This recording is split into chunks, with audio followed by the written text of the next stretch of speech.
into this paperwork because it's a lot of mistruths. And it's a lot of just basically bullshit that Wack 100 has been putting into our universe. You feel me? So Dogface and Underdog, we do appreciate y'all. And we ain't finna hold the chat no more. We finna jump right into what we supposed to. All right, here we go. And then so we're gonna start off with this situation that I was playing for y'all earlier from my man Byron Blake, where you can actually see that Wack 100, and this is through government paperwork. You know, it's no slander. We're not running a smut campaign. Nobody's lying. Everything that we're saying can be fact checked through government documents and can be fact checked through this federal indictment that Wack 100 is in. Dogface, if you ever want me to stop it, just put your hand up. I'll stop it. Same thing with you, Underdog, and we'll all mute up. Let's get into it. That's why his name is mentioned in that document. I know yesterday's video was kind of long and people kind of got lost in the legal jargon. So we back again today, and this time we gonna do this as short and as fast as possible while giving y'all the same details and breaking down how this document proves that Wack 100 was not only a witness in Big U's case, but also how the government used statements in situations involving Wack 100 to get wiretaps for Big U's case. And we're going to go through the legal process of how this issue is dealt with in a courtroom to show y'all why he was even mentioned in these documents. With that said, let me direct your attention to this document that says witness interviews and assets. It says, witness interviews have been conducted during the investigation that have been effective in gathering information about Henley's involvement with the homicide. They have also been effective in gathering information related to Henley's collection of extortion payments. Some of the interviews have also led to the recruitment of a few of the aforementioned confidential sources who have been used during this case. However, as described above, those confidential sources have taken this investigation as far as it can go in short of meeting its prosecutorial goals and objectives. So what they are doing here is they are attempting to convince the judge that using confidential sources and confidential witnesses does not serve the purpose of the investigation anymore. That strategy can no longer. And I ain't gonna talk too much over the content, but to all y'all watching at the crib, I think that it's important when we starting off for y'all to pay attention to that. This is from a document that is specific about witnesses and assets to the case. Let's continue on to this. Be used to take this case forward.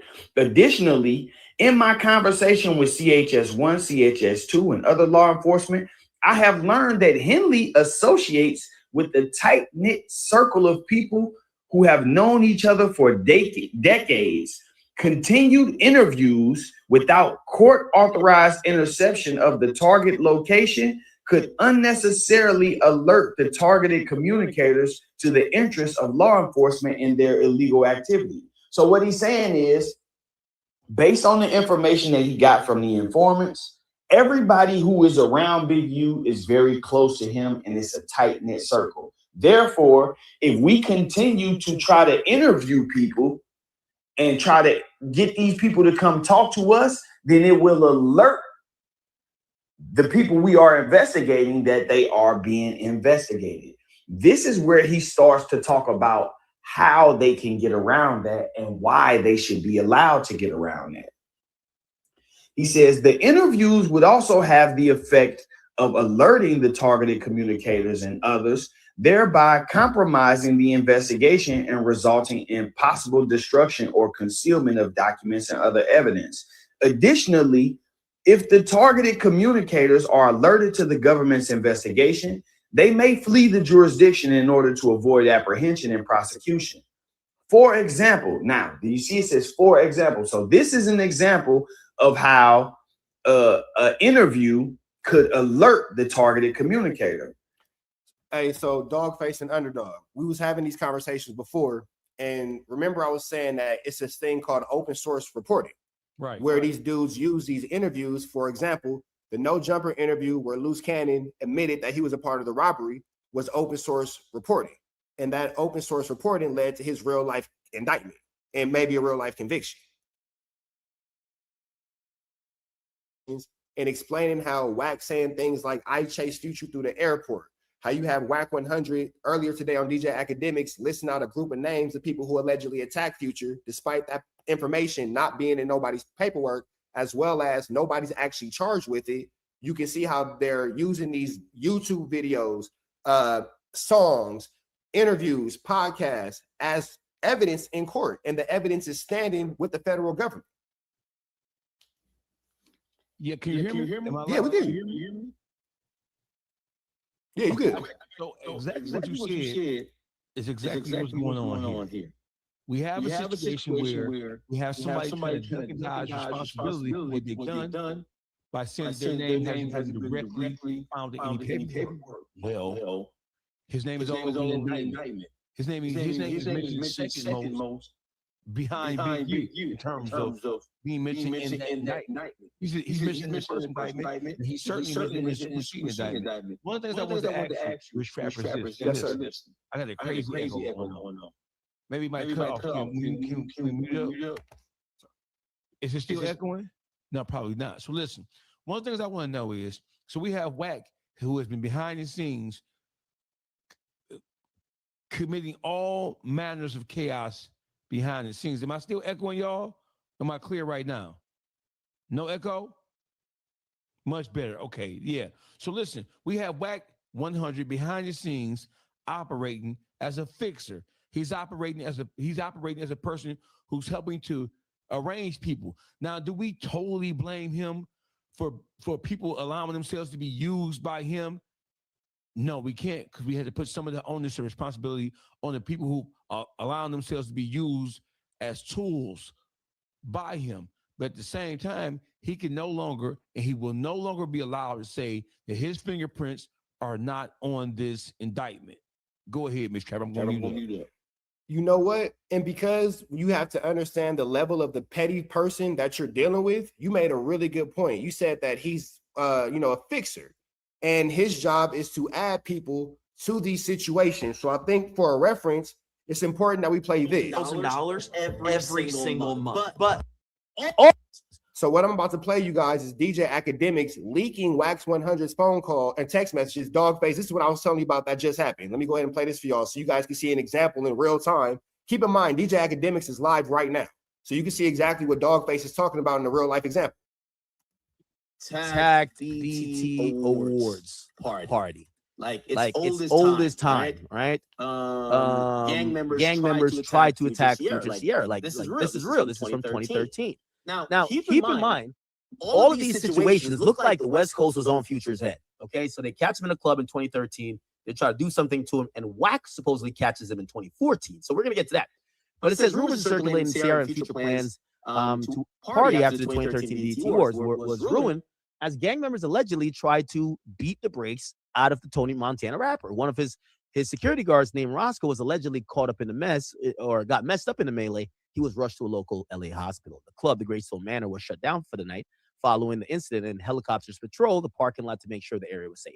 Now, Wack had told us about the story, and he basically kind of described it just like how this happened, except he gave more detail. He said, yo, they surrounded club security and everything, and basically when the gang members of LA want to do something, you have insecurity or security at the club, knowing that they live in LA, they want no sauce. So Future narrowly escapes a vicious beatdown in 2013.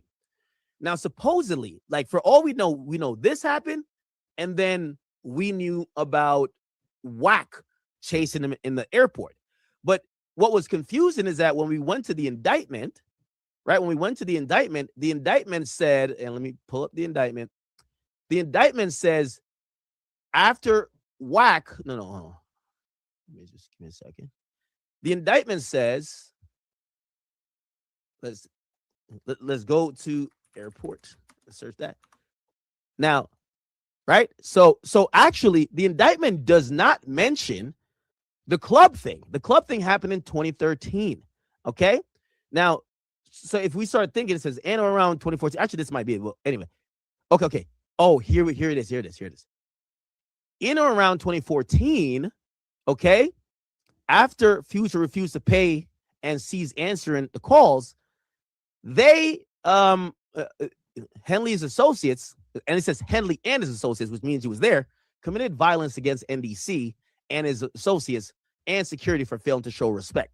Now, this is the issue with, I've seen Wack talk about this a bunch, and he's like, yo, man, there's something else in the mix, because I never said we touch Future. And he's right. He didn't touch Future. And supposedly the one in 2013, the bodyguard got fucked up, but not Future. But apparently there's another incident. So there's a third incident that the feds are talking about that doesn't involve Wack and doesn't involve that club thing that we know. But it just goes to show 3 incidents of niggas, like they were treating Future like a pinata. I don't know what was going on. Now, granted, he didn't get touched in other situations, but hold on. Here we go. Let's see. Do I got it? Maybe I do have it here. So, do we have it? So, we get confirmation. We got confirmation. Check this out, chat. Check it out. Here we go. So remember, there's 2 incidents we know. Wack chased him in the airport, him getting surrounded and almost touched at the club, but his bodyguard got beat up. But the feds claim he got his ass whooped. Where did he get his ass whooped at? So someone reached out to Wack, and Wack sent me, the text messages of the person who finally cleared it up on when Future supposedly got his ass whooped. Check this out. So, and by the way, this is from Wack, but he's texting, like, you're gonna see this shit. It's kind of like hilarious. Yo, the fact that Wack got a nigga saved like this is crazy. WS Kripotna 99. Who the fuck saves a nigga like this? WS Kripotna, whatever. Anyway, he texts Wack and he says, Hop is the one telling. I want to pause it right there. Hop is not mentioning this indictment in any way, shape, form, or fashion with any relation or any dealings with Future. So right now you have, through academics, when we're talking about the open source reporting, now you're giving an assailant a name to an unknown attack. This is open source reporting literally in real time. This is classic Wack 100 behavior. He's using academics to insert a new player into the overall scheme of things. And this is what we're talking about. This is what he did with Loose Cannon. This is what he did with so many other people who he put on platforms to tell stories. And then he's using academics to insert another person's name who has not been mentioned or cited in any way, in any form of indictment. This is what the fuck I'm talking about, academics. Shout out to academics for getting it right. Let's get into it. He's the one that knocked out Future and Floss took his gun. So Wack says, knocked him out where? Future wasn't touched at the airport. That's cap. Then the Crip partner says, nigga, he knocked out Future at the SLS. I was there. Then now, I don't mean to continue to jump all over the place, but Chad, I think that it's again important that we document these lies as they come back up to us. So you see that they're saying he was attacked at the SLS. For those of you guys who don't know, the SLS is a luxury hotel in downtown the Los Angeles area, whatever. That's what he's saying in the text messages. This is a clip from 4 years ago. And we'll hear, this is one of the original clips when Wack first spoke about the Future situation. In this clip from 4 years ago, you will hear him admit that Future got ran down on at a club, not the SLS hotel. Somewhere 16, you can find it on Google where them niggas had beat the shit out of Future and the security. Future ran out to LA club. Google Future gets rushed in LA club. They was on him. That's why they was on him. Talking about Trick from Detroit. Nah, Trick from Detroit. So, that's broke, right? So all I know is we don't need to hear any more of that clip. That's it right there. Dogface, underdog, what y'all got to say? Hey, listen, what I have to say is this. This is a quintessential example. And I hate to keep using these fat out of the words, but this is a quintessential and or typical example of how Wack 100 uses scenarios and using situations and use storytelling to rope motherfuckers in. First of all, we're only talking about this whole thing right now.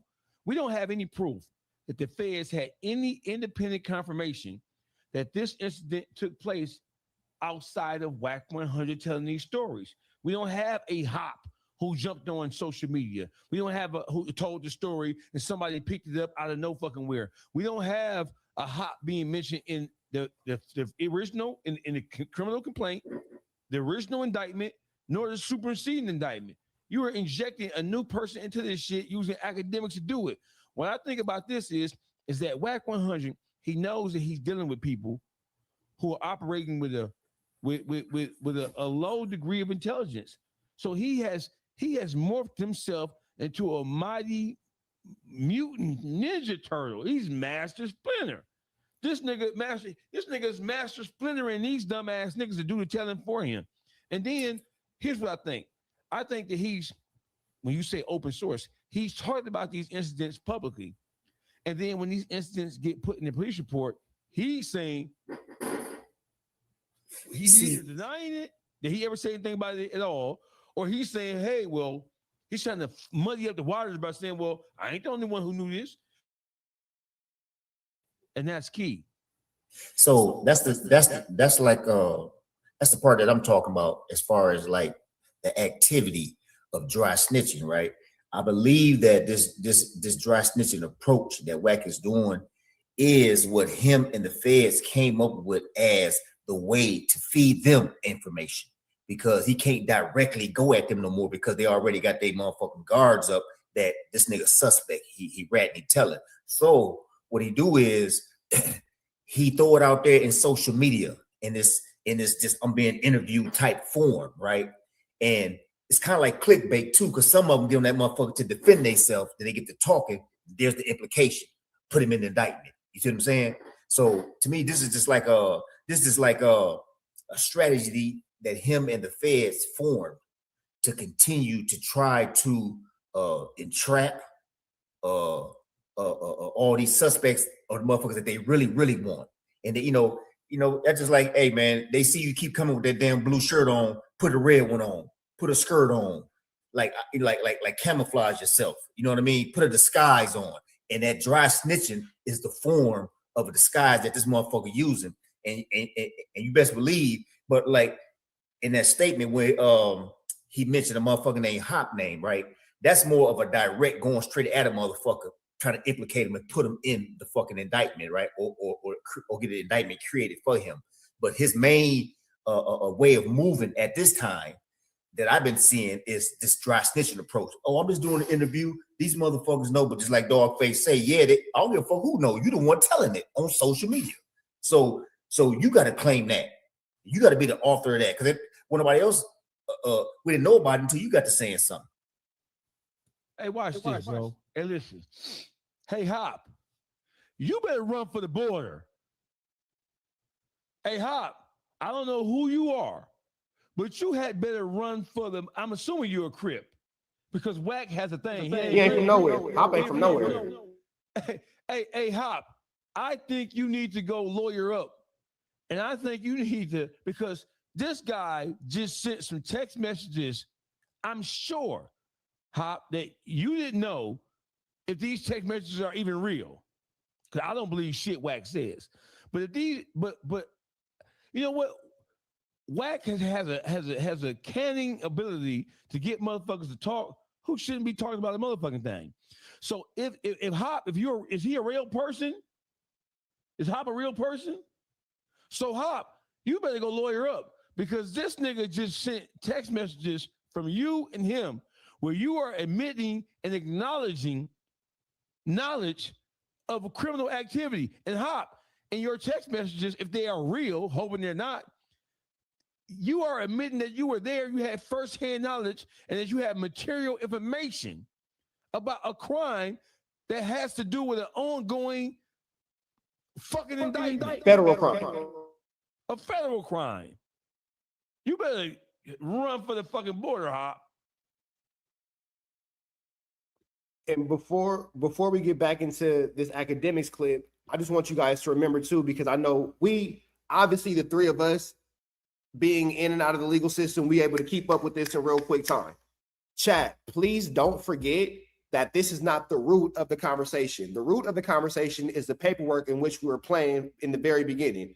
throughout that paperwork, we're going to show you things like this that will just prove, as we're going through the paperwork, that Wack 100 is in fact working with the federal government in a coherent effort to get Big U an indictment, and we're just able to show you his lies in real time. So as Dogface and Underdog both explained, as far as this open source reporting is concerned, when the paperwork says they're using things like podcasts, interviews, as Dogface says so eloquently, as Underdog says so well, these dudes are going on the internet dry snitching and blah, blah, blah. The government calls that open, we call it dry snitching. The government calls it open source reporting, and it is able to be used in federal indictments. So things like Mr. Hop being told on, don't be surprised if you look up in 2 weeks and now Hop's mentioned in a paperwork where he was never mentioned before. And Wack says first they said it was a club, not a hotel. So that happened at a hotel Future was knocked out at. So now we're getting to find out the club. And I want to ask this question too, real quick before we go. Why do y'all think Wack lied and now is trying to clean it up from saying it was a club to now saying it's a hotel? I wonder what the reason for that is. What y'all think?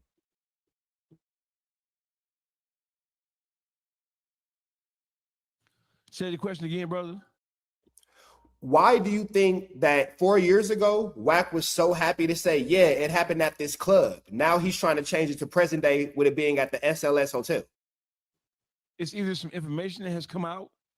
Is he trying to throw us off? Obviously, whenever he moves and whenever he changes the story, it's because he knows that the story as it was told by him is exposing him in some way, and it has a connection to something that's in the paperwork that if he continues to drive down that lane will expose him as the person who's been cooperating. It's only two reasons why Wack changed stories. One, to try to confuse the situation so that people can't connect the dots with him.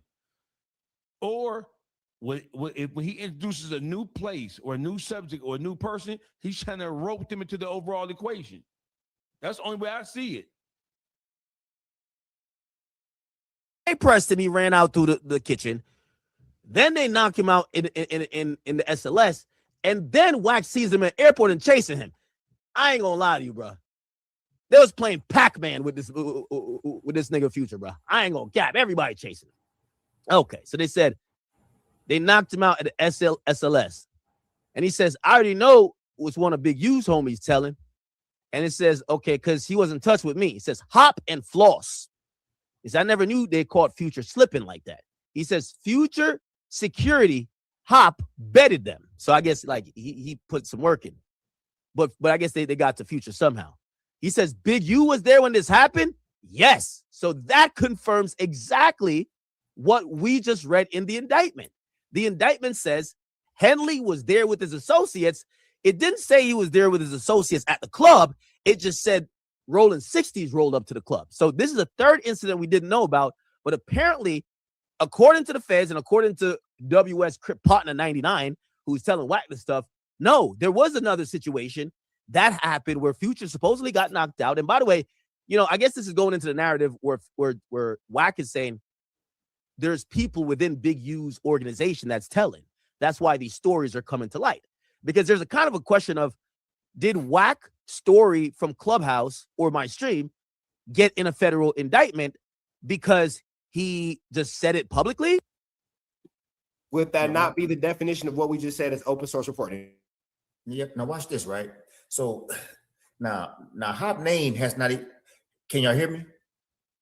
Yeah, Hop name has not even been like mentioned, right?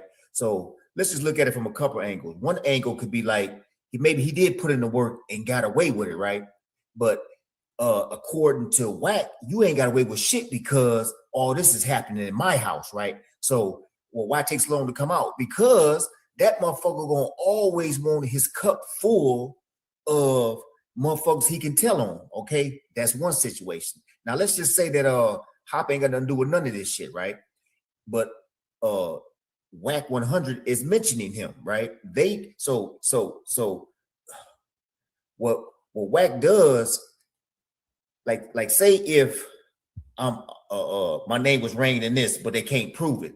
But then later on, all these years later, I didn't got my name ringing in and shooting. See, now the Fed's gonna want me. See what I'm saying? So now this is a perfect time for Wack to do the dry snitching style of telling by implementing me into something. You see what I'm saying? Because now he may even possibly tell if he have to.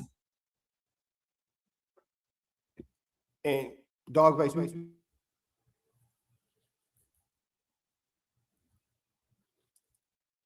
why did Wack, pardon me, why did Wack send these text messages to academics? It was to prove him to be innocent, or was it to give him more details about what took place so as to provide some clarity to academics? And if it is the second thing, why in the fuck are you trying to provide clarification to crimes associated with an ongoing criminal investigation of this magnitude? Why did he send this shit to academics? What was his point? It's like an extension of dry snitching. Like he pushing it at him because he know he weak and he'll go to the store for him. Basically, he'll hit this shit on this platform to keep it alive because they really ain't even listening to me no more. Or I didn't talk too much and I need this shit spread it from a different source to keep it alive. And sure enough, he go right on this weak nigga page and press him. And he gets to doing what he doing now, which in reality keeps the information relevant. And it's dry stitching. So now the focus is on this motherfucker. Now academic talking about it. And you know, once a certain level or a certain caliber of person say something about something, it's gonna be heard even better. You know what I mean? So that's like saying that if my trap house only doing 100 grams of the boy, but I got 500 grams of some shit, then yeah, I need another. I need somewhere to distribute this product I have. Same thing with Wack. He need another source to distribute it so that it gets out quicker and more. And that's academic page. He been squeezing academic for years. He always like whenever he need a bigger voice, a bigger mic, check this dog. And he run right down on me. That nigga do this what he doing now. So in reality, shit, academic is also dry stitching. Even though Wack is going through this nigga, you got to be smart enough to know that nigga, you being pushed like a pawn. So motherfucker, you are in the game of chess. It's just that simple.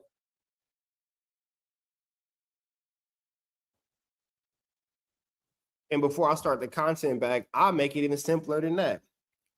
Loose cannon. The situation with Future, a conversation that happened on No Jumper that led to an overt act in a federal RICO. The situation where Wack told the story where it was him, academics, DJ Vlad, Adam 22, and Remo, and they did that whole like podcast. Wack told the story about Big U surrounding him in a parking lot. Remember, he was like, and I started getting off in threes. That was an overt act that has now been turned into Big U being charged with assault. So these are three examples of how the internet and how a YouTube video has led to a federal either overt act or in two situations, actual indictments and federal crimes.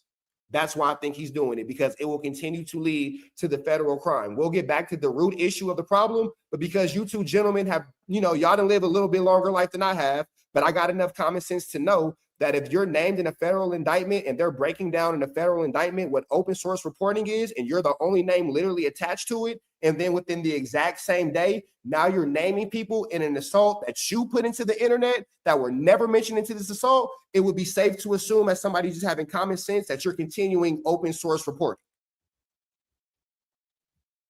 I'll continue. Or did Wack like fucking feed information to the feds? His thing was these stories that just got added. I only was at the airport thing, and the other stuff they added, I never knew about Future getting beat up. So he's being told that Future got beat up, and now he's being told who would know this or let it be known. So Hop knocked him out, and Floss took the security pistol. Yes, at my hotel. And he says, yeah, I didn't know about this one. Now it makes sense. They're mixing the situation with the hotel situation. So he's saying that they're mixing the airport situation with the hotel situation where supposedly Future got knocked out. And a dude, Crip Partner, 99, says, yes, I seen it. And he said, yeah, and Hop is a co-D on the RICO. And it says, Floss is telling it'll come out during trial. I don't know who these people are. And Wack says, no. Wack says Floss is telling him to come out during trial. Then Crip Partner says, that's who telling. My brother got 2 kids by Hop's sister. Oh, shit. And then Wack says, Hop ain't never did no time, bro.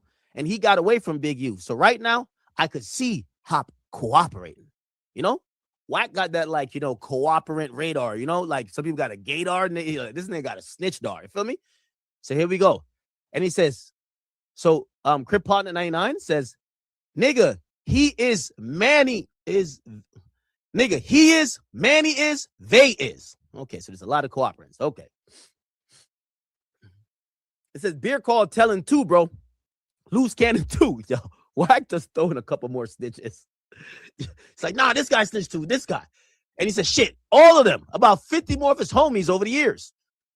I don't know who Bear Claw is. Damn.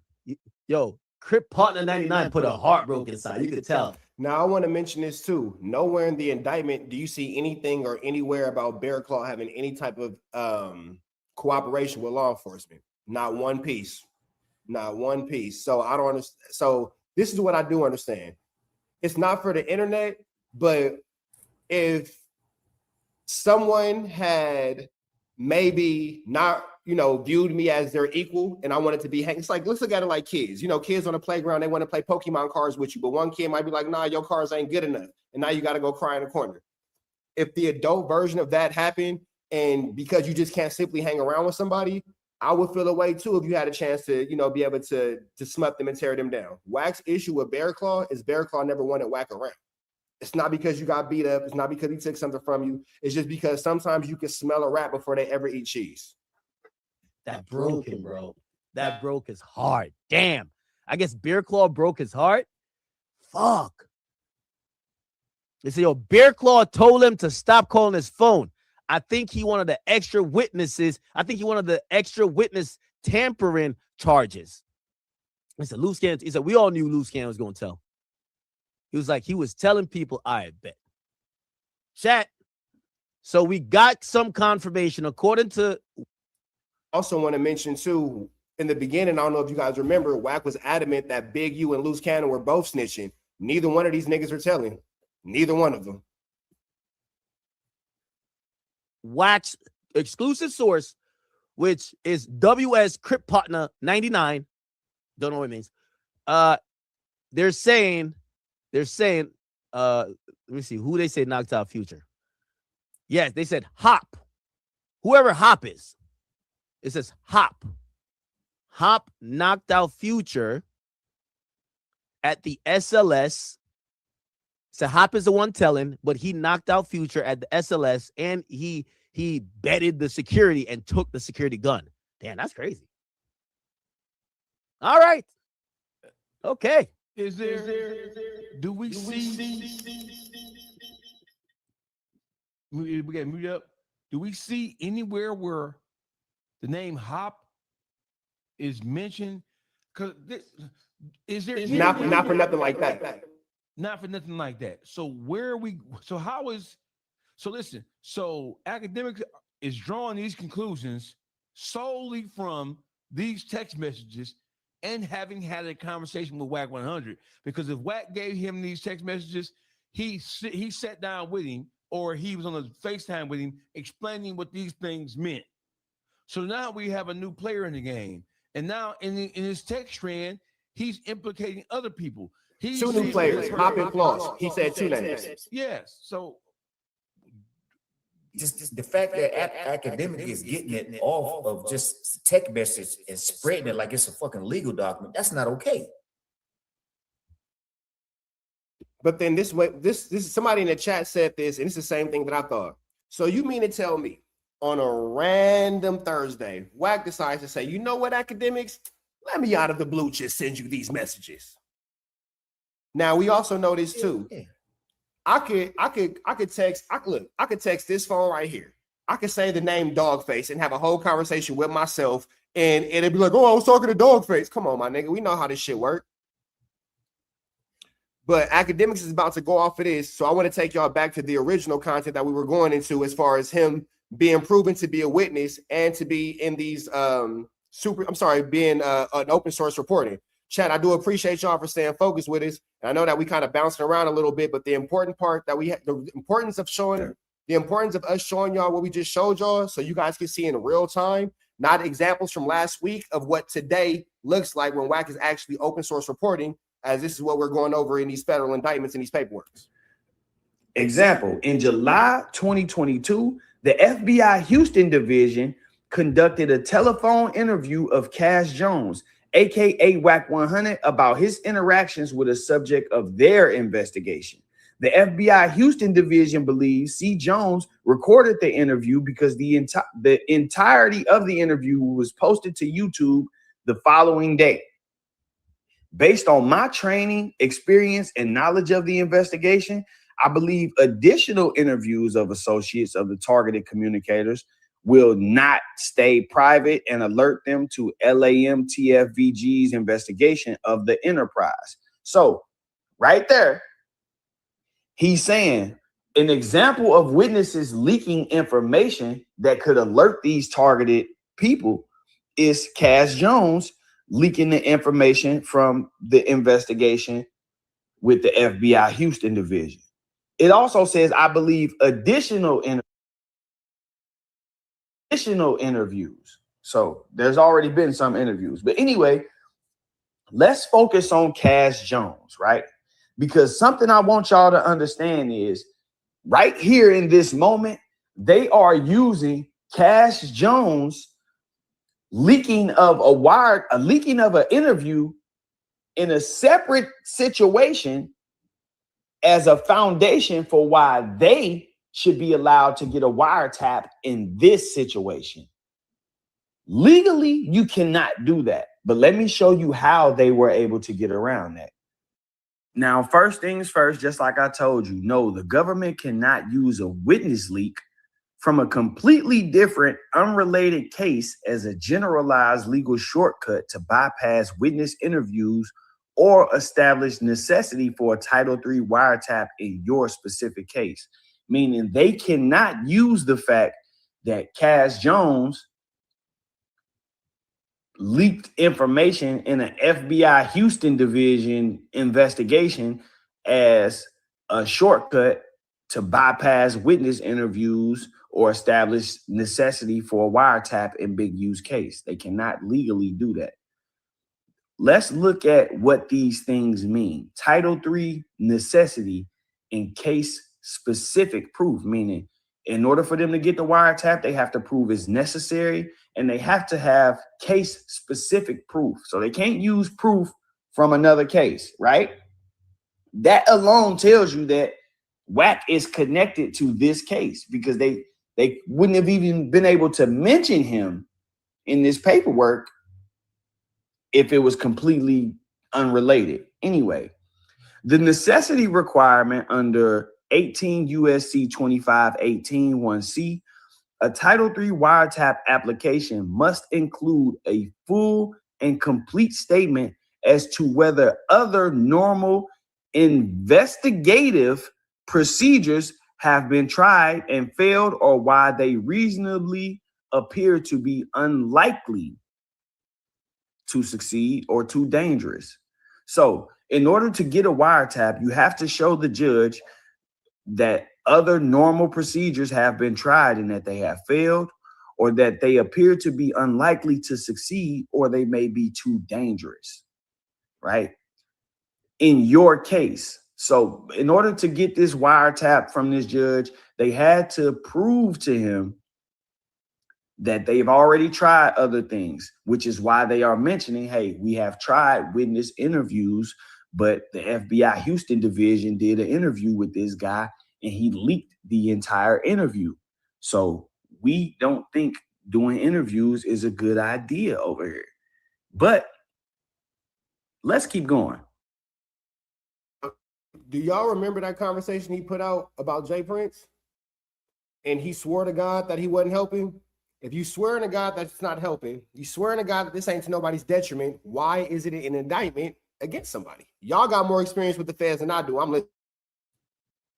So listen, let me just tell you this, Rich. I'm not listening to anything Wack says because I know that everything he's saying at this point is meant to muddy the waters. It is meant to throw people off his trail. It is meant to confuse the issue. He's bringing other people's names in it, and some of these people may have some involvement with this. But what we know is, what we're talking about is, we believe, and I believe, that he's an integral central figure in all of this shit. I just believe it. I don't trust nothing that Wack says. I don't trust his relationship with Reggie White.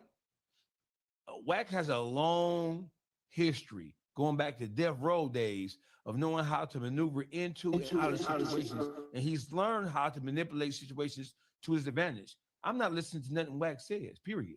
Whenever Wack tells a story, he's trying to throw you off, he's trying to expose you or throw you off. 2 reasons.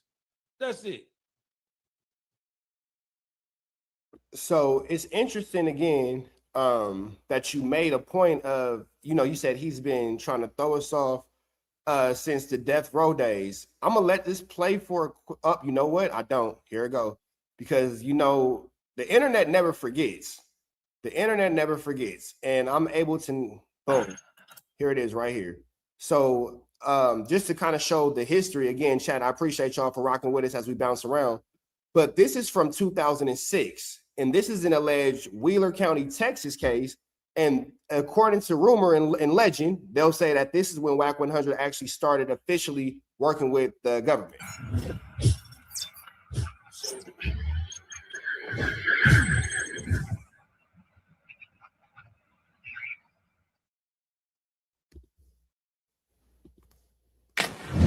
What's going on? I'm Larry Hoover Jr. and I'm rocking with Street Certified News. Shout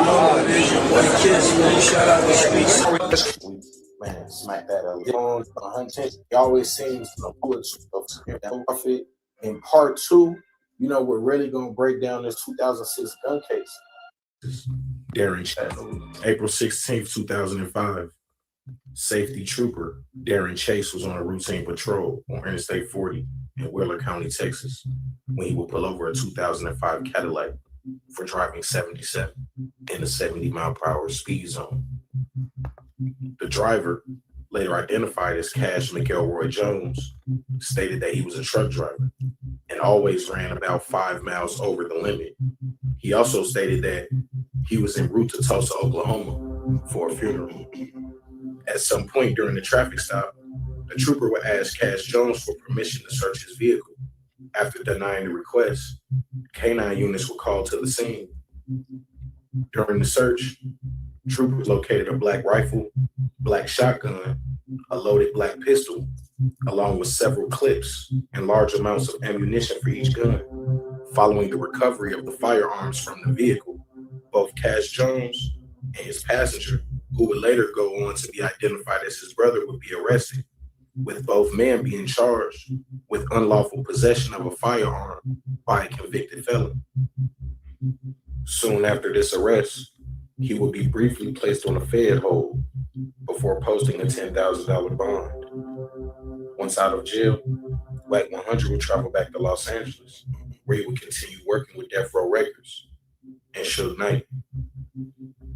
Only 2 years later, in January 2008, police would name Knight as one of the members of the Mob Piru Street Gang in a crackdown by authorities in the city of Compton.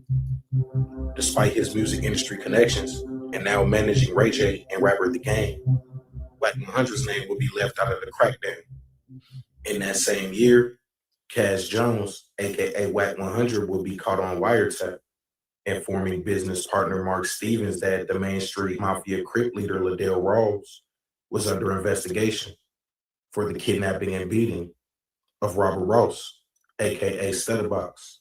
Liddell Rawls, who prosecutors said was the leader of the Main Street Mafia Crips gang, would be accused in a criminal complaint filed in February 2011 of directing members to kidnap, beat, and rob the victim, Robert Ross. CS2 Back will play a pivotal role in that case, both helping authorities connect the dots to Del Dog via the wiretap phone calls and eventually helping Main Street beat their case. Let's play Stutterbox talking to Wack. This is what I'm trying to figure out, though, Box. Help me understand this, because me and you both know that whole case. He ain't finna do nothing but tell a bunch of lies. Go ahead, gentlemen. I got a question. This is off the beaten path, but Wack, I don't hear Wack 100. I don't know, and maybe I'm wrong, But every major incident, every issue, everything of substance that I hear of him, with the exception of him being associated with Suge Knight, it's all Crip business. It's all Crip business. How can a Pyru be involved with this much knee-deep Crip business over the years?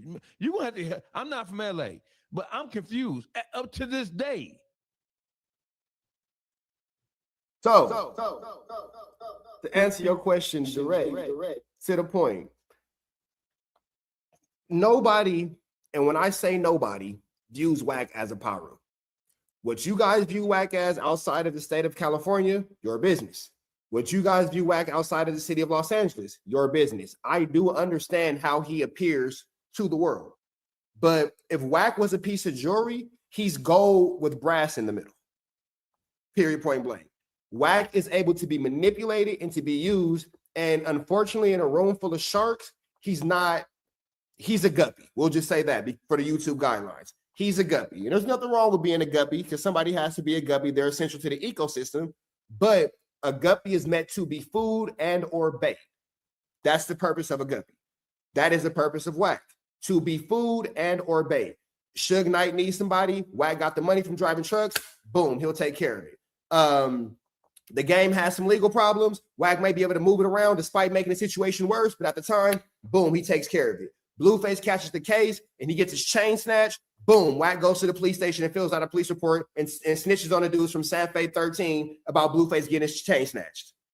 He serves a purpose amongst gang members and entertainment people who want to kind of play in the gray area because, you know, he does have the Alan Rumblat's Once Upon a Time, and I'll even be deeper than that. I'm not going to say the name, but Once Upon a Time, I was propositioned with doing business with Wack through a third party. I'll tell you about it off the camera. And that's through one of my homies who no longer associate with him, but at the time, Wack was good. He wasn't bad news yet. So he does play that role. Unfortunately for Wack, instead of making a popping ass Pyru, the Crips is who were popping at the time. Big U was popping at the time. Blueface was popping at the time. You're already running up under Big U being his lapdog. You're already running errands for him and doing things like that. Let Wack tell it. He had a key to Big U's home, so forth and vice versa. Why wouldn't Big U use him to the best advantage possible? It just so happens to be the Crips were who they were. You feel me? But then I'll just also throw this. If you guys are ever bored, go to YouTube and search Bloods Press Wack 100, and you'll hear what the young Bloods think of Wack. They'll tell you.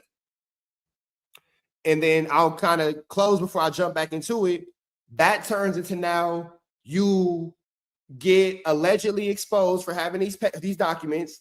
Big U doesn't really want to deal with you anymore because maybe not you're on the wrong side of the law and your feelings are hurt. Now you want to destroy him as people with hurt feelings typically do. We know what gender of person typically does that, but you know, if you have those type of traits from that particular gender, your business.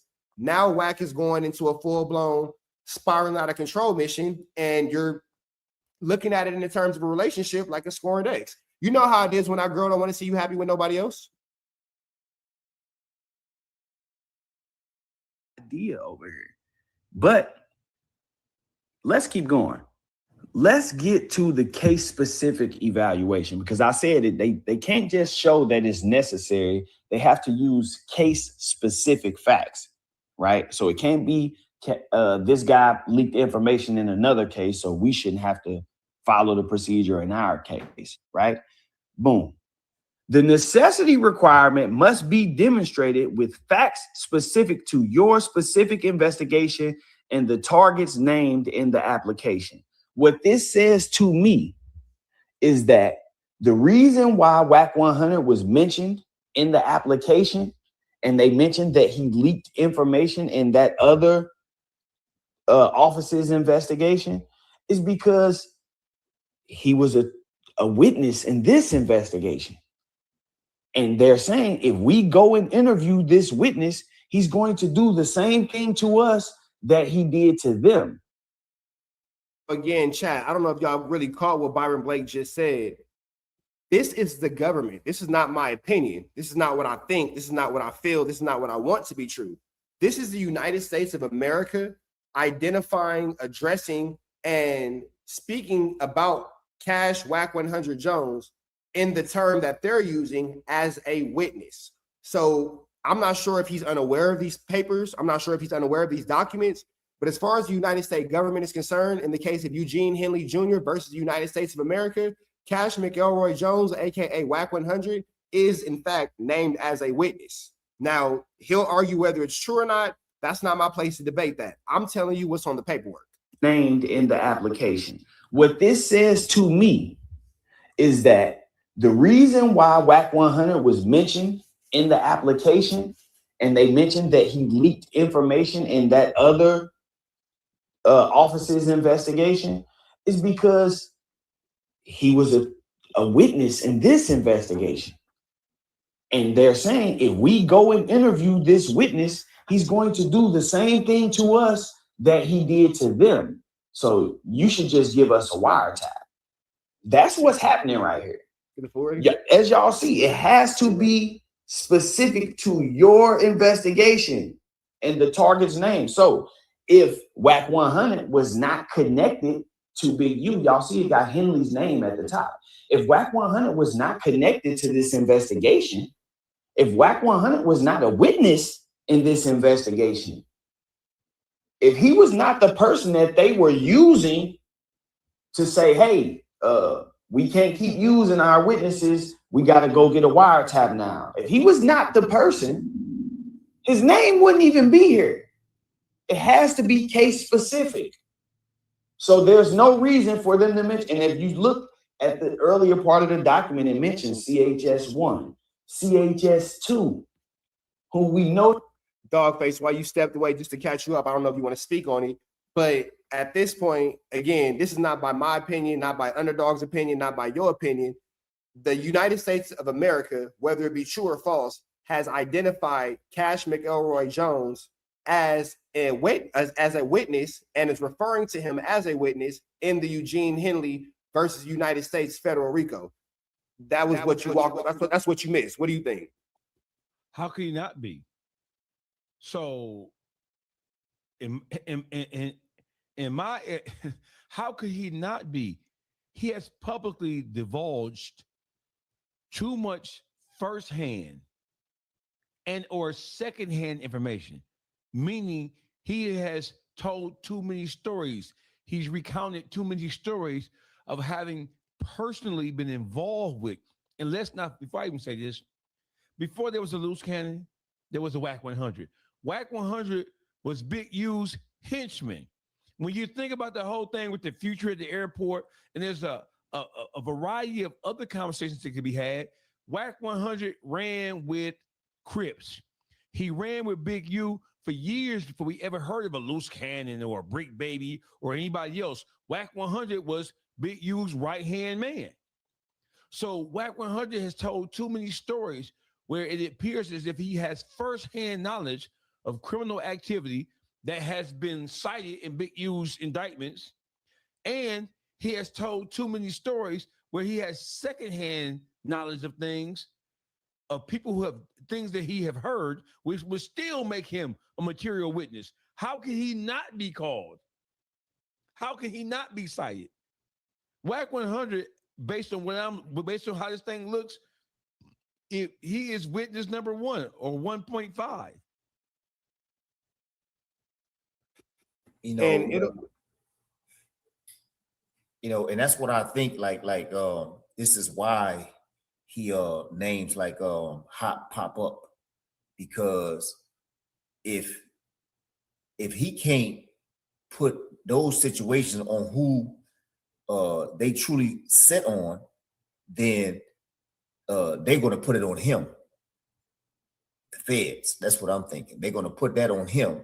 So therefore, and I also believe that some of the names that he's bringing up really have nothing to do with this crime that he's implicating them on, but they are sacrificial lambs, because if I don't find an scapegoat, then I'm going to be the goat that get caught up. You know what I mean? So to me, I feel like for real, like he's actually at that point where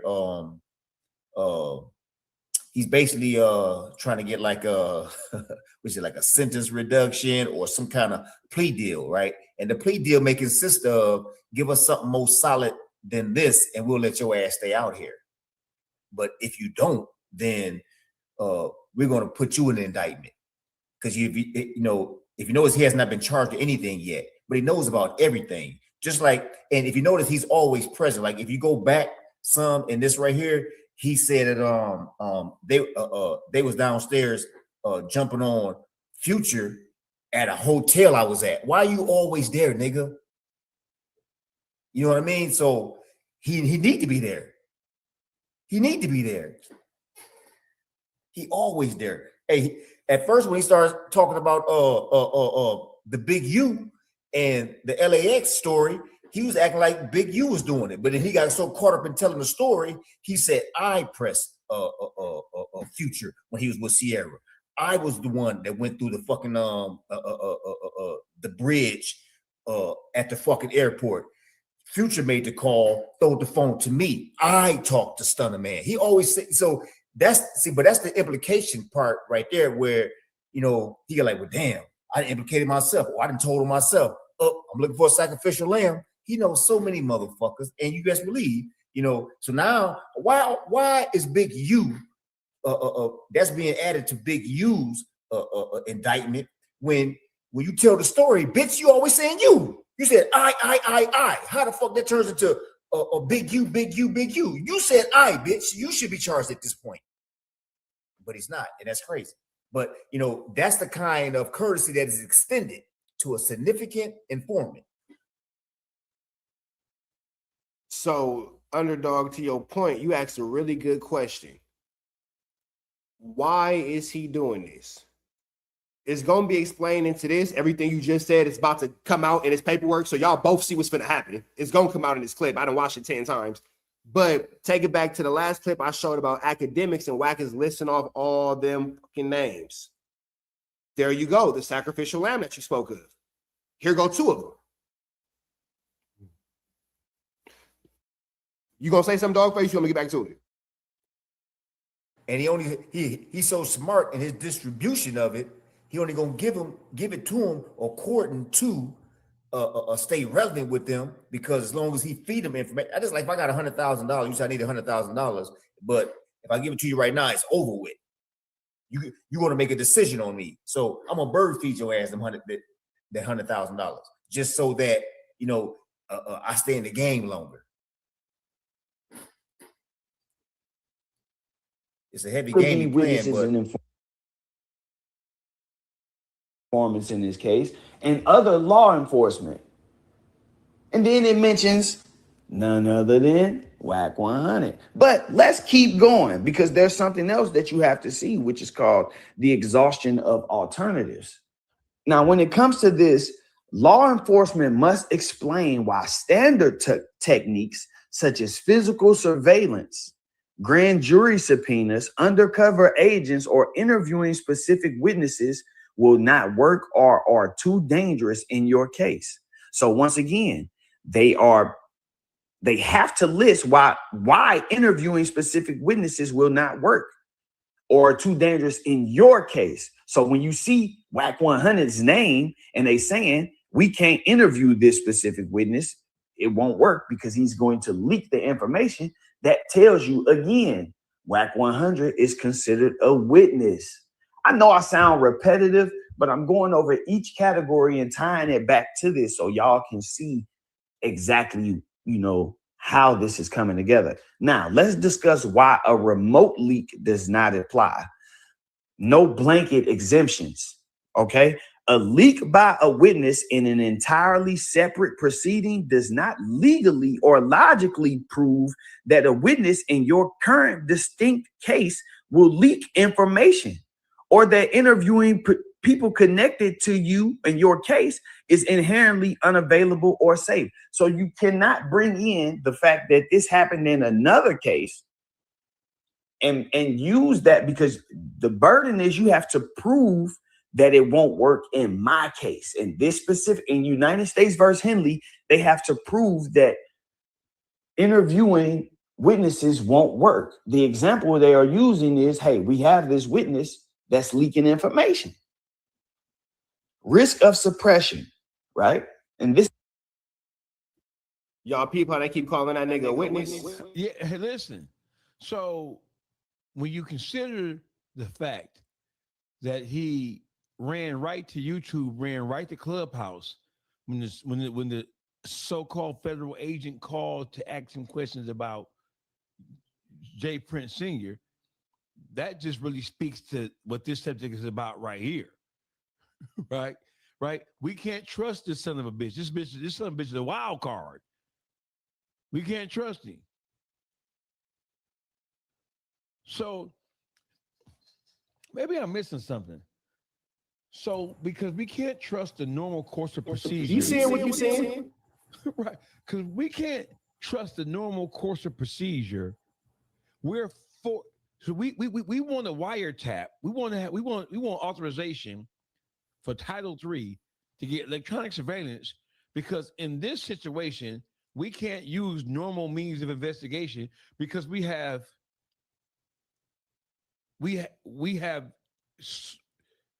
even have confidential sources and people who may be friendly to us who may leak certain parts of the investigation, and we can't have that. Is that what we saying? Do you understand what that means? If that's what we saying, that Hey, means watch that the dog fans face. don't even trust this nigga. Hey, watch the dog face. You own it, right? Now watch this, right? And this, I'm kind of like thinking outside the box type shit, right? Now watch this. They say that the wiretapping, another form of it is also digital communication, right? So when you throw clickbait on your YouTube and a suspect grab it and tell on himself, can you see that being like a form or a modern day a form of a wiretapping?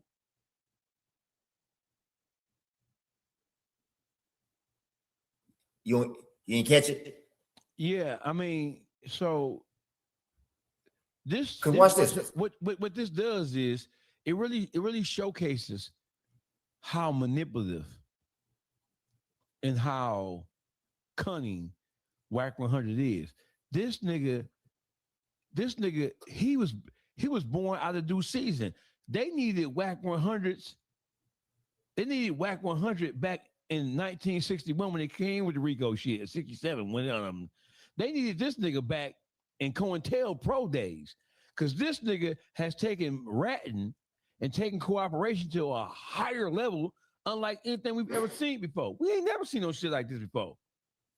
Not in modern time. We only heard about shit like this going back when they was trying to overthrow the Black Panther Party and the Black Liberation Army. We ain't heard no shit like this in modern history. And you know that wiretap is a form of recording, right?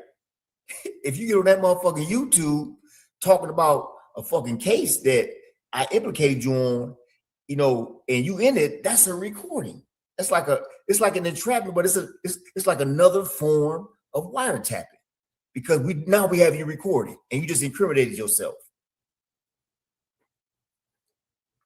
It's just a thought, bro. Real quick, I want to play this for y'all. Wack will tell you that open source reporting isn't a thing. We're all familiar with the former president, Richard Nixon. Richard Nixon actually had open source reporting used against him. So I'm going to play this audio for y'all real quick from ChatGPT to give you an understanding of what happened to the fucking president. If you're referring to open source reporting, OSR, meaning information gathered from publicly available sources such as newspapers, television, public records, interviews, and public statements, then Watergate is one of the most famous examples of open source information playing a major role in exposing wrongdoing. Here's the short version.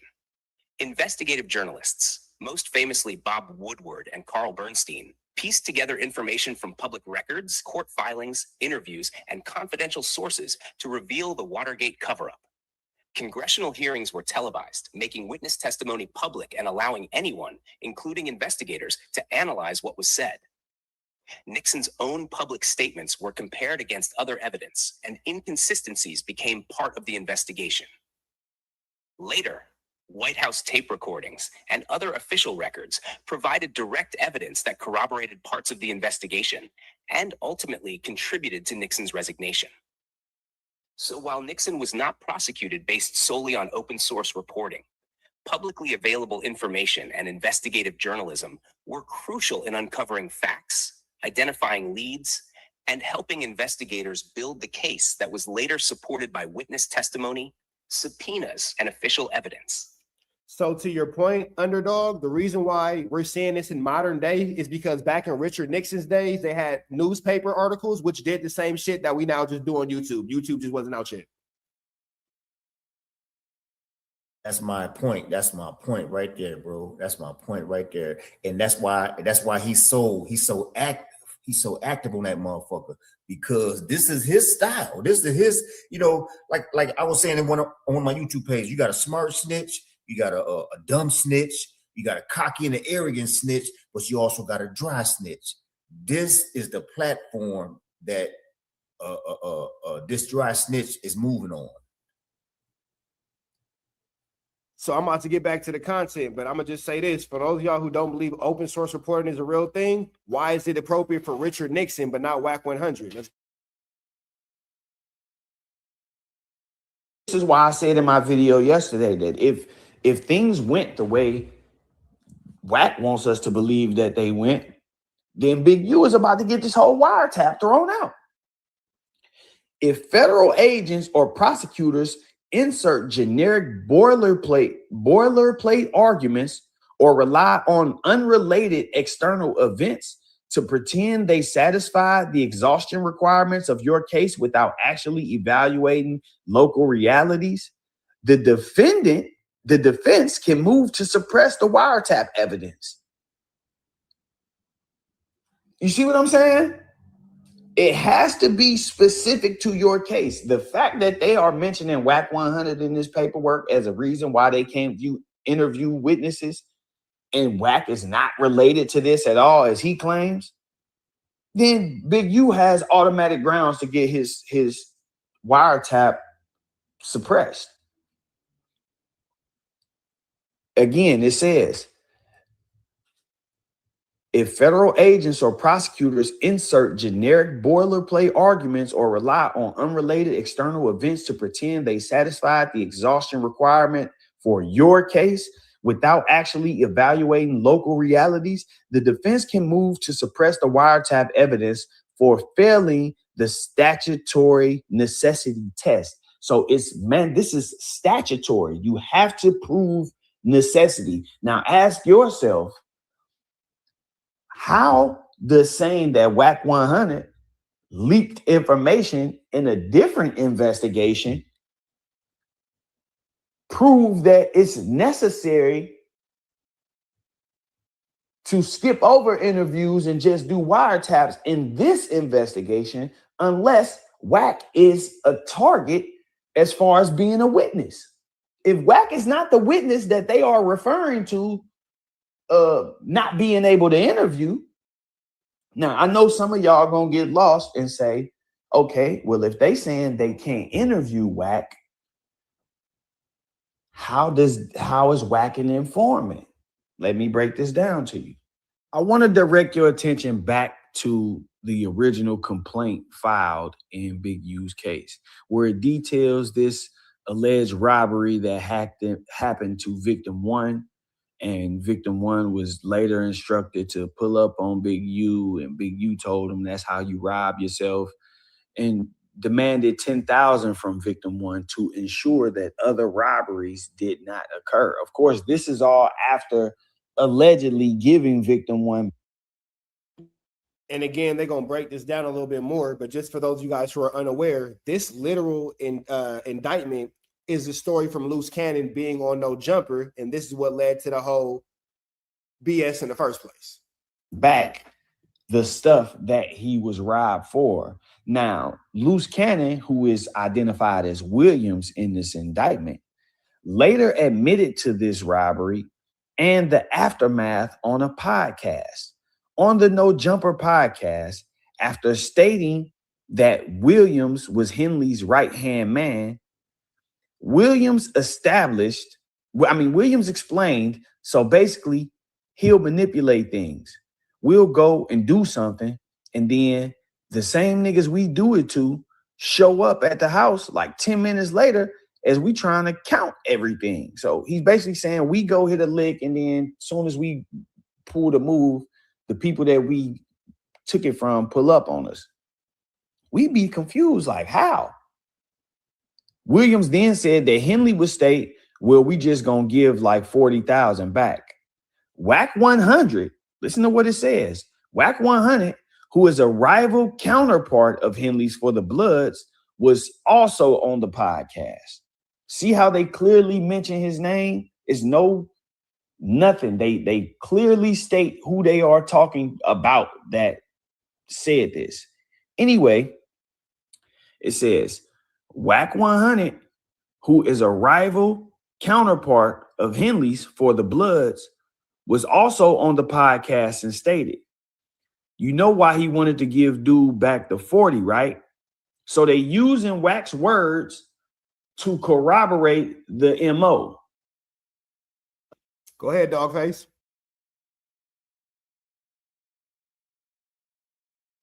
So what is all this shit? So what are all these Wackisha defenders talking about? Oh, he's not in indictment. These are all Crips who doing all this. Ain't no rules on indictment. It's all Crips. Hey, listen. You ain't heard of Crips and shit. And so listen, even though you have a loose cannon who's a Crip, Wack, he's not. Now come on, nigga. Now, come on. You need to be throwing Crips out because you don't like. He from the same community. He claimed the same community I'm from. This nigga's from fucking San Bernardino County. So why is he allowed to run around claiming this? Y'all have to remember. Okay, let's put it to you like I'm gonna give it to you the best way. You familiar with Chicago? Niggas claim Chicago, but really hide out in Evanston. How you gonna get to him if he in Evanston? What we gonna do to him? The nigga in Evanston. How we gonna get him? But he was running around with Big U for years, though. The last couple of years of his indictment. You didn't see him doing nothing creepy? No, I just seen him doing shit that had nothing to do. I mean, shit, listen. So you didn't see him doing nothing gangland. He just being a goof. So let me say this. So he was using Crip language in his speech, but that doesn't mean that he was actually in Crip business. He was in Big U's business, working as a liaison or as a henchman for Big U. So that doesn't mean that he's a Crip because he's working with a Crip to do Crip shit. Or no. How does that work? I'll put it to you like this. I was in Atlanta and somebody asked a question, when did I have my dealings with the feds? 2019. I was in Atlanta getting money. I'm not no Atlanta nigga. I was just around and I was allowed to occupy that space because I brought something of value to the situation. They never put me in a business. I was never in no Atlanta beef. I never slew in when niggas is doing the YFN, Lucci, all that young thing. I don't even know what you niggas is talking about. I provide a service that allows me to get some money right here. Y'all cool with the service I provide for me to pay my taxes to get my chili right here. That's it and that's all. It don't make me a part of nothing they got going on. I'm just a nigga who right here providing a service and I'm done when I'm done. And I'm disposable just like that nigga's disposable. I can go for that. I can go for that except for all the goddamn Crip language, respectfully. And I never heard nobody who was standing on real Crip business challenge him or question whether or not he was official. With everything you see going on, who the fuck gonna get on the camera and talk about this federal ass shit and end up in that RICO? So listen, do me a favor, bro. So over the course of the last couple of years, every time we have, listen, I have had major questions about what Wack's relationship or what his, because it seems to me and to everybody else who's not blind, deaf, and dumb, that he has a thing for trying to take down Crips. To me, it doesn't matter what set. It's the 60s. 60s. Uh-huh. He don't beef with Crips. He beef with the 60s. Is it true that that's because his wife, Kimberly, is in a relationship, was getting hit from the back by a 60s? Is that true? Or is that just rumor? Nigga in that thing with his leg.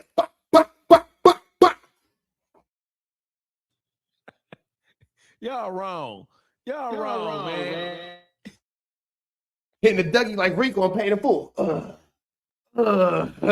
Driving that black S550 Benz, sliding down the old road, all that, yeah.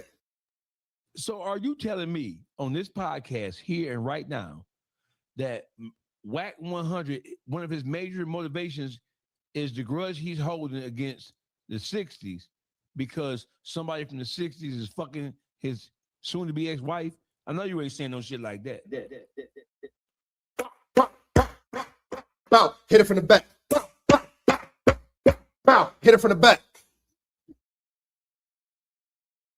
So all of this planning, orchestrating, sneaking, master splinter activity, all this Teenage Mutant Ninja Turtle shit is about ego and pride and hurt feelings. Him so sad. Him a sad little boy. Him a sad little boy. Him thought that he was going to be able to be cool with Big U. And him thought that he had a good pass. And him thought that he was going to be able to slide around. So he doing these little interviews where they got Big U and Wack sitting there. And then they say, hey, Big U, who do you respect as the top blood in L.A.? And Big U looks at Wack and he says, Suge Knight. But then Wack, because Wack, he cuddly in the middle. They ask Wack the same question. He get on his knees and say, Big U. But how you think he felt after Big U said Suge Knight when his answer was Big U? It's all feelings because it ain't no money. Because what you ain't heard in none of this is any exchange of money, of any exchange of narcotics, of any exchange of firearms. You see no profit in this. All you hear is my feelings is hurt, so I'm telling.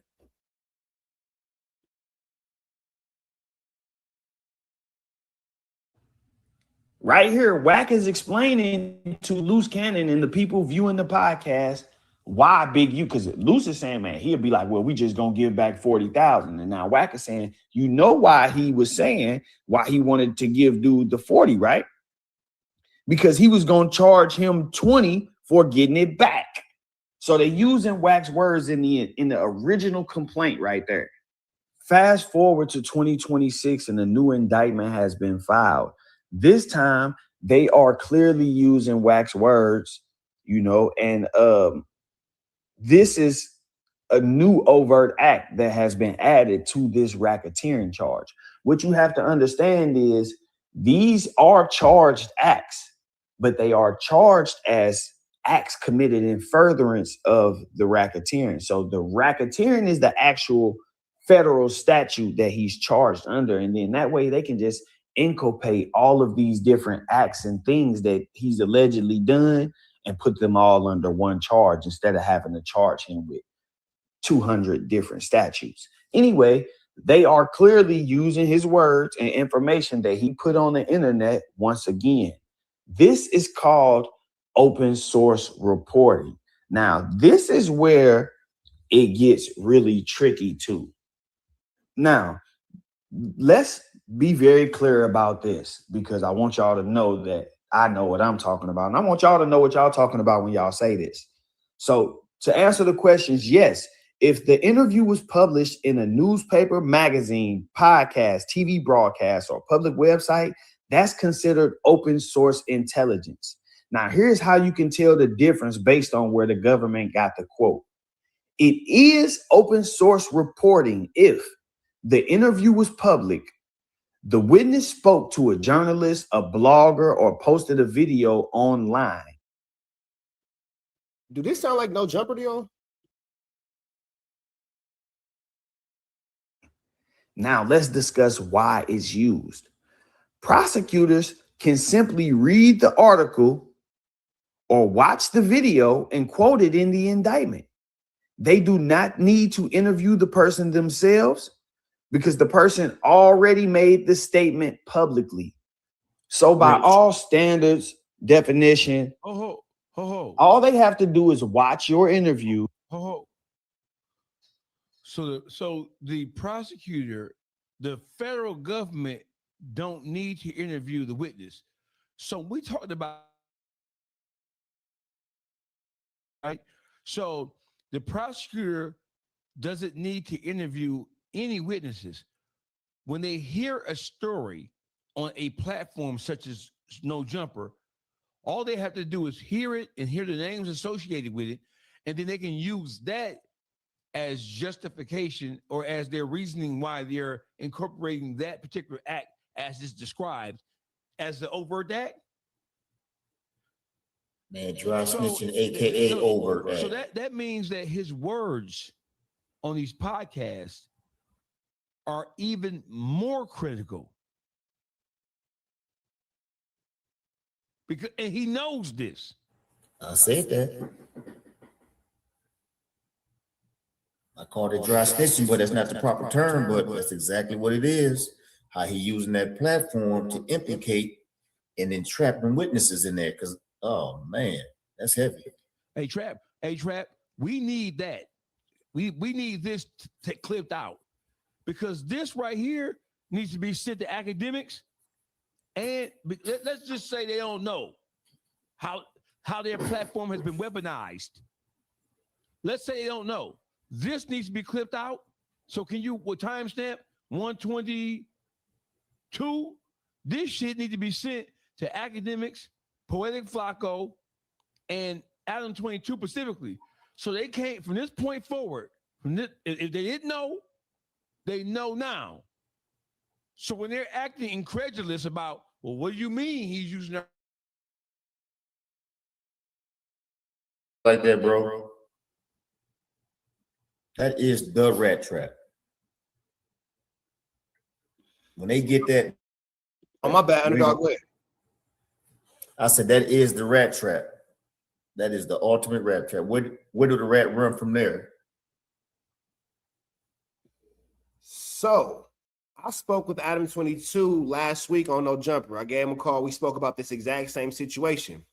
On the phone, me, Adam 22 had the common sense that God gave us all. In front of Wack, I guess he must have forgot the common sense in the car. With that all being said, you will never, and when I say never, if one of my chats, somebody in my chats, one of my mods can run that clip for me, I'd appreciate it. Send me a screenshot to my Instagram. I appreciate you. Ike Turner Hands, I'd appreciate you real quick, my nigga, if you did it. Charlie Brown. I say all that to say this. Flacco, you're not going to get him to talk bad about Wack. If you can, Dogface, get academics into this chat. See if you can get academics into the, send him the link. See if he'll join us for 5 minutes. Because all we need is 5 minutes. But if you give them an opportunity to judge a clip without having to be held accountable by the people, they're going to tap dance all around. There's going to be a Chris Brown concert, how they dance. Now, I'll give academics this. I believe in my heart that if academics is on here with us, he won't play the game. He'll keep it real. But by himself, he's going to maintain the protection of that relationship. What y'all think? Yeah, he ain't coming then. He ain't gonna pop up if he can't wiggle how he like to wiggle. He ain't popping up. He ain't letting you corner him. Is you crazy? You know, he way too smart for that shit. So with academics being live, Dogface, send the link, man. See if you can get him over here. You know what I'm saying? And we can go for it like that. Because I just sent this message far and wide. There we go. He ain't coming.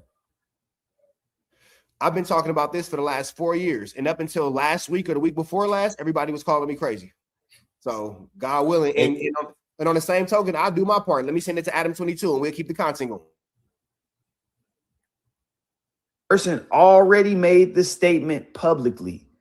So by all standards, definition, all they have to do is watch your interview. And if you say something on there, then they can use it.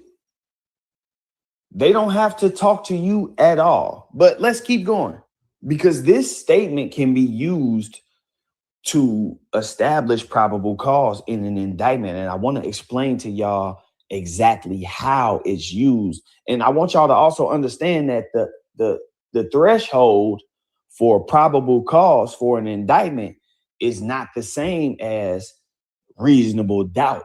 You know, it's two different standards. One, the standard that they have to use just to get you charged is nowhere near the standard that they have to meet in order to get you convicted. So again, all they have to do is take this guy's words and say, hey, we believe this may have happened because this dude said it happened. Let's charge him with this. You know, we've gathered up some information and, you know, let's put this case out here. They take it to a judge, get it signed on. But now let me explain to you why this is admissible. Because this interview happened on No Jumper and it was completely public, it is 100% open source reporting. In modern federal prosecutions, the government routinely combs through media, articles, podcasts, YouTube interviews, press releases, and social media posts to build their cases. So this is not an uncommon thing in today's times. Actually, this same prosecutor's office, United States Attorney's Office, the Central District of California, is the same office that's handling Dirk's case. And if you've watched Dirk's case, they've very openly stated that they use open source reporting, you know, to gather the intelligence, which is why people like Traveler Ross came up and they actually used the academics interview, you know, so this is common with this office for sure. Anyway, to get an indictment, prosecutors only need to show a grand jury that there is probable cause a crime occurred. Public statements made by people around you, even if they haven't talked to the police, can legally be used to help build that baseline narrative. So once again, Wack has been online talking about his history with Big U, how he knows his wife and all of this stuff. And all that's doing is just establishing credibility. So when he comes out and says certain things, then they like, okay, this is, you know, in one document, he's listed as a rival counterpart. In another document, he's listed as a co-conspirator. This is just something that they doing to muddy the waters, but it's also establishing how these two have a history with each other. And there has been conflict within that, you know, that time frame. Locking in a narrative by putting a person's public quotes directly into your indictment, the government is signaling to that person, hey, we saw what you said publicly, and we're going to hold you to that if we call you to testify. If we called you into trial, we expect you to say the same thing that you said. We ain't no. Go ahead, Dogface. Let that shit rip. Go ahead. I see it on you. At this point, respectfully, I mean, so listen, Wack 100 will go down. Wack 100 is the modern version of the hip hop police. That's what he is. Even though this shit really has nothing to do with hip hop, but because he's operating under the guise of being a manager, right? We know that his temperament and his ego, and we know that his history of bad acts and his history of using people to manipulate them, it overqualifies him to know that the shit he's doing right now is wrong. So that's one thing. Does he know, Trap? Does he know and understand, or is he just clumsily walking into this, stumbling into this shit? I don't think anybody believes, based on just examining his behavior, I don't think anybody believes that Wack is just stumbling into this federal indictment, not knowing what the fuck is going on. You know what, Dogface? That is an amazing question. And I want to take y'all to this because hey, remember I told you on the phone, I got a clip to back up everything I say. And with the people who we dealing with, you kind of got to have a clip to back up everything you say. You feel me?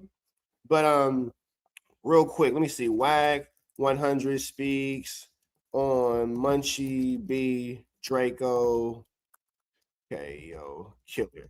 So you remember when Munchie B made the comment about passing the bottle to so-and-so, you feel me? Blah, blah, blah, blah, blah, blah. Wack 100 made a comment about Munchie B. Let's see if I can find it. Wack 100 made a comment about Munchie B, basically saying how Munchie B's an idiot for, you know, talking about the Draco situation. Let me see if we can play this. They take his picture and phone number on the screen, nigga.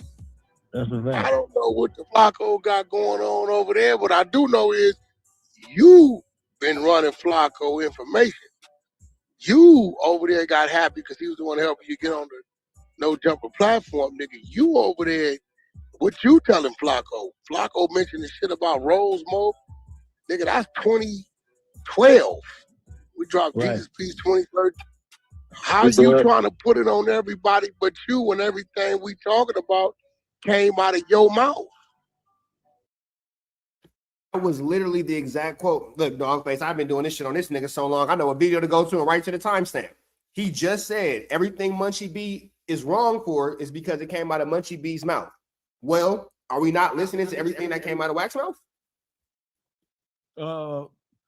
Listen, how do you catch a rat?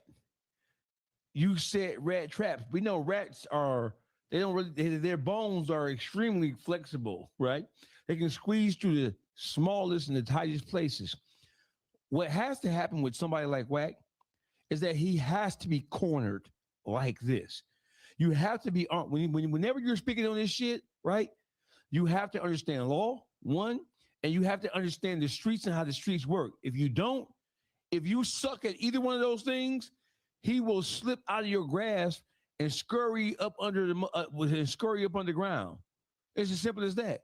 And so you can't get into a conversation about Wack and his behavior without having these things at the ready to use them to point out to people who still fucking slow as fuck. I call them window lickers, pickle pig feet eating ass niggas.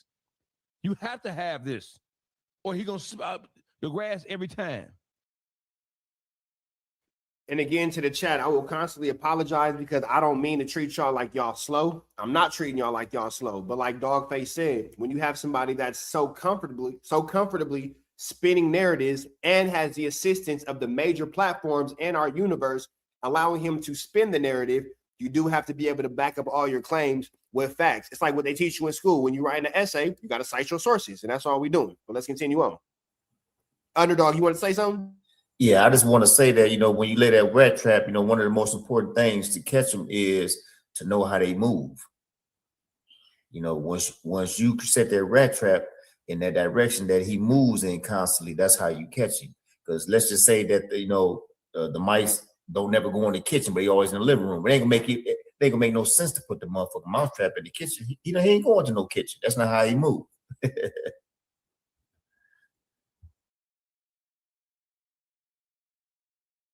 Getting up here pleading the fifth or none of that, because you are not facing any charges, so there's no right against self-incrimination. We already have the statements. This is what they are doing for him in exchange for him doing this. This is why he hasn't been charged. Everybody's saying, how is he a co-conspirator and not charged? He's not charged because he continues to provide them information. For the last 4 or 5 years, we've seen it. Open source reporting on Big U daily from him, Eddie Boy, 600, all of these different guys. We've seen it. So what they are doing, they just sitting back watching and like, okay, he keep feeding us information, you know, and at this point they have so much of the information, they can just go back and find different little things. I'm sure they could probably charge Big U with a ton of stuff based off things that Wack has said, but there has to be, you know, somewhere where they draw the line, because then you may upset the court. So, you know, they probably just sitting back on a ton of overt acts like, yeah, well, we just gonna add this or take this out if the case started looking shaky. But in any case, they are using Wack 100 clearly. That's why his name is mentioned in that document. That's what I was saying in the video yesterday, but I get it. The video is kind of long. A lot of people don't have that much time to sit around and watch or listen. And a lot of people are doing reaction videos to my videos, and reacting to an hour-long video is probably like a 3-hour segment. So I wanted to bring this back for y'all, break it down as shortly. I I thought I would be able to do it in 10 minutes, but I wanted it to be thorough too, because I want a person who has no knowledge of the law to be able to understand exactly what's going on. He's feeding them information. And because he's feeding them information and they are able to use this information to continuously put charges on Big U, then they don't see a need to lock him up. Locking him up would make him shut up. And then, you know, that would lead to them having less information. At the same time, this tells me that the information that they already have on Big U, they don't feel like it's enough. With that said, I'm going to wrap this one up, man. I hope that this was pretty. All right, y'all. So before we go on to the next clip, that was Byron Blake breaking down that Wack is in fact named as of today, according to Byron Blake, as it being Thursday, August 6th, 8:30 in South Central Los Angeles. Wack is officially named as a witness in Big U's case. And it's looking as if Wack 100 doesn't testify to his own statements that he gave on the internet, he may in fact find himself a suspect and a part of this indictment as well. Does that sound pretty accurate, y'all?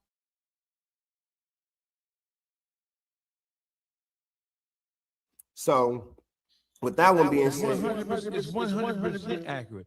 And listen, we get to the point now where the fact that we have to argue this it is pretty draining, because the amount of brain power we have to expend on this shit, when it should be obvious to just a casual observer, this shit, I can see why motherfuckers get frustrated. I can see, because Wack, he's able to wear down the average person. I can see why he's able to wear down motherfuckers, because he's playing so many games and he has so much help from people who are in positions of power and influence. And on top of that, he's going to try to take your page once you get too hot on this trail.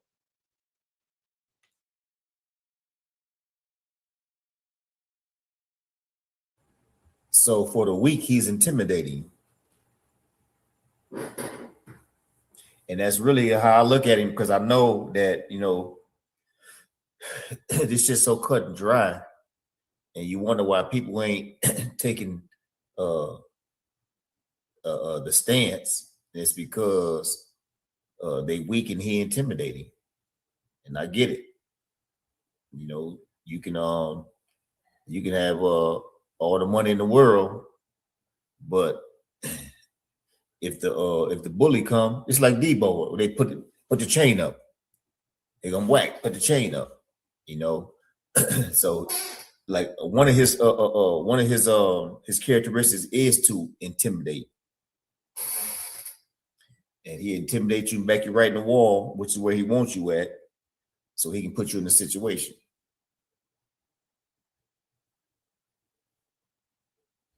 That's pretty much how the situation go. And like you guys said, I can understand how, especially people who don't come from the streets. Let's be transparent here. We all watching the same. Between the three of us, we got 423 people in here. If it's 423 people in here, it's 400 people who will never see anybody's jail cell. Let's keep that shit 100. They'll never see it. If it's 400 people in here who have never seen nobody's jail cell, it's 300 people in here who are walking away from every sort of physical altercation, every sort of verbal altercation, because the average person is not fighting or arguing on the streets, because low key, only we're taught that in the animalistic situations that we come from. The average normal person, we all fathers. None of us are going to teach our children to argue and fight in the streets. You better walk away from that shit. So the average person on the internet will, you know, kind of be willing to spin towards Wack and on Wack's behalf. And that's mainly due to the fact that Wack 100 is loud. Like you said, he's intimidating. And even deeper than that, if you don't care for Wack, that's one thing. But then how are you going to go to battle with the academics and the Adam 22s and, you know what I'm saying, all that kind of shit? You feel me? All those things are against you. And those are influential voices. If they weren't influential voices, they wouldn't be in the positions that they were in.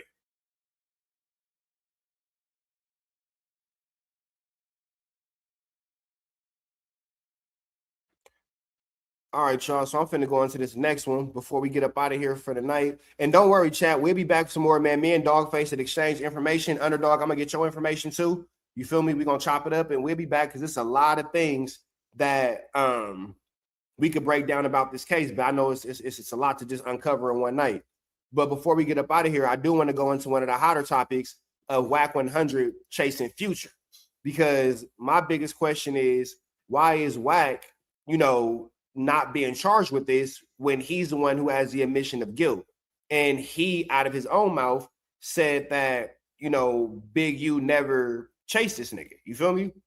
So I'm trying to find a quick little clip to where Wack is talking to DJ Academics, and Wack is making it clear that no, I never chased Future. I never chased Future. Let me see this real quick, because Wack is now maintaining that it was a little trot, or whatever the case may be, and he's maintaining. You know what? Let me see. He's probably talking Adam 22. He's also maintaining that he never said that Future got hands laid on him, despite the fact that we've seen all these situations. Here it is.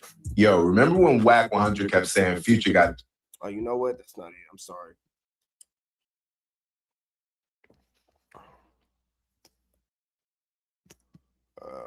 Let me see.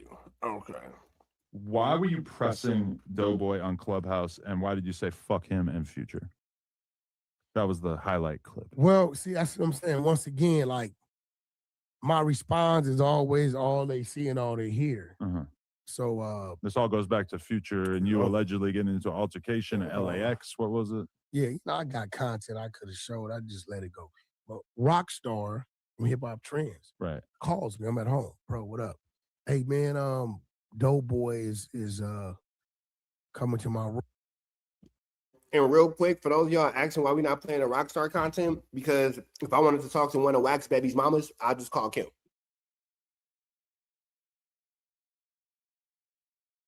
Room, he's a rapper. I want you to come in and build with him. Right. My first response is, who is that? Uh-huh. I didn't know who he was. Respectfully. Right. He one of Future's artists. That's all right, cool. So when I come in the room, they talking about songs. I guess he had a project coming out. I chimed in. I asked him, hey, what's your stage name? I go to Spotify and look him up. I said, oh man, you got some pretty strong numbers. You know what I mean? So I'm listening to one of the songs, and he's like, hey man, let me ask you a question. I'm thinking we building on some music. Mm-hmm.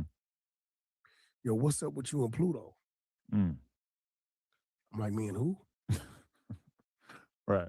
Because Rockstar didn't ask me to come build with, some Rockstar's a shit stir. He knew exactly what he was doing, don't you think? I don't know, because I don't know the dude. Right. So, I'm like, when he asked me again, see, that's the problem. Dude, my son age. So why I come from my era, when you ask me about me and another man's business, that's like a form of attempting to check a man. Uh-huh. So off the rip, I'm going to tell him, man, don't ask me nothing about me and what we got going on. Right. Now, I didn't already got a call from one of my big brothers to leave that alone with Future. Okay. So I've been left it alone. I didn't talk about it. And I told him. It's extremely interesting. And I like that Wack said this, because Wack is saying, as we all heard, well, my brother told me, and now he's omitting the name of his brother. You feel me? Now he don't want to talk about who his brother is. But let's see, Birdman, Wack 100, Future. Boom, it popped right up.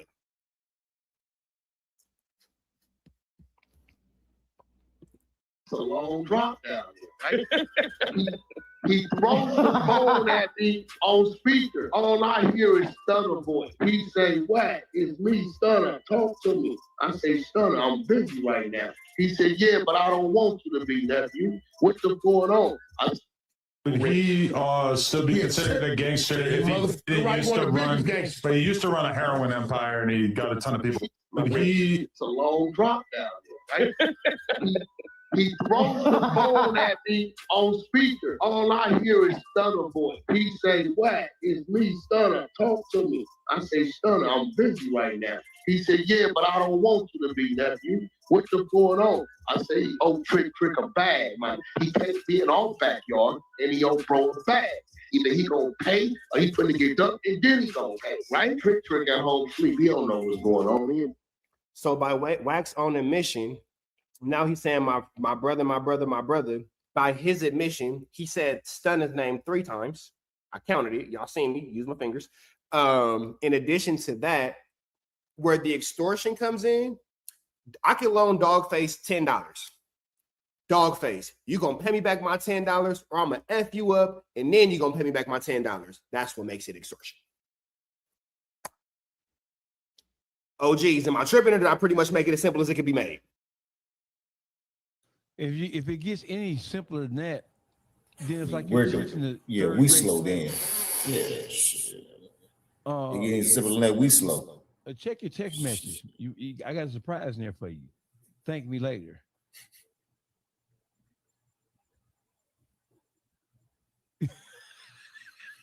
No, Trap. No, look in there. Look at it. Was a change made. It was a change made legally.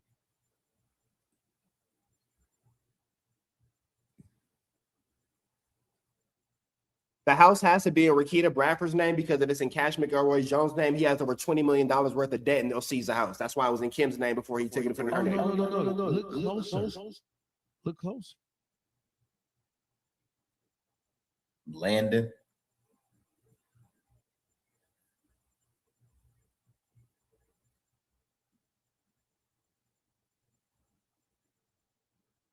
Who the fuck is that? That's him. Oh, that's the bullshit name? Yes. No, I'm a digging motherfucker. Yeah, see, we already knew about the home. I knew about that already. You feel me? Because he is, what's the old saying they should say? You don't defecate where you eat. He just on the toilet with a big old pot going crazy. Going crazy. Shout out to his son, though. We love that for him. Live your truth, brother. Hey, bro, listen, I don't even want to discuss that. I got a call from bro. Leave that shit alone. Boom, boom, boom, boom, boom. But he was adamant to keep going on. So now I'm like, so Birdman. The nigga just said Birdman name again on No Jumper. But my question to y'all is, if Birdman is being brought up, is he like an accessory after the fact? Is he an accessory to extortion after the fact? What criminal role could he play in this? He is a material witness. He wouldn't be criminally charged because he would be stepping in to act as a protector of somebody who's being threatened with bodily harm. So he wouldn't be charged as an accessory, but he would definitely be a material witness because according to Wack, he paid the ransom that allowed Future to go about his business that day and get on the airplane without being physically assaulted or worse. So he's a material witness. He's most certainly a material witness. And then wrap your homie up in an indictment. Let's keep going. Call me and say, Wack, leave that alone out of respect to me. Future, my brother, it's exact words. Like, you my brother. I love him as a brother, as a friend. Stun, I can respect that. So now it's Future telling him, yo, fuck Wack, and when you see him, get at him. But what I first got to do is extend my respect to Stunner. And I told him 2-3 times, like, bro, we got a mutual comrade that leave that alone. He kept going on. So then, okay, I'm gonna give you what you're looking for. Whoa. He thought I was out of town because everybody. He just said on Clubhouse that he never said Stunner's name. Future, my brother. You see where the fuck I'm going. He just said on Clubhouse when one of the people who was running that whatever that shit is, when the guy pressed him about it, and he played the audio of him saying Stunner's name, he said he never said his name. That's only because Stunner done got at that nigga and told that nigga what the fuck he doing. And that nigga trying to clean that shit up now because Stunner probably like, bitch, something come down on me. You know, you gonna have like, you ain't gonna be a problem to nobody no more. You know what I mean? It probably got ugly like that. Like, nigga, you better clean it up. So he just trying to clean it up now. Like, you know, he just trying to clean it up now because like Stunner know that nigga, every motherfucking name you drop, nigga, that's a charge for somebody. I wish they would come get me for you running your mouth like you crazy. Because who the fuck wants to be tied up to a federal indictment for any reason? From a loose lip nigga, man. Shut up. But that's that dry snitching though. That I was telling you, that's that dry snitching. You see what I'm saying? Like, for all we know, the feds, they may want Birdman for some prior shit, or just how they want every boss. You know what I'm saying? They probably want the nigga for something, and this is way, you know what I mean, of creating a circumstance for a motherfucker on that damn platform with that dry snitching, bro. But you know what, Underdog, you took the words right out of my mouth. And I was thinking about it. I said, well, we already, through this almost 2 hours we've been rocking out, broke down what open source reporting is. We broke down how he's examples of his active open source report is literally as current as an hour ago. We broke down how, to anyone who thinks it's not a real thing, it was used against President Richard Nixon while in office to get him impeached. We don't think that Wack is higher than Richard Nixon. With that all being said, do you think that this is maybe some term in some sort of way to where if he needs to, Birdman could be the next person to be indicted based off his hand? Man, only thing, and to me, I just feel like for him to even put a Birdman or a Stunner out there like that, his situation is really he is really in a deep situation himself that he's trying to get out of. His situation probably so deep to where he'd take his chances with a Birdman than the feds. You know what I mean? So I just believe all that name dropping, that's just, and he had a long ass list of motherfuckers to tell on. He got a long list of motherfuckers to tell on, and that shit go back so far. You know what I'm saying? And man, that motherfucker the devil, man. Shit. I mean, but shit, in this same live, you see me take it back all the way to 2006. Man, that shit go back further than that. That's actually current compared to how long that list is and how far he can go back with that fuckery. And I'll say this for the next one, because I'm sure we're gonna do this again, because I got a bunch of, look, Underdog, you see how I'm coming. You feel me? I see you locked and loaded, baby. I see it. So we can also, just per the conversation, Wack 100, in California, we got this 50-50 yard thing going on. Now, I ain't no penitentiary nigga, so whatever y'all do is how y'all do. I'm free. So how y'all do y'all jail time is how y'all do y'all jail time. But I say all that to say this. Wack 100, it wasn't a 50-50 yard when he was there. It was called a substance abuse yard. Don't let me lie and say what the exact acronym is, but it's for substance abuse and treatment. That's what it's for. Wack 100 allegedly was instructed by the Bloods to go ahead and put down a demonstration against someone else. When it was time for him to put down a demonstration, this man gets into a full argument with a female cop in order to get sent to the hole to avoid having to put down his demonstration. Once he's gone out of the hole, he then finishes his last 9 months of his sentence on what is now considered in California a 50-50 yard, but at the time was a treatment rehab yard. Well, that's incredible because Wack hangs his hat and has told us so famously so many times, he don't drink, he don't smoke, he's always sober. So if your biggest claim is never drinking, never smoking, being always sober, why are you on a substance abuse yard in the California Department of Corrections and Rehabilitation? That don't make no sense. Why are you not over there with the Bloods on the main line? So just to your point of 2006, and you saying this earlier, shit, the nigga was locked up in the 90s. Man, hey. So, it wasn't a 50-50 yard thing. I make the joke. It wasn't a 50-50 yard. It was a 25-25 yard, but it grew up to be a 50-50 yard for sure, for sure. A brother, I love it.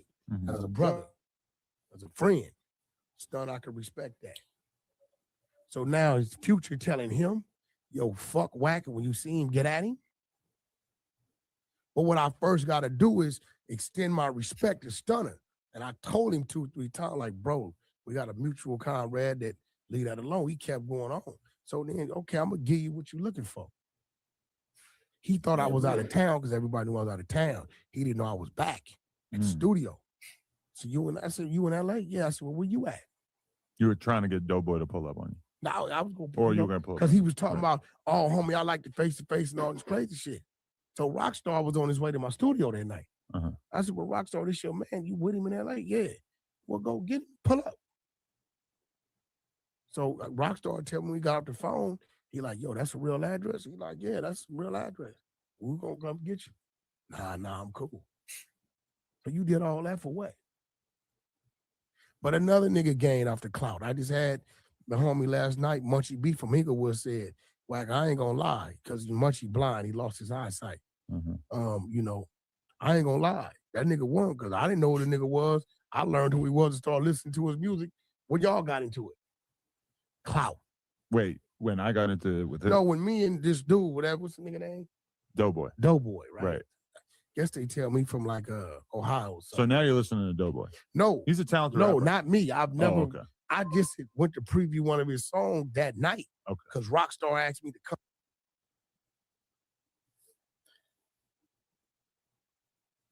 Can't hear you, Chris. Oh.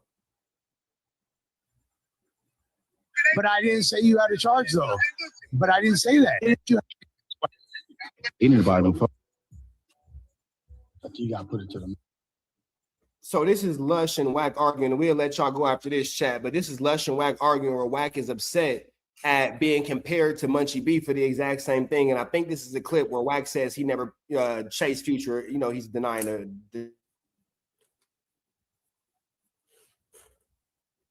Yeah, I'm just saying. Okay. Hey, you need to buy a new phone, bro. Yeah. What? I never said you. I didn't say you was in an indictment, Wack. I did not say you was in an indictment. I specifically said you. I did not. Microphone. I did not say he was in an indictment. My name, like a nigga won't break your shit. Hey, bro, I'm like the one.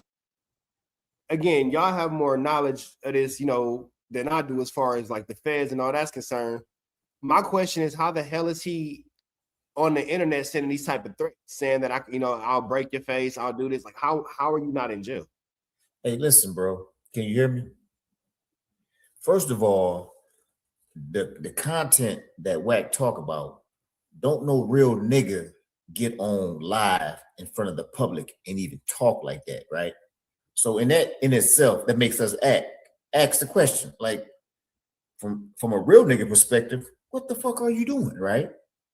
So I don't know, man. I'm gonna call a spade a spade. Whenever you see a motherfucker moving like that, he is on a mission. A mission for what? Okay, let's look at the nature of the content that he's exposing. And it all is a form of ratting. When you sum all this shit up, like, damn, he telling right there. From a real nigga perspective, damn, he telling right there. From a real nigga perspective, damn, he telling right there. Okay, so being that we trying to figure out, like, if real niggas don't talk like this and he's talking, what is he talking about? It's all telling. Okay, why do motherfuckers tell? Motherfuckers tell to get out of shit. You see what I'm saying? And like, for real, man, to be honest, it's kind of like if he wasn't so relevant, right, in his telling, like, this is something that you talk about and you be done with. But this is a motherfucker that you got to continue to slay because he's constantly updating his motherfucking bullshit. As we have been talking, we got to keep talking about it. Like, I would have loved to cut this nigga off. Like, man, I'm done talking about this nigga. It is what it is. But no, he keeps bringing us current fuckery. So we have to address that current fuckery, bro. Underdog, I was able to bring y'all that conversation where he started listing up all them names. Nigga, that happened fucking 97 minutes ago. Man, hey, he on a mission, bro. It's literally that's up just to what it date is. telling. And he on a mission, right? I'm gonna tell you what real niggas do to niggas like that. They just stay the fuck out his way. That's what real niggas do. You see what I'm saying? But, you know, we content creators, man, you know, and I'm a baby in this shit, but shit, I ain't no fucking dummy. I don't give a fuck if I'm 2 days in this motherfucker or 3 days in this motherfucker. You walk past me with a red dress, I'm like, she had a red dress on. I ain't no fucking dummy. Like, and you know, shit, nigga, I've been in the motherfucking streets, bro. Like, shit, the majority of my life has been impressed by the streets. So, like, man, niggas don't even fuck with niggas like this, bro. Like, niggas don't even fuck with niggas like this, right? And real niggas, for real, when this nigga encounter a real nigga, he don't even, he don't even really get to circulate no more after that because shit happens to niggas like this. You see what I'm saying? Like shit happens to niggas like this. Niggas like this don't continue to be able to make motion in this manner. But you know, he ain't crossing no real niggas path. Believe that.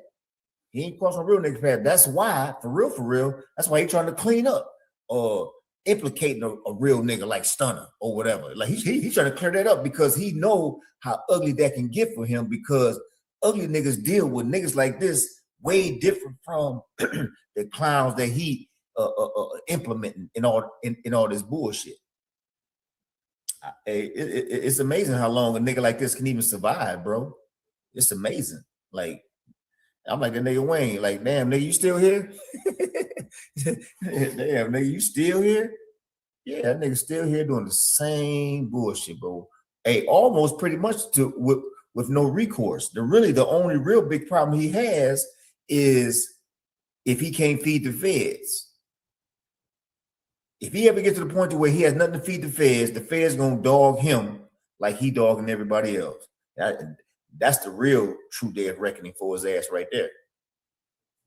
You see what it's gonna come down to, and I'm just making sure I'm looking it up as I'm talking to y'all. I'll be at all them court dates. Don't worry about it.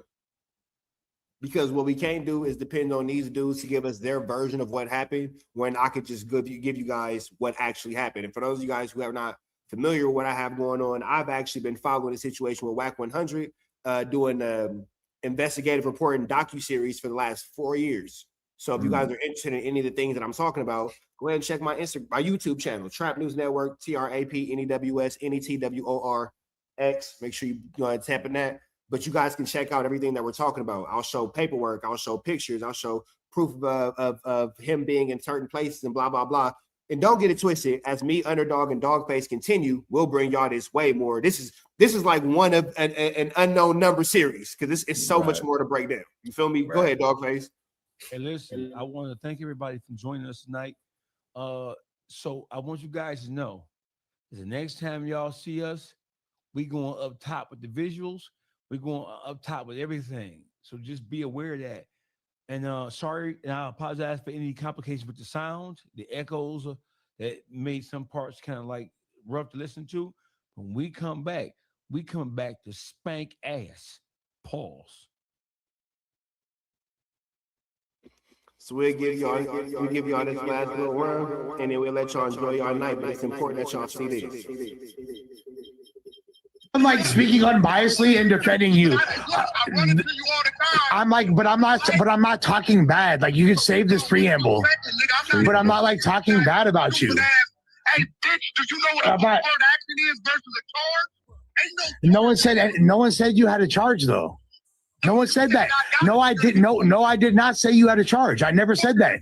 I never said you had a charge. I don't know what you're talking about. I didn't say you had a charge though. But I didn't say you had a charge though. But I didn't say that. I didn't. Go ahead. But I didn't say that though. But I already knew this was gonna be some. I don't even know why I answered this. Hey, listen, I ain't let you niggas meet who Wack is. And one day I'm gonna show you that. Okay, but you ain't gonna like. But I'm not against you, and I didn't say anything. Calm down. Yeah. Even listen, I'm not. I don't know why you tripping on me, bro. Like I'm not. You was just popping it. No, I wasn't. What did I say that was popping it? Put the microphone to the speaker. He passed the bottle to it that killed the nigga every week. I ain't never said no like that. No, that's not. I'll say it again. That's not. That's bro. I think.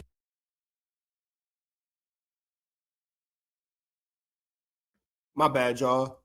So you know how this end up, Underdog. They just start arguing and yelling and screaming at each other. Wack did say something that was important though. He said, "You effing idiot. Do you understand what an overt act is? An overt act is basically, in a short story shorter, it's a description of what you're being charged with. It's the adjective to your felony, to your indictment. Is that a simple way of putting it? Yeah, it's like an addendum, goddamn. That's it. So I'm gonna show you guys this, and then we'll slide out for the night. But Big U was charged with the overt act of assault on Wack 100. That comes after Big U was caught on a wiretap in a private conversation telling someone Wack 100 is an informant, I want to, quote, break his jaw, end quote. Of course, we don't think that anybody should get their jaw broken. We don't believe in that over here. But regardless of the fact, Big U said that in a private conversation. Big U's lawyer says to the court, and I quote, there is no crime against my client admitting he wants to harm an informant on a private conversation, end quote. The federal government decides to say, you know what, Cash Roll Global, I see you. The federal government decides to say, you know what, you're 100% right. The overt act of assault doesn't apply. And then they decide to actually charge him with the assault. So Wack can say overt act, overt act, overt act. No, it's not charged, it's not charged, but overt acts leads to convictions. Let's play this content. Jury unanimity issues, making it hard for the jury to be unanimous. And as the jury may properly rely on non-predicate overt acts to reach a verdict. In other words, when you're bringing in a bunch of stuff that we haven't been charged with, you may confuse the jury and have them relying on something that we haven't been charged with as just an overt act. And they may end. Okay, so him having Wack as, one to whoop Wack feet, and Wack being a victim in the paperwork is an overt act. It's not an actual criminal charge. So, yeah, Wack is in the paperwork as a victim. Yeah, Wack is in the paperwork as a victim. But, nigga, that's an overt act. That ain't no criminal charge. You can't charge me for that because I want to whoop somebody's feet. You feel me? You can't charge me because I want to break somebody's jaw. So, he a victim in the paperwork, but, man, so what? You can want to whoop somebody. I want to go whoop out the nigga I coach the kids' football team with right now. You can't charge me with a crime for that. I ain't did nothing. You feel me?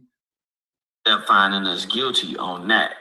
Now, the government would respond to Big U, and they would say that the fear and control category encompasses charged overt acts that are direct evidence.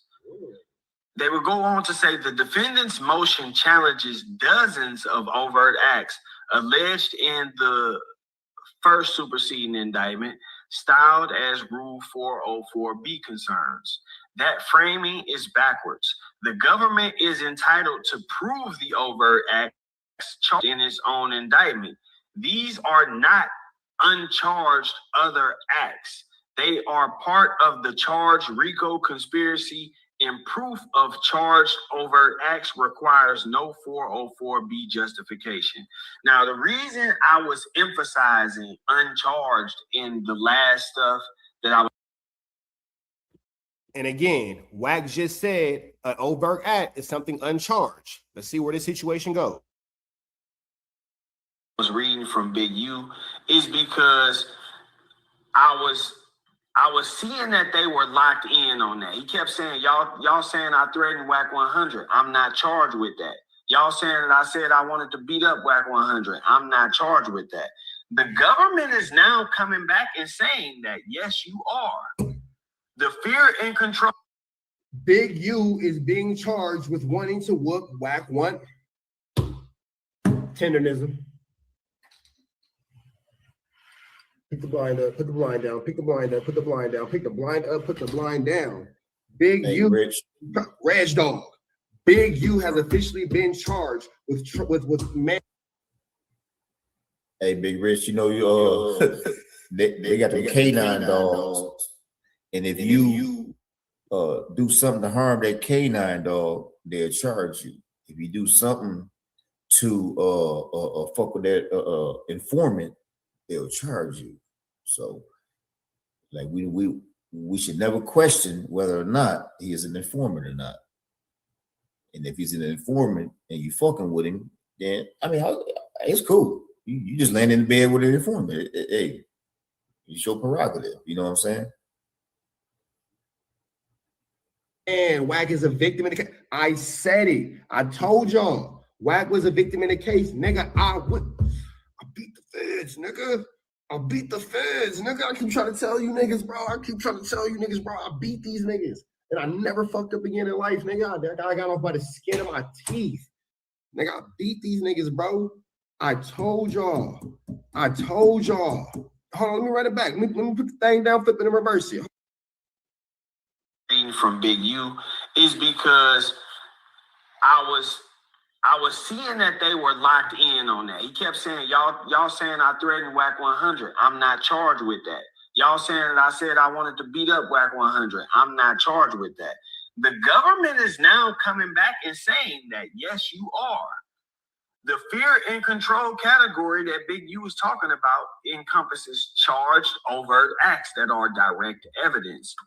Again, it says these are not uncharged other acts. They are part of the RICO conspiracy, and proof of charged overt acts requires no 404B justification. So, long story short, Big U is charged with assaulting Wack 100.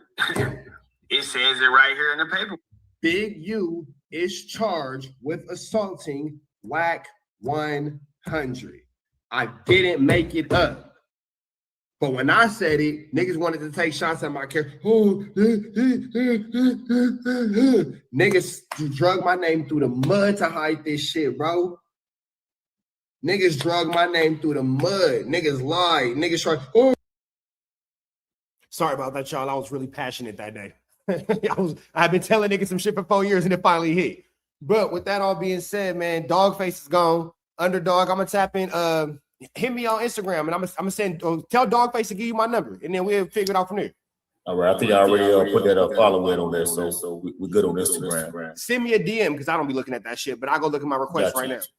All right, bro. Peace. All right, man. God bless, man. God bless. We appreciate Dogface for being in here. Real quick, chat. If y'all want to continue on, we appreciate y'all being a part of Trap News Network. We appreciate y'all rocking out with us. This whole situation with Wack 100 has been barnacles. Barnacles. When I say that this situation has been crazy, For my regulars in the chat, y'all know what time it is. Beat the brakes out of the Tony Montana rapper. One of his security guards named Roscoe was allegedly caught up in the mess or got messed up in the melee. He was rushed to a local LA hospital. The club, the Great Soul Manor, was shut down for the night. So now we have academics talking about who allegedly whooped out Future. Let's jump into this content. Let's get into it. Let's go. Following the incident, helicopters patrolled the parking lot to make sure the area was safe. Now, Wack had told us about the story, and he basically kind of described it just like how this happened, except he gave more detail. He said, yo, they surrounded club security and everything, and basically when the gang... It's crazy because in Wack's last pieces of content, he was saying how it happened at a hotel, and here you have academics making it clear that this, in fact, did happen at a club. Members of LA want to do something you have in security or security at the club, knowing that they live in LA, they want no sauce. So Future narrowly escapes a vicious. Real quick to y'all, I'm finna remove Dogface and I'm finna remove Underdog from the chat. So if you guys from the live, so if you guys want to continue to watch this, it's on my page, Trap News Network, and we'll dive deeper into some of these things. But I am about to remove Dogface and Underdog from the chat. So make sure that y'all are in fact tapped in, because if you are watching from their YouTube channels, Dogface's channel specifically, you will have to come find it on the Trap News Network, and then I'll be live. So make sure y'all get into that. Chat, y'all know what time it is with me. I just don't want to hold I don't want to hold they chat hostage. You feel me? Is Henny still in here? God damn, Henny. To beat the brakes out of the Tony Montana rapper. One of his security guards named Roscoe was allegedly caught up in the mess or got messed up in the melee. He was rushed to a local LA hospital. The club, the Great Soul Manor, was shut down for the night. So now we have academics is talking about who allegedly whooped out Future. Let's jump into this content. Let's get into it. Let's go. Following the incident, helicopters patrolled the parking lot to make sure the area was safe. Now, Wack had told us about the story, and he basically kind of described it just like how this happened, except he gave more detail. He said, yo, they surrounded club security and everything, and basically when the gang... It's crazy because in Wack's last pieces of content, he was saying how it happened at a hotel, and here you have academics making it clear that this, in fact, did happen at a club. Members of LA want to do something you have in security or security at the club, knowing that they live in LA, they want no sauce. So Future narrowly escapes a vicious beatdown in 2013. Now, supposedly, like for all we know this happened, and then we knew about Wack chasing him in the airport. But what was confusing is that we knew about who chasing him in the airport? in 2013. Now, supposedly, like for all we know this happened, and then we knew about Wack chasing him in the airport. But what was confusing is that when we went to the indictment, right? When we went to the indictment said, and let me pull up the indictment. The indictment says after Wack, no, hold on. Let me just give me a second. The indictment says, let's go to airport. Let's search that. Now, right? So actually, the indictment does not mention the club thing. The club thing happened in 2013. So the indictment does not mention the club, but Wack mentioned the club. So when this club incident shows up in future indictments, we know where it came from. Okay. Now, so if we start thinking, it says and around 2014. Actually, this might be it. Well, anyway. Okay. Oh, here it is. In or around 2014, okay, after Future refused to pay and ceased answering the calls, they, Henley's associates, and it says Henley and his associates, which means he was there, committed violence against NDC and his associates and security for failing to show respect. Now, this is the issue with, I've seen Wack talk about this a bunch, and he's like, yo, man, there's something else in the mix, because I never said we touch Future. And he's right. He didn't touch Future. And supposedly the one in 2013, the bodyguard got fucked up, but not Future. But apparently there's another incident. So there's a third incident that the feds are talking about that doesn't involve Wack and doesn't involve that club thing that we know. But it just goes to show 3 incidents of niggas, like they were treating Future like a pinata. I don't know what was going on. Now, granted, they didn't get touched in other situations, but hold on. Here we go. Let me see.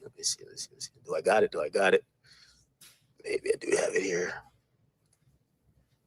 So now again, it's incredible to point this conversation out because Wack again made it abundantly clear that he never said anything about Future getting accosted in a club. Now you hear DJ Academics is saying something totally different, but Wack just will say pretty much whatever, and we're watching these situations, these lies unfold one at a time. Do we have it? Okay. All right. So we get confirmation.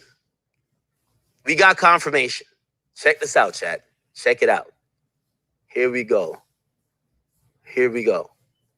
So remember, there's 2 incidents we know. Wack chased him in the airport, him getting surrounded and almost touched at the club, but his bodyguard got beat up. But the feds claim he got his ass whooped. Where did he get his ass whooped at? So someone reached out to Wack, and Wack sent me that nigga got his A double whooped wherever Wack said he did. Like, the text messages of the person who finally cleared it up on when Future supposedly got his ass whooped. So now Wack is revealing the name of the individual who. So let me get this right. Wack is naming the individual and verifying and identifying the individual who attacked Future amongst his open Big U indictment for an attack that is not mentioned in anyone's legal paperwork, nor is anyone being charged with it. But yet Wack is getting somebody involved who should be named as a culprit in this. So is it possible that the federal government, because Wack has been named as a witness in Big U's case and an asset, we have that literal paperwork, as well as an associate of Big U, which would be Wack 100, who chased Future. Do you think that now Wack 100 has struck in some sort of deal or has came up with some sort of plan to say, hey, I'll tell you who attacked Future, I'll tell you who did blah, blah, blah in the club in respects of, in exchange of, you don't convict me of being the associate. You don't charge me with being the guy that ran down on Future. You feel me? It's out. So, and by the way, this is from Wack, but he's texting, like, you're gonna see this shit. It's kind of like hilarious. Yo, the fact that Wack got a nigga saved like this is crazy. WS Crip Partner 99. Who the fuck saves a nigga like this? WS. And now you're telling on Hop. Now you're putting the case on somebody else. So now you're literally open air snitching on somebody. Like, it's not even a maybe not. It's not a question of it. It's not a are you or aren't you. Like, you're literally now charging somebody and putting the name of what's the word I'm looking for? You are looking at the name of don't let me lie. You're culprit. You're putting the name of a culprit to a crime that has yet to be charged, but it's still an open crime. Crip partner, whatever. Or a charge that's yet to be indicted to anyone, but it's still an open crime. Anyway, he texts Wack and he says, Hop is the one telling. He's the one that knocked out Future and Floss took his gun. So Wack says, knocked him out where? Future wasn't touched at the airport. That's cap. Then the Crip partner says, nigga, he knocked out Future at the SLS. I was there. So now Wack is saying that he witnessed Future get knocked out, and now he's telling everybody what he saw. So again, if Wack 100 doesn't attest to this in court, it's going to look bad because he's making it clear, as we know him to be a witness in the testimony and a witness on the case, that this is what he's into. And this is what he's talking about. Then Wack says, first they said it was a club, not a hotel. So that happened at a hotel Future was knocked out at. So now we're getting to find out. The club they pressed and he ran out through the kitchen.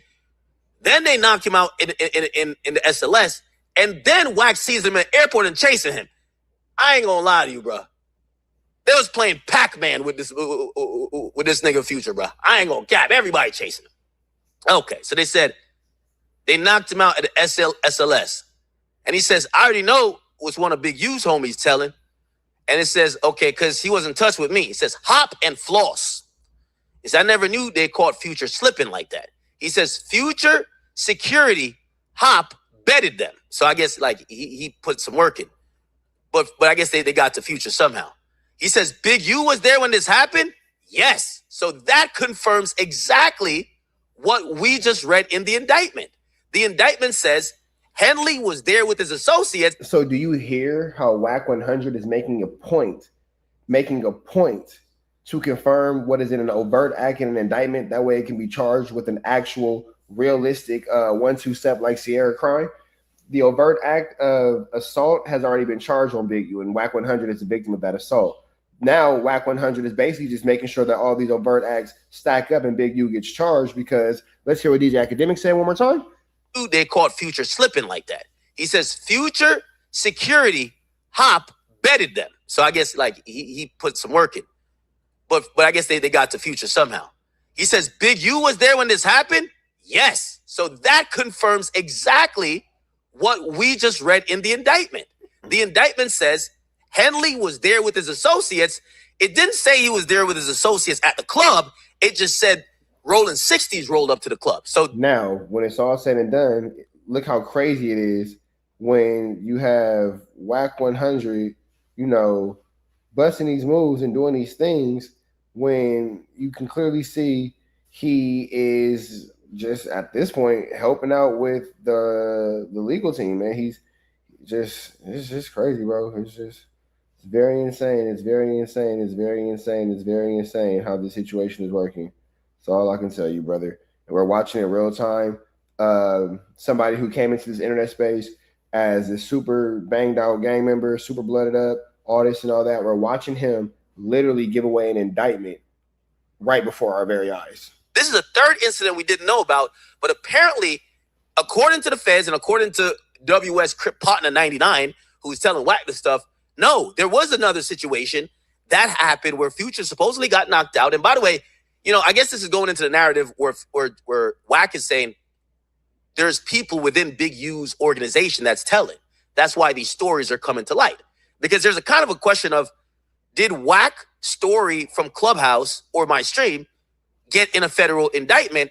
Because DJ Academics is showing us that Wack's information was used into a federal indictment. He just doesn't want to come out and say it. But the reality of the situation is Clubhouse conversations, no jumper interviews, conversations with DJ Academics possibly are all used in this situation. We know for a fact that the Clubhouse conversation is being used. We know for a fact that no jumper conversations have been used. This is a clear sign of what's going on in today's time when it comes to this Wack 100 situation. Should you not want to believe it? Should you not want to go about it in a proper manner? That's your business. But the reality is what the reality is. He just said it publicly? Or did Wack like fucking feed information to the feds? His thing was, these stories that just got added, I only was at the airport thing, and the other stuff they added, I never knew about Future getting beat up. So he's being told that Future got beat up, and Now he's being told who would know this or let it be known. So Hop knocked him out and Floss took the security pistol? Yes, at my hotel. And he says, yeah, I didn't know about this one. Now it makes sense. They're mixing the situation with the hotel situation. So he's saying that they're mixing. But see, here's the thing about that. They're not mixing it up because this is what Wack said. Let's listen to this.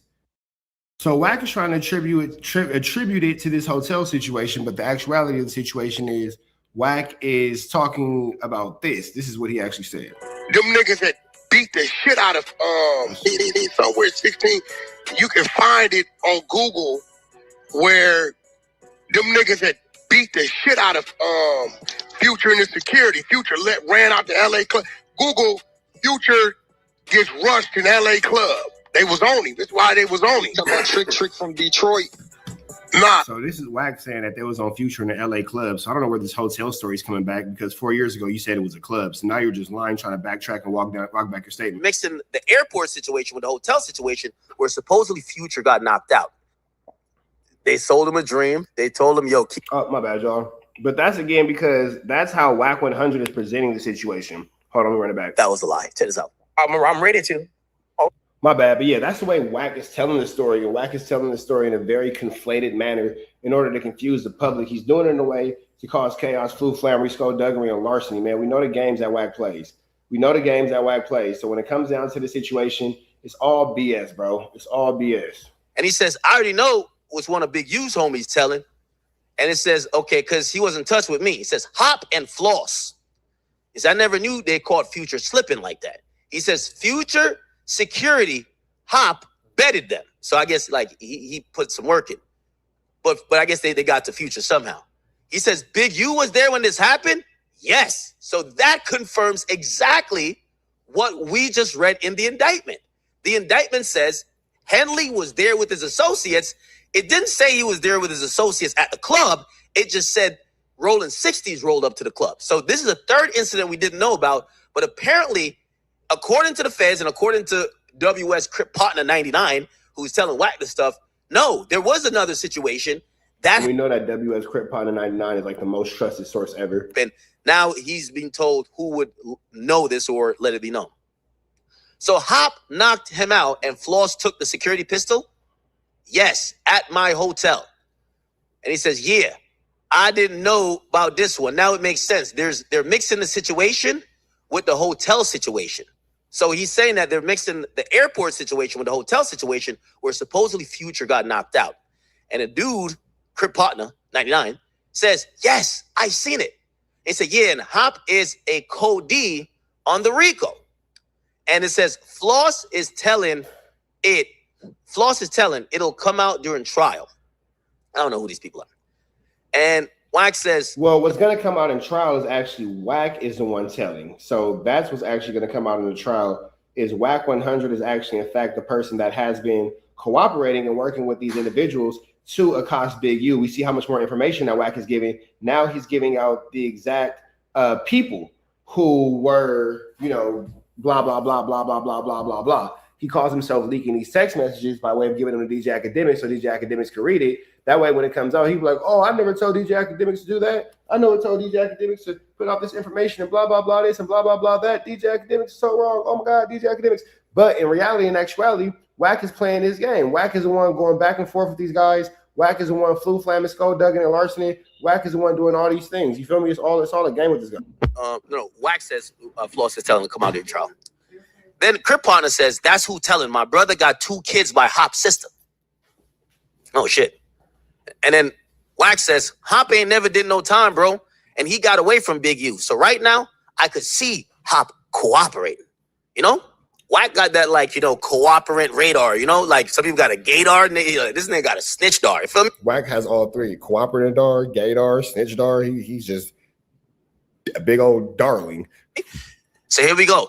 And he says, so Crip Partner 99 says, nigga, he is, Manny is, nigga, he is, Manny is, they is. Okay, so there's a lot of cooperants. Okay.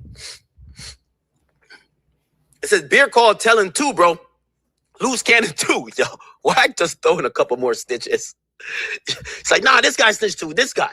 And he said, shit, all of them, about 50 more of his homies over the years. I don't know who Bear Claw is. Damn. Yo, Crip Partner 99 put a heartbroken inside. You could tell that broke him, bro. That broke his heart. Damn. I guess Bear Claw broke his heart. Fuck. Meanwhile, you have no statements or anything coming from Bear Claw at all. They say, yo, Bear Claw told him to stop calling his phone.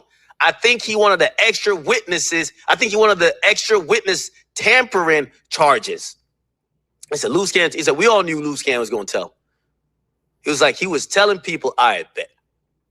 Chat. So Wack is basically just saying, it's everybody but him. You feel me? Like, just, this is crazy work. Got some confirmation according to. So with that all being said, man, we finna get up out of here to the next one. Y'all know the deal, man. It's red dots to the left. You know the rest. Say a prayer and be blessed. We are gone.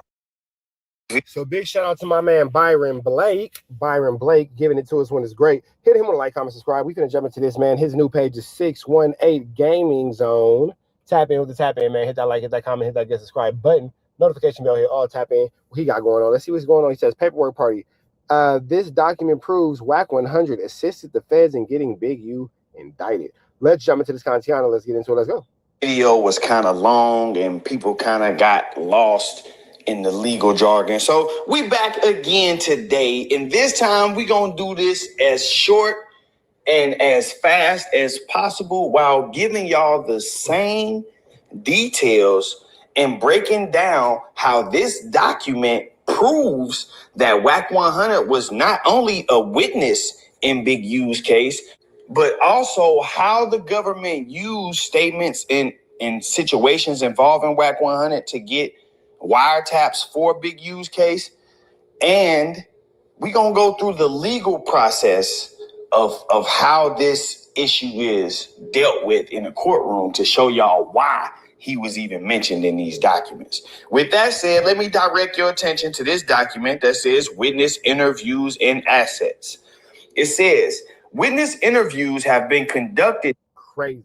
Witness interviews and assets. So this is statements giving from witnesses that are being interviewed, as well as assets to the case that are being interviewed. Let's see what's going on. What's going on. During the investigation that have been effective in gathering information about Henley's involvement with the homicide. They have also been effective in gathering information related to Henley's collection of extortion payments. Some of the interviews have also led to the recruitment of a few of the aforementioned confidential sources who have been used during this case. However, as described above, those confidential sources have taken this investigation as far as it can go and short of meeting its prosecutorial goals. Wait, hold on. However described, these confidential sources have taken this investigation as far as it could go. So this could be the reason why we could see Wack 100 possibly in this future indictment soon. Because according to the federal government, these confidential sources, my bad, I know I whited it out, have investigated as far as it can go. Okay, taking this investigation as far as it can go. That's what they did. They don't need you no more. And objectives. So what they are doing here is they are attempting to convince the judge that using confidential sources and confidential witnesses does not serve the purpose of the investigation anymore. That strategy can no longer be used to take this case forward. Additionally, in my conversation with CHS-1, CHS-2, and other law enforcement, I have learned that Henley associates with a tight-knit circle of people who have known each other for decades. Continued interviews without court-authorized interception of the target location could unnecessarily alert the targeted communicators to the interests of law enforcement in their illegal activity. So what he's saying is, based on the information that he got from the informants, everybody who is around Big U is very close to him, and it's a tight-knit circle. Therefore, if we continue to try to interview people and try to get these people to come talk to us, then it will alert the people we are investigating that they are being investigated. This is where he starts to talk about how they can get around that and why they should be allowed to get around that. He says the interviews would also have the effect of alerting the targeted communicators and others, thereby compromising the investigation and resulting in possible destruction or concealment of documents and other evidence. Additionally, if the targeted communicators are alerted to the government's investigation, they may flee the jurisdiction in order to avoid apprehension and prosecution. For example, now you see it says for example. So this is an example of how an interview could alert the targeted communicator. Definitely true. An interview, a podcast, a song, a No Jumper episode, a drunken rant on Clubhouse. All these things can alert. Come on, bro. It's all in the paperwork. It's right here, man. Byron Blake is outlining it. And at this point, if you don't see how these dudes are using social media to attribute to this investigation, you just don't want to see it. Example, in July 2022, the FBI Houston Division conducted a telephone interview of Cash Jones, aka Wack 100, about his interactions with a subject of their investigation. The FBI Houston Division believes C. Jones recorded the interview because the entirety of the interview was posted to YouTube the following day. Based on my training, experience, and knowledge of the investigation, I believe additional interviews of associates of the targeted communicators will not stay private and alert them to LAMTFVG's investigation of the enterprise. So, right there, he's saying an example of witnesses leaking information that could alert these targeted people is Cash Jones leaking the information from the investigation with the FBI Houston Division.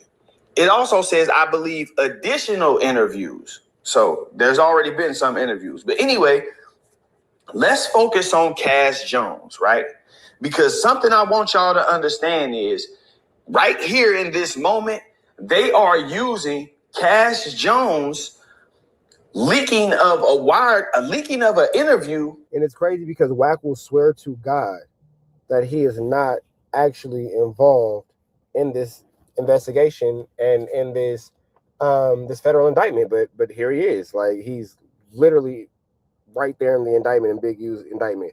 Here you see the name Cash Wack 100 Jones right there. Then at the bottom you see Henley, which is Big U, multiple times mentioned. Like, we're watching this go down in real time. We're not making these things up. This is actually what's going on. In a separate situation, as a foundation for why they should be allowed to get a wiretap in this situation. Legally, you cannot do that. But let me show you how they were able to get around that. Now, first things first, just like I told you, no, the government cannot use a witness leak from a completely different, unrelated case as a generalized legal shortcut to bypass witness interviews or establish necessity for a Title III wiretap in your specific case. Meaning they cannot use the fact that Cash Jones leaked information in an FBI Houston Division investigation as a shortcut to bypass witness interviews or establish necessity for a wiretap in Big U's case. They cannot legally do that. Let's look at what these things mean. Title III necessity in case-specific proof, meaning in order for them to get the wiretap, they have to prove it's necessary, and they have to have case-specific proof. So they can't use proof from another case, right? That alone tells you that Wack is connected to this case because they wouldn't have even been able to mention him. Wait, hold on. Say that one more time, Byron Blake. On that. Now, first things first, just like I told you, no, the government. Because I know sometimes y'all be tuning out. I need y'all to stop what y'all doing and really pay attention to what this man just said. The government cannot use a witness leak from a completely different, unrelated case as a generalized legal shortcut to bypass witness interviews or establish necessity for a Title III wiretap in your specific case. Meaning they cannot use the fact that Cash Jones leaked information in an FBI Houston division investigation as a shortcut to bypass witness interviews or establish necessity for a wiretap in Big U's case. They cannot legally do that. Let's look at what these things mean. Title III necessity in case specific proof, meaning in order for them to get the wiretap, they have to prove it's necessary and they have to have case specific proof. So they can't use proof from another case, right? That alone tells you that Wack is connected to this case because they wouldn't have even been able to mention him in this paperwork if it was completely unrelated. Anyway, the necessity requirement under 18 USC 20. So obviously Wack's name and presence in this Big U's case, in the Big U indictment, has relevancy as far as the United States of America's federal government is concerned. 518(1)(c). A Title III wiretap application must include a full and complete statement as to whether other normal investigative procedures have been tried and failed or why they reasonably appear to be unlikely to succeed or too dangerous. So in order to get a wiretap, you have to show the judge that other normal procedures have been tried and that they have failed, or that they appear to be unlikely to succeed, or they may be too dangerous, right? In your case. So in order to get this wiretap from this judge, they had to prove to him that they've already tried other things, which is why they are mentioning, hey, we have tried witness interviews, but the FBI Houston division did an interview with this guy and he leaked the entire interview. So we don't think doing interviews is a good idea over here. But let's keep going. Let's get to the case-specific evaluation, because I said it, they can't just show that it's necessary. They have to use case-specific facts, right? So it can't be this guy leaked information in another case, so we shouldn't have to follow the procedure in our case, right? Boom. The necessity requirement must be demonstrated with facts specific to your specific investigation and the targets named in the application. What this says to me is that the reason why Wack 100 was mentioned in the application, and they mentioned that he leaked information in that other office's investigation, is because he was a witness in this investigation. And they're saying if we go and interview this witness, he's going to do the same thing to us that he did to them. So you should just give us a wiretap. So for those of you guys who are saying that Wack 100 is not a witness in the Big U case, here's the proof that he is. That's what's happening right here. As y'all see, it has to be specific to your investigation and the target's name. So if Wack 100 was not connected to Big U, y'all see it got Henley's name at the top. If Wack 100 was not connected to this investigation, if Wack 100 was not a witness in this investigation, if he was not the person that they were using to say, hey, we can't keep using our witnesses, we got to go get a wiretap now. If he was not the person, his name wouldn't even be here. It has to be case specific. And it literally doesn't mention anyone but him. Literally does not mention a single person but this man. So there's no reason for them to mention. And if you look at the earlier part of the document, it mentions CHS-1, CHS-2, who we know to be witnesses and informants in this case, and other law enforcement. And then it mentions none other than Wack 100. But let's keep going, because there's something else that you have to see, which is called the exhaustion of alternatives.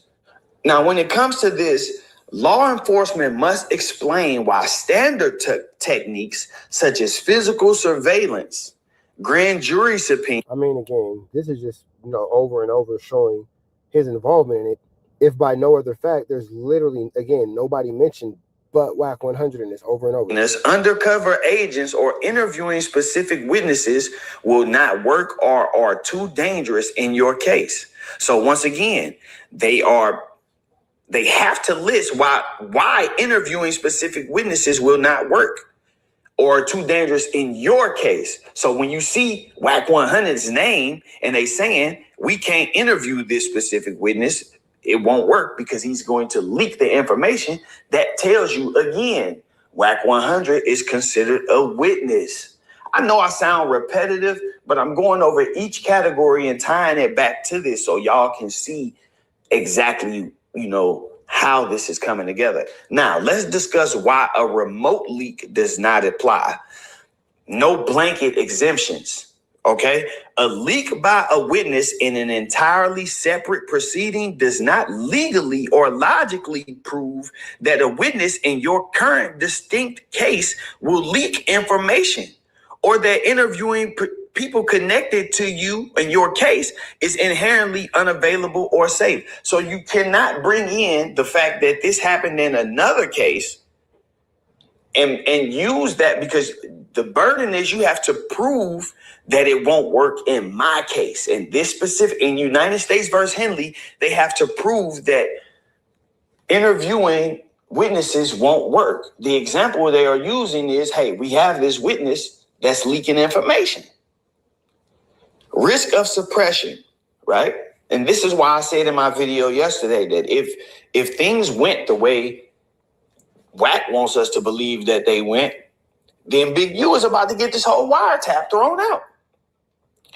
If federal agents or prosecutors insert generic boilerplate arguments or rely on unrelated external events to pretend they satisfy the exhaustion requirements of your case without actually evaluating local realities, the defense can move to suppress the wiretap evidence.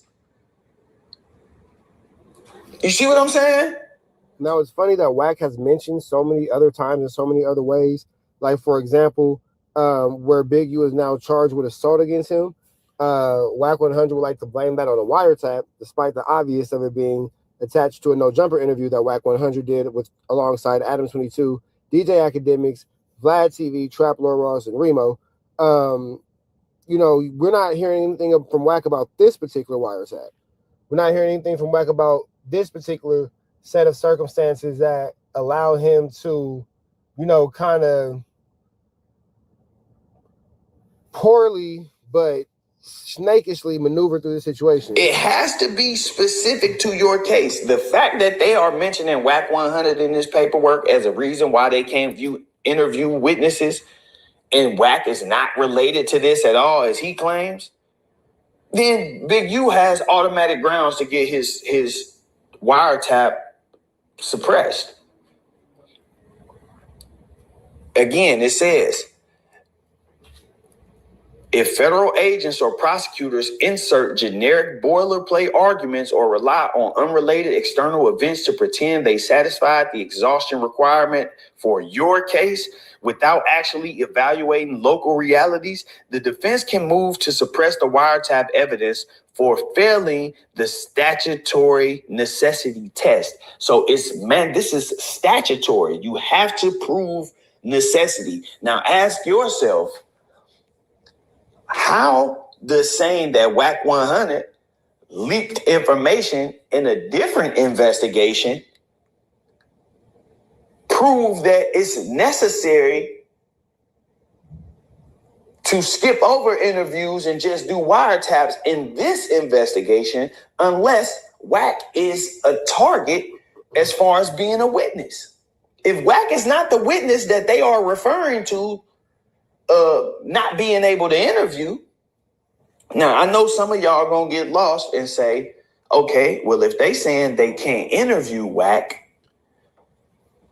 how is Wack an informant? Let me break this down to you. I want to direct your attention back to the original complaint filed in Big U's case, where it details this alleged robbery that happened to victim 1 And victim one was later instructed to pull up on Big U, and Big U told him that's how you rob yourself, and demanded $10,000 from victim one to ensure that other robberies did not occur. Of course, this is all after allegedly giving victim one back the stuff that he was robbed for. Now, Loose Cannon, who is identified as Williams in this indictment, later admitted to this robbery and the aftermath on a podcast. On the No Jumper podcast, after stating that Williams was Henley's right-hand man, Williams explained, so basically, he'll manipulate things. We'll go and do something, and then the same niggas we do it to show up at the house like 10 minutes later as we trying to count everything. So he's basically saying we go hit a lick, and then as soon as we pull the move, the people that... Which is also, again, statements used in the indictment. And no, Wack 100 did not give those statements, but he all but walked Loose Cannon through, you know what I'm saying, that entire situation. He definitely led Loose Cannon into giving up those statements and giving up those things, even reminding Loose Cannon what to say by saying, and I quote, "Well, what about the robberies you was telling me about? Tell him about that." Loose Cannon would have never even said these things had he not been reminded by Wack to talk about it. And Loose Cannon, in his ignorance, goes, oh yeah. And then he goes and talks about that situation. I'm not saying what Loose Cannon did was right. I'm not saying that Loose Cannon should not be held accountable for his own actions, but this is a clear case of Wack manipulating somebody who is intelligent. Who is educationally inferior to him. You know what I mean? We took it from... I did not mean to say that man was intelligent. Pull up on us. We be confused, like how? Williams then said that Henley would state, well, we just gonna give like 40,000 back. Wack 100, listen to what it says. Wack 100, who is a rival counterpart of Henley's for the Bloods, was also on the podcast. See how they clearly mention his name? It's nothing. They clearly state who they are talking about that said this. Anyway, it says, Wack 100, who is a rival counterpart of Henley's for the Bloods, was also on the podcast and stated, you know why he wanted to give dude back the 40, right? So they using Wack's words to corroborate the MO. Right here. And that is literally in Big U's paperwork. A No Jumper interview has literally and officially been used in Big U's paperwork. We are watching it right here in real actual time. Period, point blank. Wack is explaining to Loose Cannon and the people viewing the podcast why Big U, because Loose is saying, man, he'll be like, well, we just gonna give back 40,000. And now Wack is saying, you know why he was saying why he wanted to give dude the 40, right? Because he was gonna charge him 20 for getting it back. So they're using Wack's words in the original complaint right there. Fast forward to 20. That is crazy work. Crazy. To give dude the 40, right? Because he was going to charge him 20 for getting it back. So they're using Wack's words in the original complaint right there. Man, I don't know, man. If you don't want to see it, you don't want to see it. A new overt act that has been added to this racketeering charge. What you have to understand is these are charged acts, but they are charged as acts committed in furtherance of the racketeering. So the racketeering is the actual federal statute that he's charged under. And then that way they can just inculpate all of these different acts and things that he's allegedly done and put them all under one charge instead of having to charge him with 200 different statutes. Anyway, they are clearly using his words and information that he put on the internet once again. This is called open source reporting. Now, this is... I've said this too many times. Where it gets really tricky too. Now, let's be very clear about this because I want y'all to know that I know what I'm talking about. And I want y'all to know what y'all talking about when y'all say this. So to answer the questions, yes, If the interview was published in a newspaper, magazine, podcast, TV broadcast, or public website, that's considered open source intelligence. Now, here's how you can tell the difference based on where the government got the quote. It is open source reporting if the interview was public, the witness spoke to a journalist, a blogger, or posted a video online. Now, let's discuss why it's used. Prosecutors can simply read the article or watch the video and quote it in the indictment. They do not need. Remember when I said niggas wasn't going into the police station a while ago, maybe some years ago by now? I said these niggas are not going into the police station doing their debriefings, they doing them on YouTube. And y'all was like, no, Trap, you tripping. Was I? Person themselves, because the person already made the statement publicly. So by all standards, definition, all they have to do is watch your interview, and if you say something on there, then they can use it. They don't have to talk to you at all. But let's keep going, because this statement can be used to establish probable cause in an indictment. And I want to explain to y'all exactly how it's used. And I want y'all to also understand that the threshold for probable cause for an indictment is not the same as reasonable doubt. You know, it's two different standards. One, the standard that they have to use just to get you charged is nowhere near the standard that they have to meet in order to get you convicted. So again, all they have to do is take this guy's words and say, hey, we believe this may have happened because this dude said it happened.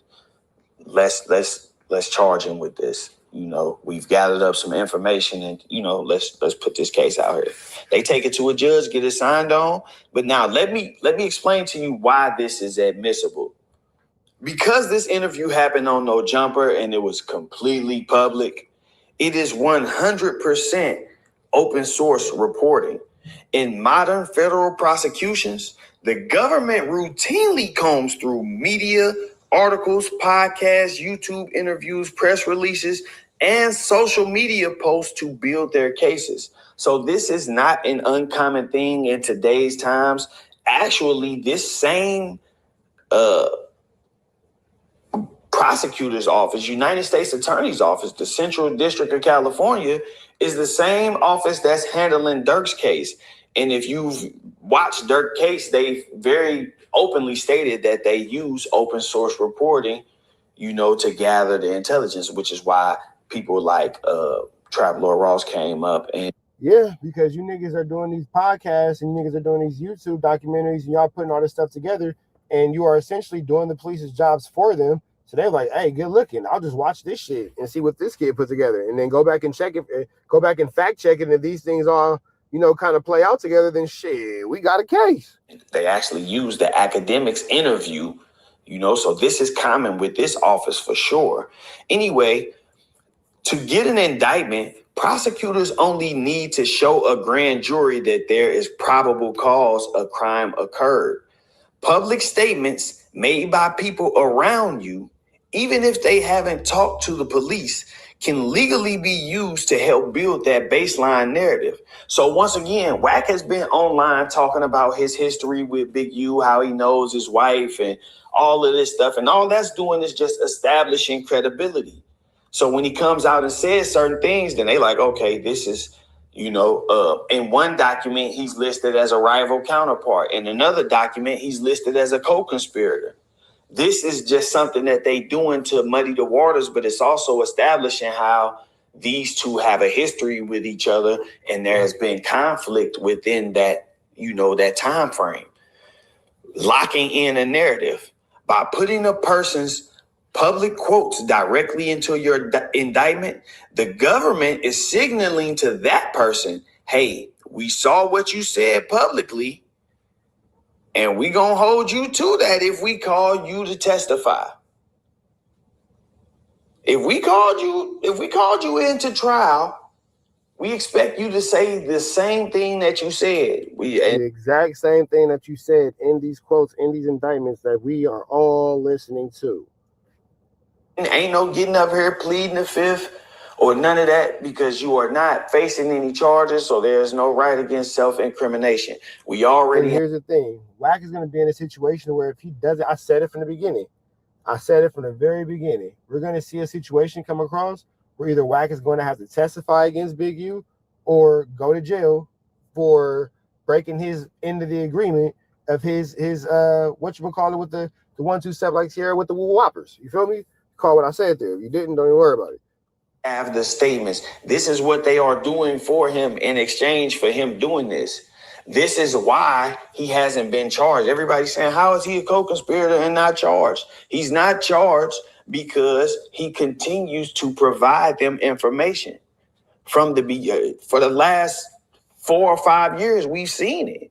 Open source reporting on Big U daily from him, Eddie Boy, 600, all of these different guys. We've seen it.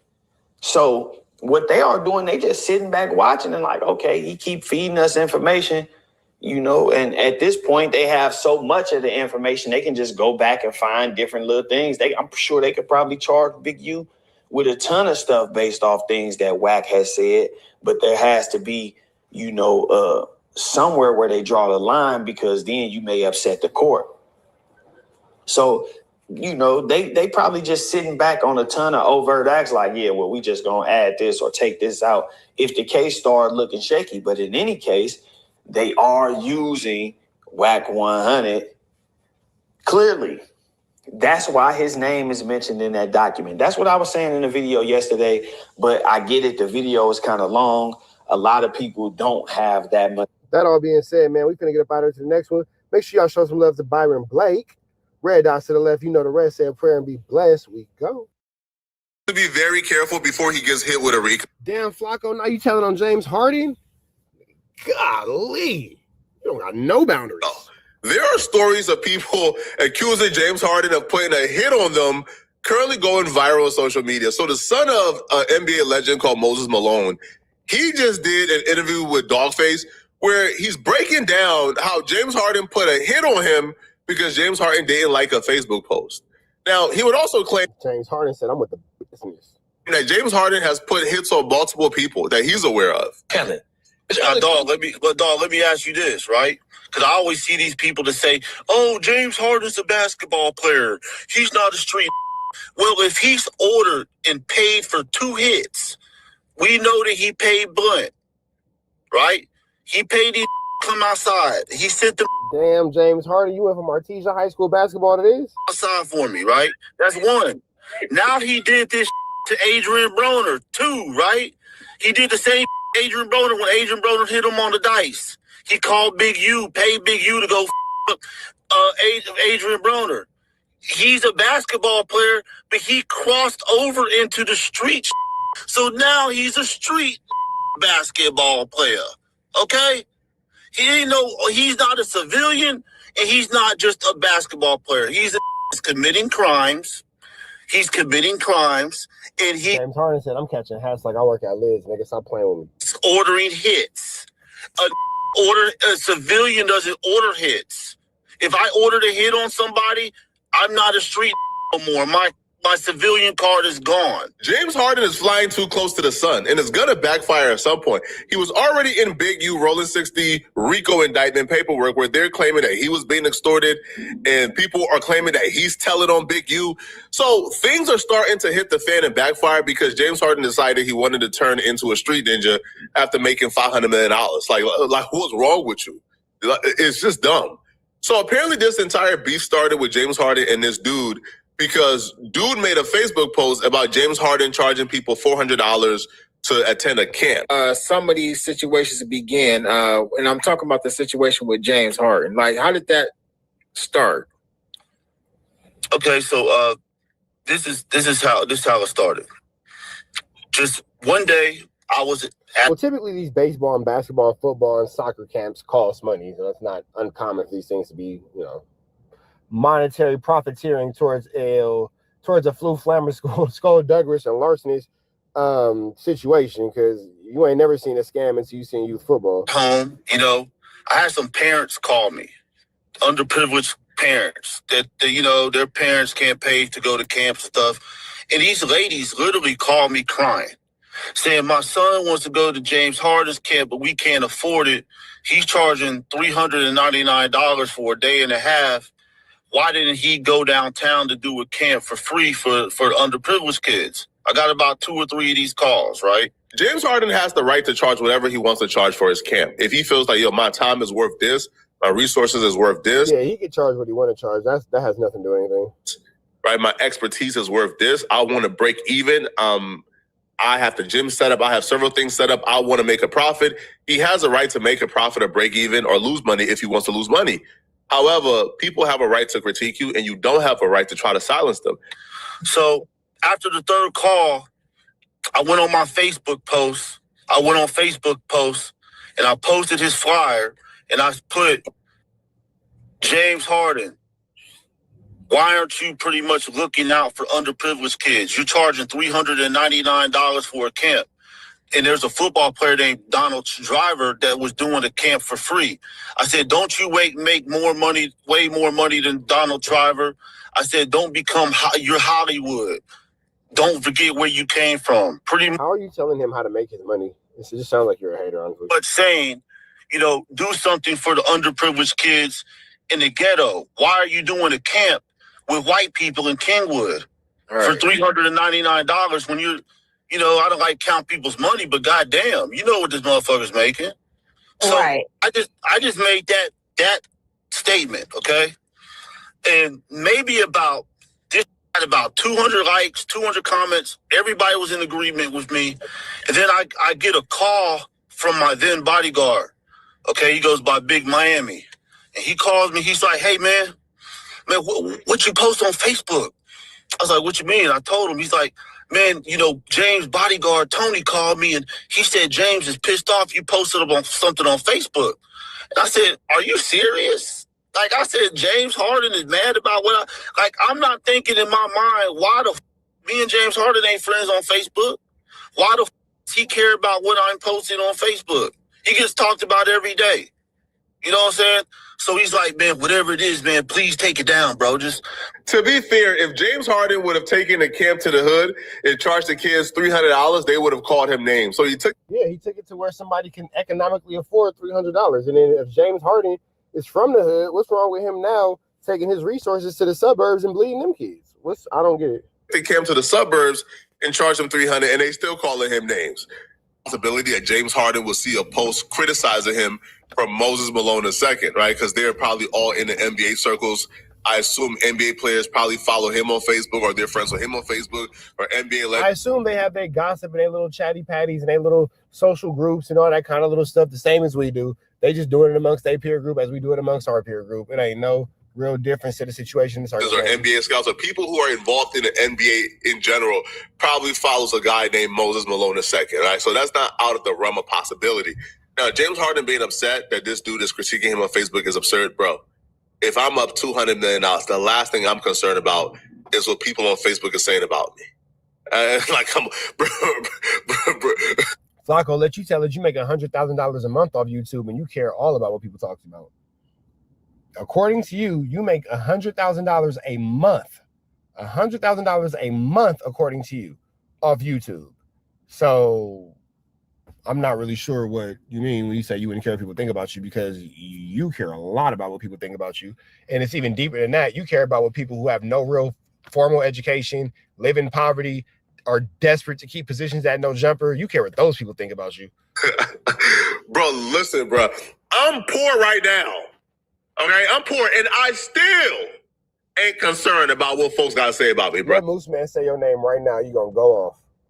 You up 200 M's and you're that concerned. Now, James Harden was so concerned that he had people call, and people were tapping in. And apparently, though, when people tapped in and when people call, that actually convinced this dude to take down his post. Like, it convinced them to remove it.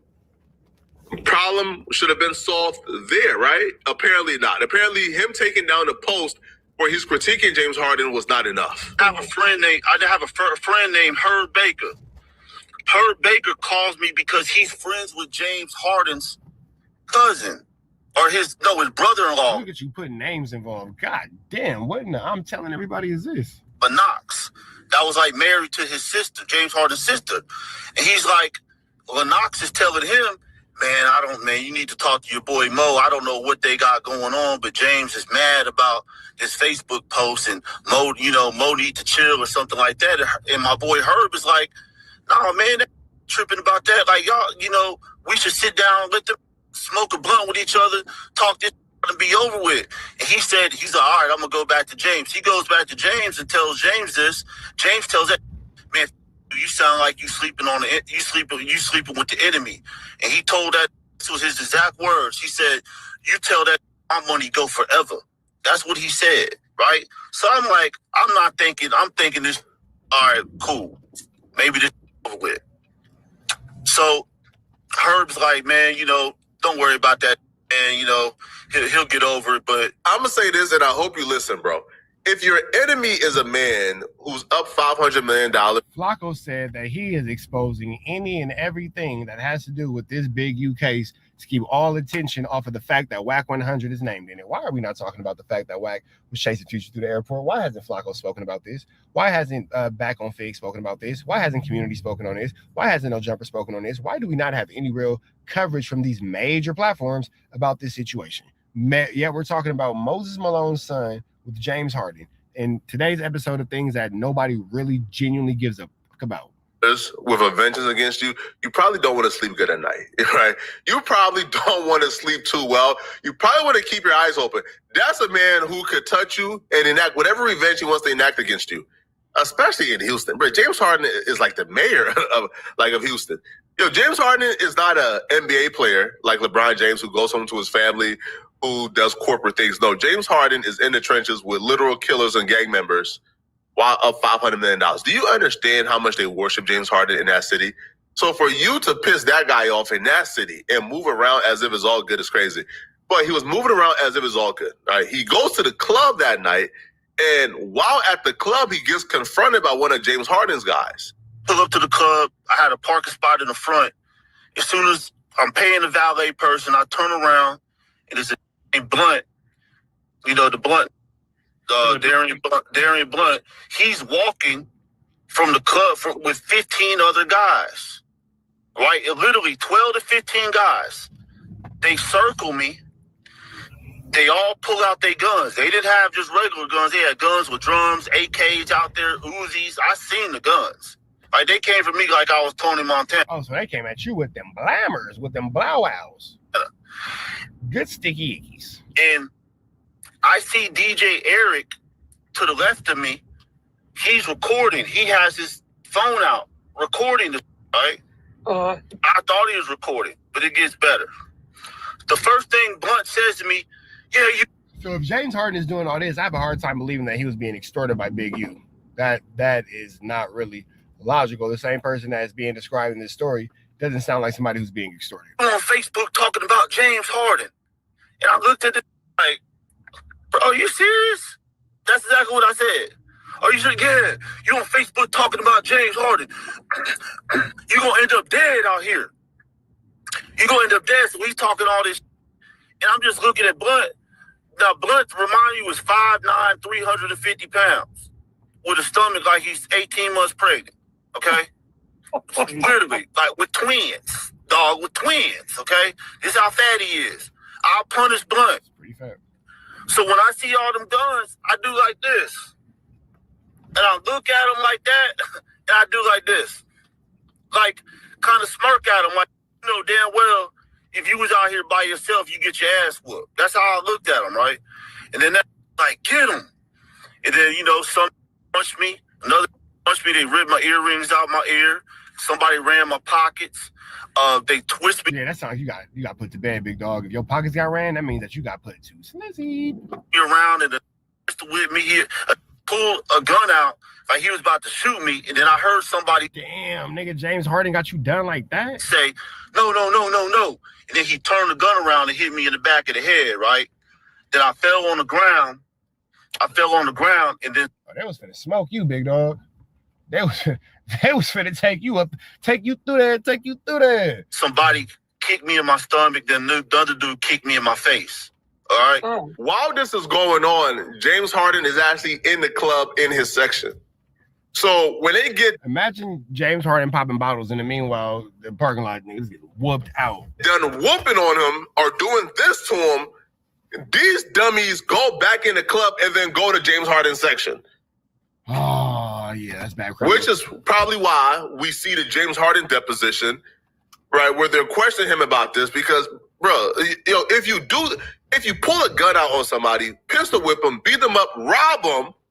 Yeah, that's pretty bad. You would think they would leave the club, but that shows like how invincible and untouchable they thought they were. They thought they would be able to do this and get away with it and go back in the club and party. Why did you think that you can get away with that? This is stupid. This is terrible criminally bad criminally. And chill and then brag to James Harden about how bad they did him. Because if they thought they was gonna go to jail for this, they would have left. You don't do this to like somebody, then go back in the club and have a good old time. They felt untouchable. Even if we aren't talking about the police, let's just say this dude was a street dude. You do this to somebody and you stay? You're not afraid that they might come back and do something? But he's my type of guy. He ain't keeping it in the streets. No. Immediately after they did this, they went back in the club and started partying with James Harden. That dude picked up the phone and called my favorite people in the world. He called the police. My God is with me. He couldn't do anything. It's 2 verse 15. Right. So he's like, man, Mo, just go home. Just go home. Just go home. I'm like, man, I don't got my keys. I don't got my keys because I have my keys in my car. So 5 minutes later, somebody comes and brings my keys and credit cards to me and my ID. Okay.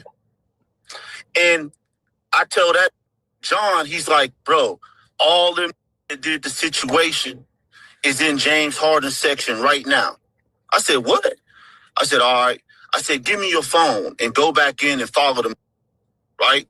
He's like, what you about to do? I said, give me your phone because they stole my phone. I said, give me your phone. Go back in and follow them. So when he goes back inside, I go up to the security and I tell them, I said, hey, and this is on everything. I said, y'all better go inside and get my jewelry. And you know what they told me, dog? V Live's gonna open with or without you. I said, oh, okay. Bet. I said, bet. So I went into my car, hooked my iCloud up to my car, and I found a number that is a high-level person in Houston, and they directed me what to do. And they were like, we're gonna send every police unit up to V Live right now. I just need you to call 911.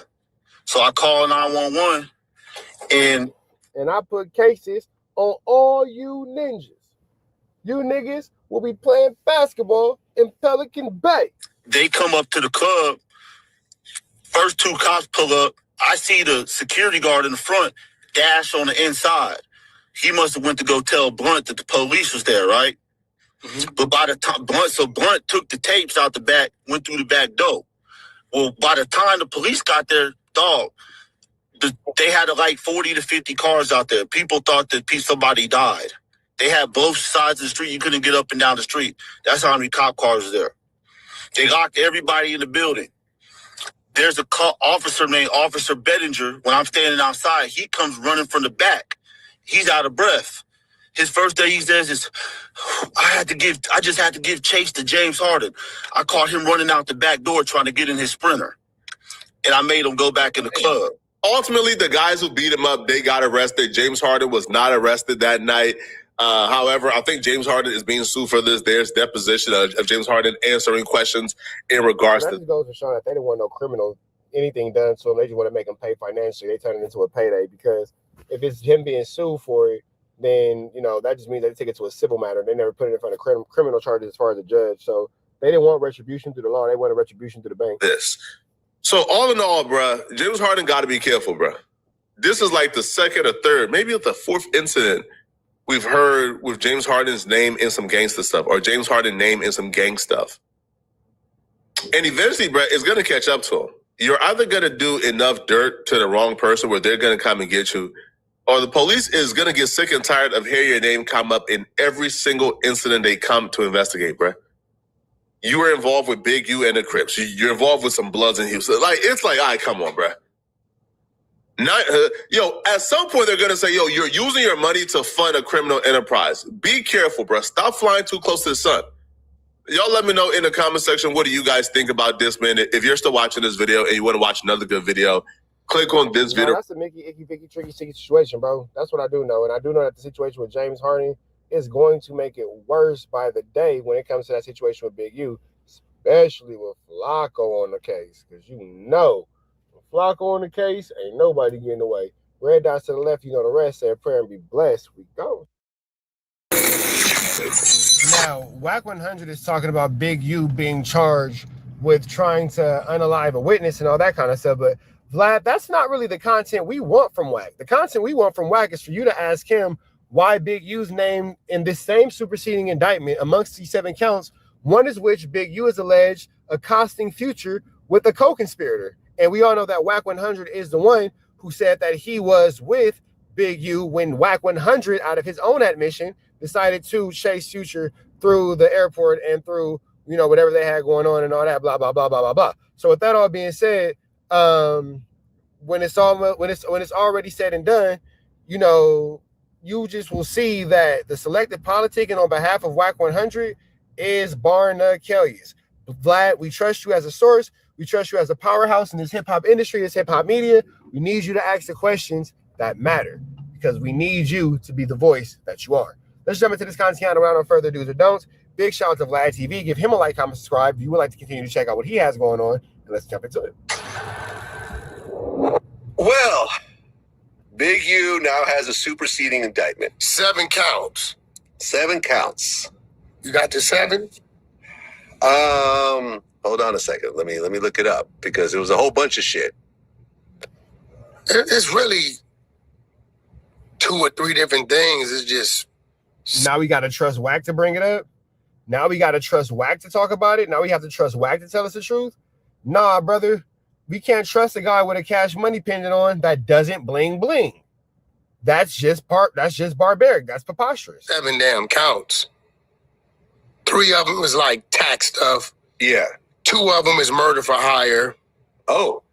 Which get him life. Dumbass. Are you going to say what the other 2 counts are? Then the other 2 was witness tampering.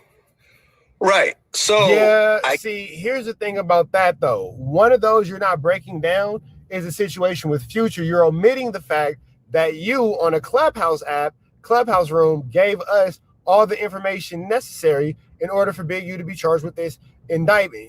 Right now it's only an overt act, but the way that you presented the situation is less than favorable for yourself. Now, when it comes to Big U and the specific situation of the case with Future, Wack is again the sole, culprit because he's the only one who, by again his own admission, was involved with the situation that led to him, by definitive terms, by Webster's dictionary definition, has extorted Future. Now that's not my definition of it. That is how Webster's define extortion. The way that Wack 100 proceeded about that situation was by Webster's definition of. With that all being said, we are about to continue on to this content.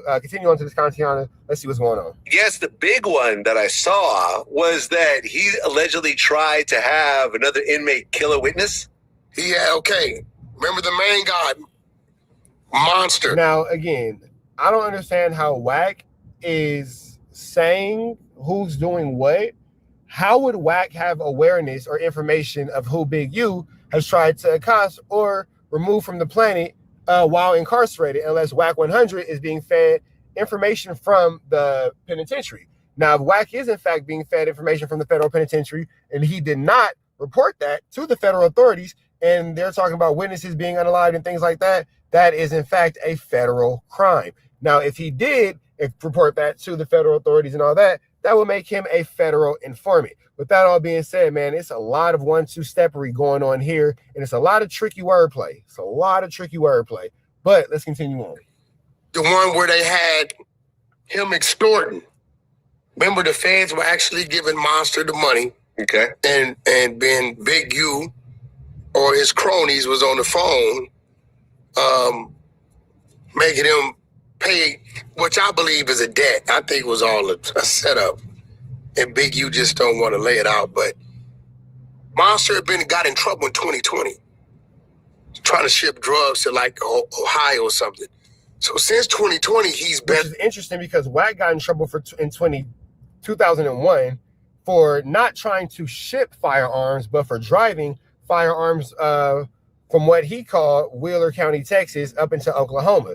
So it's the same federal charge of cross-country fluflammery, interstate fluflammery, but the only difference is you substitute Monster having alleged narcotics with Wack 100 having what has been proven as illegal firearms. Now, the biggest difference between one case and the next is Monster had to, be publicly outed and executed, as where now he is being called an informant and being called, a cooperant, because those charges where he was federally charged for shipping the 1-2 step like Sierra across state lines resulted in him, being able to work his time off, work off his debt, and cooperate with the authorities.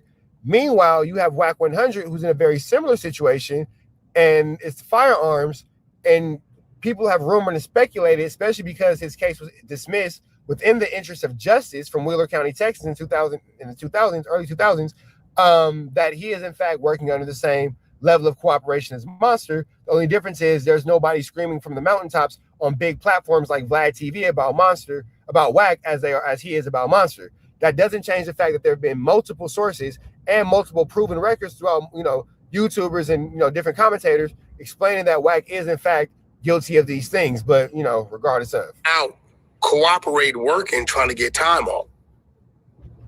The whole Big U situation, the extortion, contributed to him getting time off. Now, this is the same guy that they're allegedly saying Loose Cannon and Big U robbed. This is the Loose Cannon story. So now he's sitting. So here's the thing, too. Academics had made a point the other day about he doesn't believe Wack is a cooperant because if he's cooperating, why would he be named as a co-conspirator? Well, to give you a direct example, you have Monster, according to Wack, who was allowed to be released based off, his willingness to cooperate, and then now is back involved in another indictment where he's about to get into new trouble. So that would literally be the exact same situation that Wack is in. Literally the exact same. In the same federal jail as Big U. Which I know Big U, so it's kind of like I get it. Two blood dudes approach him, or he approaches them, right? And they go to talking about how they can get access to Monster, who's in solitary confinement. And the proposition happened for, I believe, for $1,000 each person to unalive Monster, a witness in his RICO. Now, here's the thing.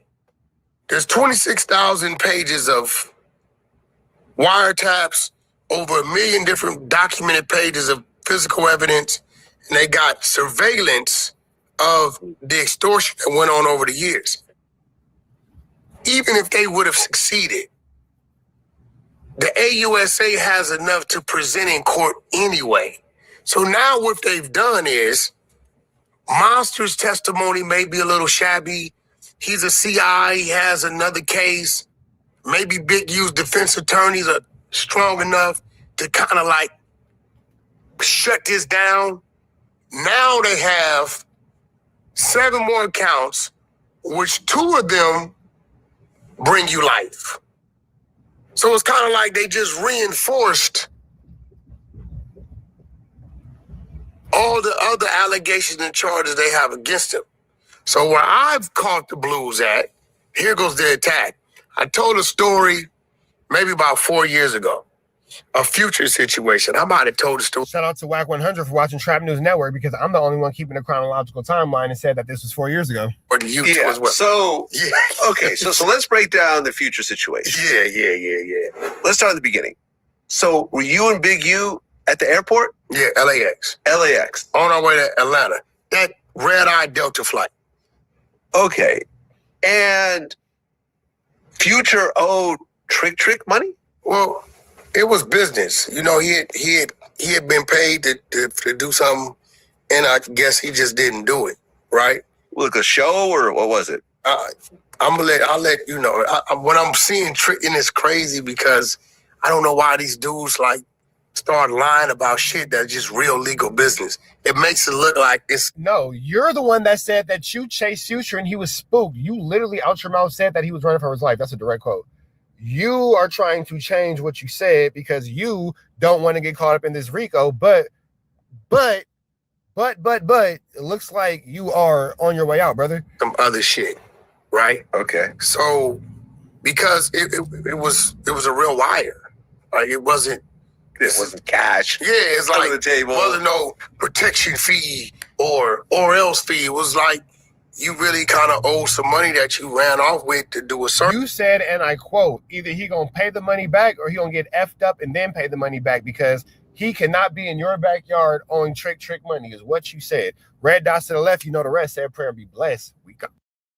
Here you go, you guys. Boosie is not happy with content creators, YouTubers, and also podcasters solving crimes for the cops. As you guys know, Boosie is a street guy. He's big on anti-snitching. If Boosie gets wind that you told or you affiliate yourself with somebody that's told before, best believe Boosie is going to cut you off. We saw that with Kodak Black after he did the record with 6ix9ine. That nigga Boosie say, I stay away from because I be going with the cops and him because I be when niggas going with the cops. I feel him. I ain't mad at him. Boosie has hated him ever since. So if you're somebody like Boosie, watching what's going on right now, seeing people happily making content and going on podcasts, talking about who's committing crimes, who did what crime and where, your mind is obviously going to be blown. You're not going to be able to comprehend it. Back in the old days, snitching on somebody, pointing out somebody that committed a crime used to be frowned upon. Nobody wanted to be labeled as a snitch. Even dry snitching on somebody used to be a no-go back in the days. Now, of course, you do have outlier situations where people are like, well, what if it was your mom that got killed and you knew the killer? Would you go to the cops? Or even worse, what if it was your son, your seed, your child? Somebody in the streets shot him and you know who did it. What do? Do you go to the cops or do you handle it yourself? There's all kinds of... I would teach my kids to go to the police and to do the thing by way of the law.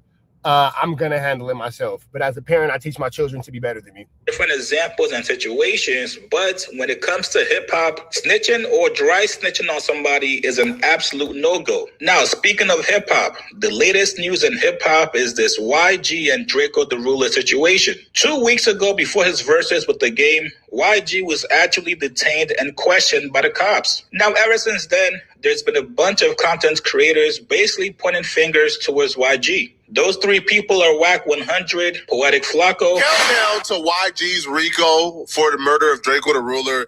So at this point, if you thought that I was a conspiracy theorist when I said that Wack and Flacco were working in unison to take down YG and the B team, then, you know, you just were wrong and I was right. But, you know, that also happens. You know, I'm just making it clear. I had it correct. It's tomorrow.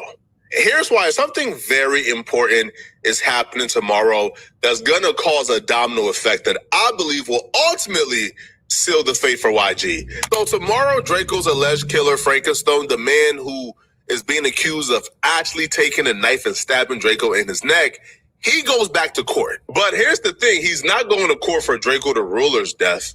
He's going to court for another body. And also Trap Lil Ross. YG has got a very, very big problem on his hand. And the internet is now unraveling the true reasons for his beef with Draco the Ruler. And it is unfortunately much more complicated than you possibly could have imagined. Just a couple days ago, Wack 100 was on Adam 22's podcast, basically predicting that YG is going to be charged with the murder of Draco the Ruler. I'm going to go on record. I think there will come a day where YG will be charged. Damn. I think there will come a day where Jizzle might get chiseled for shizzle. That's unfortunate for sure. Very unfortunate. Really? And I'm going to tell you why. Whether the truth or a lie, when you got that many people around, that many people possibly involved, a nigga will catch a case way over there. Jeez, man, this is a Nicky, Icky, Vicky, Tricky, Sticky situation. This is not for the best at all, for sure. and spill the beans or create a lie to get out of it. And I think based on that, there's going to come a day where YG going to be cuffed fighting the case because a so-called homie then said something, whether true or not.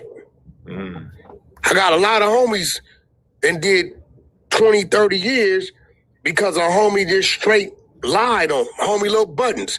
26 years because the motherfucker, lied on him. He ain't have a gun, he ain't have shit. Because a homie, another Paru, said he did it. They cuffed him. You see what I'm saying? So Poor Little Buttons. Sounds like he never had a chance. now it's YG go. If he ever get I wonder what Big Buttons feels about that. Well, may never know. caught up, is he gonna say it wasn't me, it was this dude? That's what it's gonna come down to. Right. I do think it's gonna come a day to where one of them dudes, murder ain't got no statute of limitations. Yeah. I'm not saying YG did anything. I'm simply saying that it's gonna come a day where one of these dudes is gonna say some shit and it's gonna have him looking crazy. So after seeing all this disgusting snitching and dry snitching going on, Boosie has had enough and he's speaking out on it. Here's what he said. I was scrolling out on Instagram, bro. It's bigger than the police. All y'all podcasters, not all of them, but YouTubers and people on Instagram, y'all the golden egg to the investigator. I literally just got off the phone with somebody saying this. I literally just got off the phone saying, if niggas don't think you can go to jail on social media, you're an idiot. You're an idiot. If you don't think that you can go to jail based off something you did or said in an interview, on content and all that, you're an idiot. For sure. All they gotta do is hashtag your page and hashtag what they want to hear about and build their case. Y'all go into depth, into detail, saying names, saying stuff about crimes. Like, it's sad, bro. And why is the question? Well, for Wack 100, it's to make sure that, in my opinion, there's no fact behind this. There's absolutely no fact behind this. This is my opinion. I think it's so he can remain in the good graces of those who have employed him with the task of taking down certain criminal organizations within the Los Angeles area in exchange for his freedom for a case that he had in Wheeler County, Texas in 2001. That's what I believe. Now, that's just my opinion. There's no actual fact about this. The Wheeler County case does in fact exist. Him being the case being dismissed in the interest of justice when he had multiple firearms, that definitely exists. But only he knows his intention. So my assumption is only what his intentions are, not the facts of the cases. YouTube. And why is the question? The people y'all doing this trying to harm never harm you a day in their life. Y'all never had words. They don't even know you. The people you doing this for, they don't know you neither. They don't give a fuck about you. Not even a little bit. If they family wanted a silver suit, you wouldn't get shit. Not you wouldn't at get a dollar. Not at all. So why is the question? Do it make you sleep better at night? Like,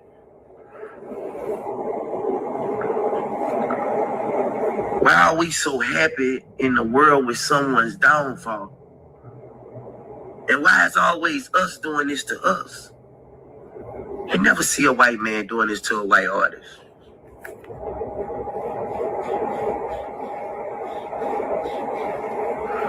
Why is you trying to solve a crime on the internet? Because Boosie, they're crime stoppers, my friend. They are crime stoppers. If they didn't have social media, it seemed like that would be our job. I mean, go get a job as a detective. They're hiring. You just getting it out. These niggas just getting it out. They don't know what they doing. They just giving it out. Trying to throw that information in the circle. Even if it's wrong, make it jump like a hurdle. God damn. Like, but I want to know why. Do it make you sleep better at night? Like, even you interviewers, Why ask somebody a question they can get them murdered? Why ask somebody a question they can get them 50 years to life in prison?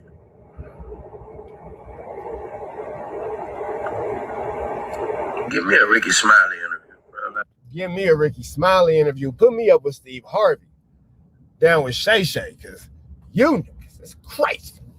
Barnacles. Boosie said he can't understand the logic that you ninjas is having in these days when y'all coming out with this information and y'all giving these kind of stories and these testimonies, let alone doing it just for the humbug. Just for the humbug. Nothing more, nothing less. This shit bigger than the police. This shit is bigger than the police. Police could be looking way in somewhere else. Y'all gonna put them right there.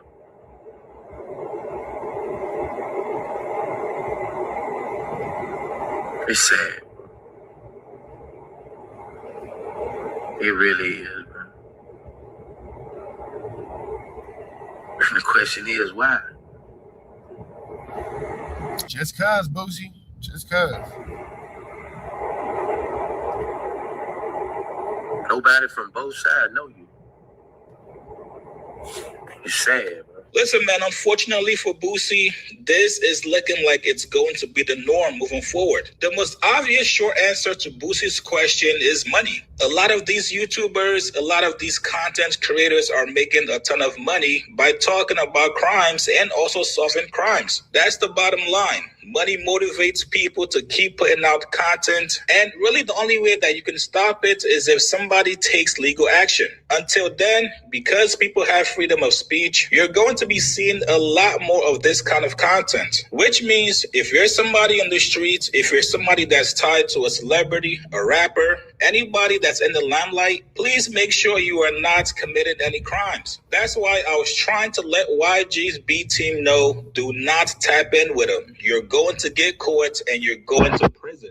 Okay, you probably B team, you might just want to stay away from anything to do with any type of illicit crimes or criminal activity. You just might not want to be involved in that. Just might not. Even if you did not commit the crime, the downside about having content creators and YouTubers solving crimes and videos is that sometimes they can point the finger at the wrong person. How many times have we seen talking about this guy right here is who they're actually talking about when they say getting it wrong. He and Poetic Flacco, who get it wrong consecutively and commutatively. somebody get shot and killed, and then you have fans online trying to solve the crime and pointing fingers at the wrong person, just like what happened when Takeoff got killed in Houston. Rest in peace. So, to keep yourself out of harm's way, to keep yourself out of investigations, do not commit any crimes. You guys get in the comments below. What do you guys make of Boosie calling out podcasters and YouTubers? All right, man, we're finna get up out of here to the next one. But y'all know, as always, man, red dot to the left, you know the rest, say a prayer, and God damn it, be blessed. Go. Loves calling out snitch. So with everything going on with Wack 100, we're going to slide over to Hip Hop Daily. Big shout out to Hip Hop Daily doing a 1-2 step like Sierra in these YouTube streets. A lot is going on with Wack 100, man. I just thought that I would give you guys a quick little recap of some of the things that have led us to this position where we are questioning the validity of Wack 100 involvement in the streets, but we're never questioning his validity of working with law enforcement. With that all being said, we're going to jump right into this content. Make sure you hit up Hip Hop Daily with a like, comment, subscribe. Let's get into it. Let's go. But he might be the biggest fed in the rap game. And today we're breaking down why his reputation in the industry might be cooked. We're going to get into Wack 100's whole career of alleged snitching, but first we got to break down the biggest case he's allegedly involved in right now. In March 2025, Big U and 18 other alleged Rolling 60s Crips got booked on a huge RICO indictment, and Wack 100's name is all over the paperwork. According to the cops, Big U and his homie Bay threatened someone and said they had to stop working with Wack because Big U thought Wack 100 was working with the cops as an informant. Big U also talked about how he caught Wack 100 lacking and made him beg for his life. According to the paperwork, Sheesh.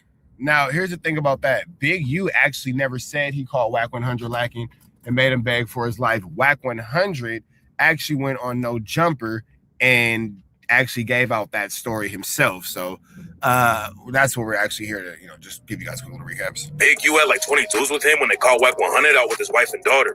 Wack 100 was strapped up, but knew he was going to die if the situation popped off. And he allegedly begged Big U and said, "Don't do this. My wife, my kids in that car." The cops had Big U's phones tapped too, and they heard him telling someone he was going to break Wack 100's jaw when he saw him. And it's crazy because Big U has actually been charged with assault for that statement, and that would mean that Wack 100 is in fact a victim in the case. If Big U's charged with the assault, that means that an assault would have to in fact have a victim, and that said victim is Mr. 100. And on another recorded phone call, Big U said he wanted to beat the shit out of Wack. Before Big U turned himself in on the RICO case, he called Wack 100 out on video and said that he was working with the FBI. When they raided my houses and my property, it was actually about Wack. Wack, loose cannon, 600, and this internet stuff. Wack said 100 times he was going to take my contracts. He worked with the FBI. The FBI went to the city 3 days in a row and told the city they didn't want nobody to give me no more money. They went to all the different celebrities and told all the different celebrities, don't give me no money, don't help me, don't do nothing for me. They going around scared and intimidating everybody. Another dude who's wrapped up in the Big U RICO case is Brick Baby. And Wack 100 has been calling him a snitch for a while because of the Lil Durk murder case. And you know what's crazy? Brick Baby's actually not mentioned at all in the Lil Durk murder case. So all those times that Wack, I forgot all about that. I'm gonna go into that too. All those times where Wack was telling us how Brick Baby's a snitch, Brick Baby ain't this, Brick Baby ain't that, Brick Baby got it wrong, Brick Baby, Brick Baby, Brick Baby, Brick Baby, Brick Baby. Well, Brick Baby's not mentioned in this at all. So all the working and reportings that Wack was giving us about Brick Baby, well, yeah, it looks like none of that's true either. So Lil Durk and his OTF crew are facing murder charges for allegedly killing Quando Rondo's cousin, Lil Pop. And Wack 100 thinks Brick Baby is working with the feds against Durk. Lil Durk and Brick and Wack 100 said Brick Baby is the reason everyone started saying Durk was involved. According to Wack, The world thought that shooting was a bad weed deal between some Armenians or Persians. That's what the world thought. nobody ever thought that. And I don't even know how we got to the point where we're talking about Armenians and Persians, because none of that is actually in any federal paperwork or any indictment paper. So Wack actually introducing this information is pretty police-ish, especially considering the fact that information that he's introduced in the past, like the situation with Future, has ended up in the federal indictment.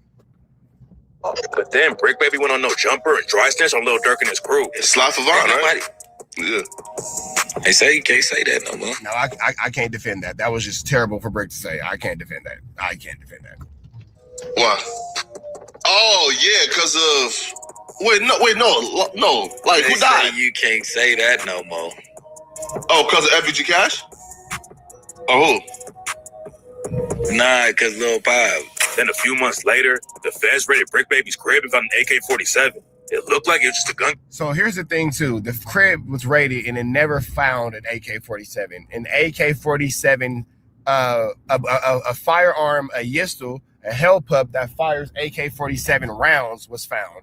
They never found an AK-47. That is an extreme difference. It has no real relevancy to the case unless you're a gun enthusiast, but a hell pup is not an AK-47 despite the fact that it is able to carry and fire AK-47 rounds. Case at first. But Wack said the cops really wanted Brick Baby's phone to use against Lil Durk. Brick Baby just got picked up by the feds. What's happening? When your court date, right? We're under the presumption that it's an AK-47 case. But what really happened was they came there to get his cell phone. There were also rumors flying around that Brick Baby snitched on Big U. But Wack 100 actually said that Brick Baby is a victim in the Big U case because he was getting extorted. The reason why Brick Baby ain't in the RICO is because Brick Baby was a victim. He was getting extorted. By Big U. Yeah, he was getting extorted. Wack 100 claims that Big U is actually the reason Brick Baby got locked up because Big U was talking about Brick Baby while his phone was tapped. According to rumors, Big U was taking a cut of everything. You know what's crazy? As we're talking to Brick Baby and Big U and all this kind of stuff, none of these things have been put into an indictment. So the whole concept of Brick Baby snitching on Big U and Big U snitching on Brick Baby that Wack was so deeply into giving into our universe. And with this situation, we've not seen Brick Baby actually be indicted or charged with anything. You feel me? When it comes down to what Brick Baby has going on, no real charges have been coming up on him when it comes to the situation with Big U at all. Here's the thing, you know, we've yet to see Brick Baby in any of this paperwork. We've yet to see any of these things actually materialize. We just hear Wack talking about it. But just because he's talking about it doesn't make it an actual fact. Right now, it's because he knew about the Big U RICO indictment before anyone else did. Wack even called in a No Jumper and said that he warned Big U's wife over what was about to go down. After you got the message, you hit up Big U's wife. You said, sis, 911. One sec. Let me get Solo. And again, so you're admitting to contacting Big U's wife to let her know about an upcoming RICO. That would be technically obstruction in a federal case, which would be a federal case. you gave him subsequently a heads up. What I tell him? You said one sec. Let me get Solo. He needs to leave. Bad. In caps, all caps. He needs to leave. I said so bad, right? Yeah, full bad. What the 600 saying this shit? It's 4 rolling 60 selling on it. After Big U turned himself in and said Wack 100 was working with the feds, Wack aired him out like crazy, but made his own situation even worse. Wack started clapping back at Big U, but then Wack made even more people call him a snitch because he started talking about Big U's murder case. I'm Eugene Hemley, developing options. I'm here for the people. I'm here for the community. Kill the motherfucking kid, though, right? You bitch ass nigga. Big U. Whoa, here's the thing about that. Big U's actually not at this point, not saying what could happen in the future, but I'm talking about today. In this exact moment, you know, this is barnacles. We've never seen any proof of this. Now, Wack told us that, you know, Big U DNA was found, and it was a lot of things that were said, but none of these things have come to light. You feel me? You know, it's a tricky, icky, Mickey, Vicky situation. None of these things have come to light. None of these things have proven to be true. It's just a lot of, not even he say, she say, Wack talk. It's a lot of Wack talk. So I don't know, man. I don't know. It's not really looking too likely that any of these things have, you know, been true or will be proven to be true. He was facing charges for killing a dude named Rayshawn Williams and leaving his body in the desert outside of Las Vegas. Rayshawn was a rapper who was signed to Big U's label, but he used to be a football player too, and Big U had been his coach since he was a kid. Big U's son, Deion Henley, plays in the NFL for the Chargers, and he was tied with Rayshawn Williams too. Big U hasn't been convicted for killing Rayshawn Williams, but Wack 100 said that Deion. And when it comes to the DNA, Big U has since been removed from a suspect because the DNA was inconclusive. So, you know, they don't have actual DNA to say that this man is guilty of what Wack 100 is accusing him of. Henley won't even talk to his dad anymore because Big U killed his homie. Wack also claimed that Big U beat his son Deion half to death 6 or 7 different times. Wack 100 said that Big U was a monster who killed an innocent dude. And that whole rant made people call Wack a snitch again because he was talking crazy about an open case and basically saying that Big U was guilty. Wack defended himself at the same time, though. A lot of people were wondering how he knew about the RICO case on Big U before anyone else found out. But it turns out that Wack has some inside info from Rayshawn Williams' sister. Wack played a phone call where Rayshawn's sister told him that they found Big U's DNA under Rayshawn's fingernails. And according to Wack, that's how he knew that the feds were about to bring the hammer down on Big U. But Wack has already been caught lying about the Big U RICO case. After Big U got locked up, Wack called in a no jumper and told everyone that Adam 22 had been picked up by the feds. That turned out to be cap, though. And Adam 22 told DJ Vlad that he was never arrested. According to Adam 22, so I was playing poker at my house. Damn, the feds have been tapping on Adam 22's door. Hey, if you think about it, bro, the police have spoken to Adam 22 a lot. The police have come with Adam 22 a lot, nigga. The Big U case, the Jay Reed situation, the Munchie B situation is a lot. Hey, I'm not gonna lie, bro. No Jumper might be the police headquarters. I'm not saying niggas over there work for the police, but I'm saying niggas over there keep going to jail. Keep going to jail. Like this continuously happens. Like it's a forever thing. One day, and my girl actually intercepted the person ringing my buzzer outside. I didn't see it. She told him that I wasn't home. Basically, they wanted to serve me with a subpoena. Now, when I hear that, I get nervous. I call my lawyer. I'm like, hey, can you guys call this guy and figure out exactly what's going on with this? They call. They had a series of questions they wanted to ask the feds to basically figure out what the nature of this was going to be.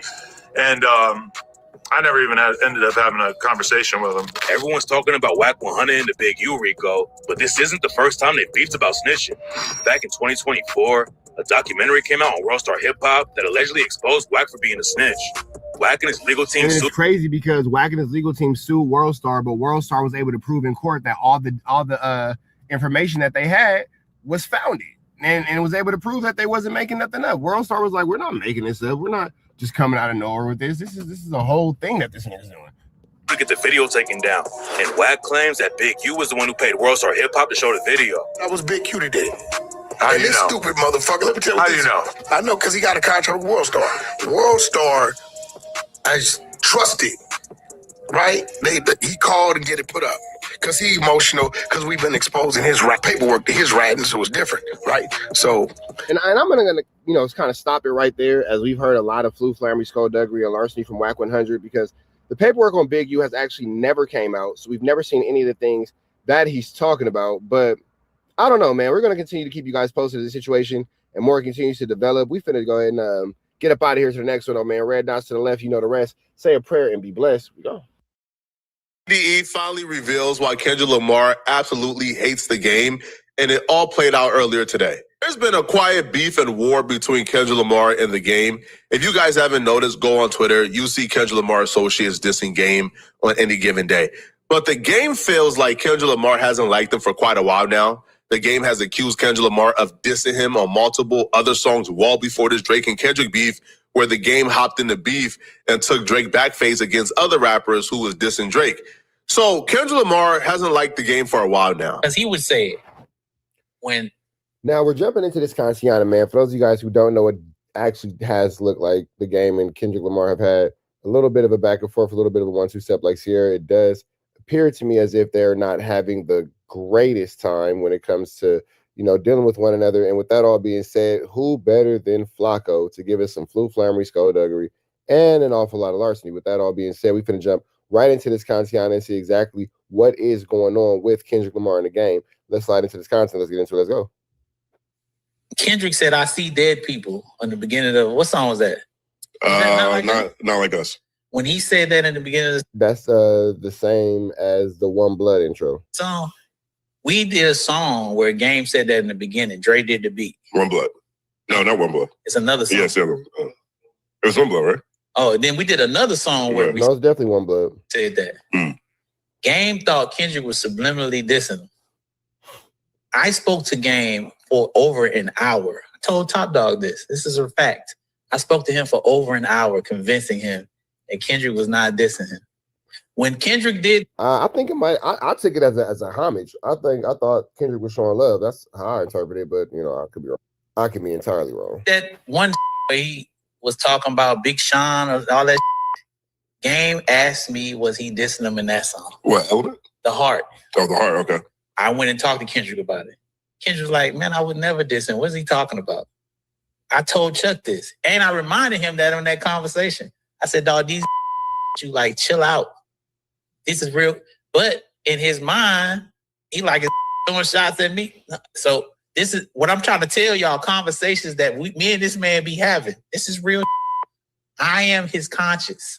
I be stopping him. But guess what? Hey, Game be ready for war, man. Game be ready to get into. Man, look, who tripping? Who got something to say? What you was talking about me? Okay, you were saying the game like the PlayStation, not the game like the rapper, right? Okay, cool. Just making sure. I had that conversation. Then he started dissing Rick Ross. Right. Right. I got to call it down the line. That's some odd behavior from the game. It felt like the game was kind of looking for a reason to diss Kendrick Lamar, because I see Dead People is clearly him talking about Drake and OVO and not the game. But the game was looking for a reason to diss Kendrick, in my opinion, by even asking that, right?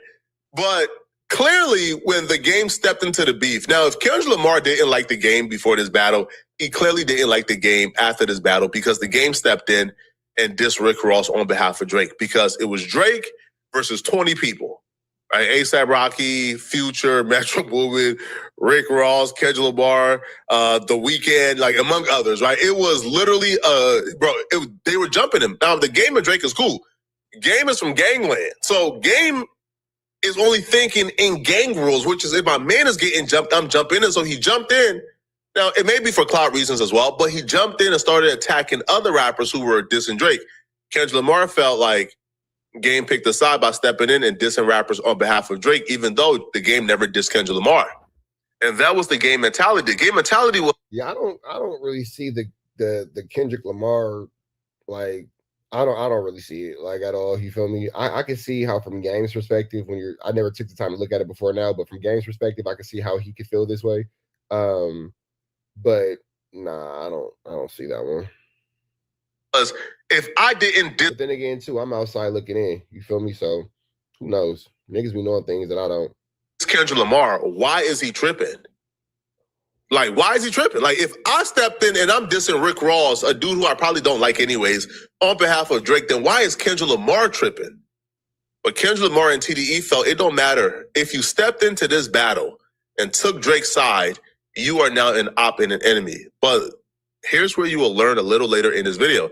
Game was already an op and an enemy to him. Yeah. So last time I seen him, when was that? When we was at the Will.i.am thing. Okay. So when we went to that thing at FY, remember that? Yeah, Visionaries. Me and him arguing in the bathroom. It's a whole thing going on in the outside. And this whole conference going on. And he said, "You the reason that I diss Rick Ross." I said, "Yeah, I wasn't supposed to diss nobody. I told you not to say nothing." "Well, you told me not to say nothing about Kendrick." I said, "Because he wasn't dissing you." Man. Wow. It was a whole thing. Then we had to walk out because it was literally like a Will.i.am was having a conference thing. Right. Man, this is really in there. He's like, "Man, I'm like, dog, you shouldn't have. I told you not to diss nobody. I told you not to say nothing." Say, "Man, motherfuckers be saying that you won't be hearing it." I said, "No one's talking about you, dog. They're not." But you know. So that's why he wasn't invited to the pop-out. I don't know if he was invited. I think he could have won if he wanted. I think Game could have won if he wanted to, honestly. I don't think that he cared. Wanted to. That's true. It's not that type of deal. It was no invite or not. Right. You know what I'm saying? Him and Drake are friends. They're friends. Okay? So I want everybody to understand that. That's his boy. So him and Kendrick, it's a different relationship. You get what I'm saying? It's not like they buddy. Kendrick don't call Game to hang out. It's not that type of we're gonna do a song, let's do a song. They both from Compton. Kendrick was inspired. Game is a fan of Kendrick. It's not that type of deal. Game is a very competitive. So when somebody Game ain't J. Cole. I hate that for J. Cole fans so much that whenever we bring up somebody who's not a killer or don't got the killer instinct in hip hop, J. Cole is the number one reference, bro. It's kind of like when people were saying, "Yo, LeBron James don't got the killer instinct," and LeBron James. J. Cole is for sure the poster child of Turn Down. This was like the number one reference for a choke artist after the series with the Mavs. This is what it's like in hip hop currently, bro. J. Cole is like the reference for somebody being soft in hip hop, and there's nothing J. Cole can do about it. And I think it's sad. Okay. But that's a part of the issue as well. The Game felt like he once had access to Kendrick Lamar, and now he does not have access to Kendrick Lamar. So anything that happens, he's taking it personally, right? Now, the Game feels like he should have access to Kendrick Lamar because, like Kendrick Lamar was inspired by him. He did favors for Kendrick Lamar when Kendrick was on the come up, but now Kendrick Lamar don't want to really talk to him and has kind of discarded him. The Game felt like, damn, bro, like really? Now, the Game would even express a stat quo. I think that's his name, Stat Quo. The Game would express a stat that he feels like Kendrick Lamar, right, be ducking him, be avoiding him, and he don't want to have a conversation, and he don't understand why Kendrick don't want to have a conversation. What we'll learn in this video is that Kendrick Lamar has been holding something deep down inside. And I don't think Kendrick Lamar is holding anything deep down inside. I think that Flacco's projecting the feelings that he wants Kendrick Lamar to have onto the game, onto this situation, because we know damn well ain't nobody from TDE talk to Flacco, so how the hell would you know what feelings Kendrick Lamar was holding down deep down inside? Personal against the Game that he hasn't told the Game, which I feel like if he would have told the Game a whole lot easier, or a whole lot earlier, that would have solved a lot of these issues a long time ago. But because he didn't, he held it within, and now it's coming out publicly. This is the first time the Game is even hearing that Kendrick has an issue with him because of this. But here's the Game telling Stat, he has a problem with Kendrick Lamar not talking to him. It is too. Another thing, there's some insight, and I'm gonna say why you on the thing. It's some insight. Dot don't get on the phone with everybody. He don't talk to. This is what y'all got to understand about Kendrick Lamar. He's just not talking to everybody. He talked to Glasses. He's a very few small people that he'll get on the phone with. I think that was another thing that Game had an issue with. He couldn't get Kendrick on the phone, and I'm trying to explain. He's like, "Man, why won't he just talk to me?" I'm just like, hey, man. And I'm explaining to this, everybody ain't the same. I remember having a conversation with Kendrick about that phone and just talking. He's like, that's his vice. Because we were just talking about vices one day. And his vice is being a way, like being able to cut things off and cut the world off and no one be able to touch him. Like some people's vice is shopping. He enjoys the fact that just can't get to him. They want access, and he be like, "Yeah." They want the access, and he enjoys to do. Dog, we all when you see Dr. Dre, dog, we all admire the fact that at any given time, bro, Dre can cut access off to anyone whenever he wants. Like you cannot get to this man. Like literally, you can't get him on the phone, can't get him by his house, you can't see him, you don't know where he at. He is like a ninja. And so like Eminem does that, and that's what I be trying to explain. That's why I was explaining to Game when it came to Dot, but he feels as though because he was one of Dot's inspirations that he should always have that access. Sure. But that's just not what it is. I be trying to people have their own way of having to deal with certain things. Nah, bro. I don't care how much they try to. Now, I can see both sides. I'll look at it like this. Should Kendrick Lamar be paying homage to the dude who put him on? For sure. But how much homage does he need to pay? At what point can he stop, accepting in a little brother role? Because it's kind of like, at what point does Michael Jackson, excuse me, at what point does Michael Jordan's high school basketball coach stop saying, "Oh yeah, I'm the one that found him in PE class in 9th grade, and I put a basketball in his hand, and now he's Michael Jordan"? Like, at what point can you does he not owe you anything? When is the debt clear? When is the debt paid? I don't know. Like when decorate that goofy-ish, it's still goofy, bro. That is weird and goofy-ish. As simple as that, bro. It's weird and goofy.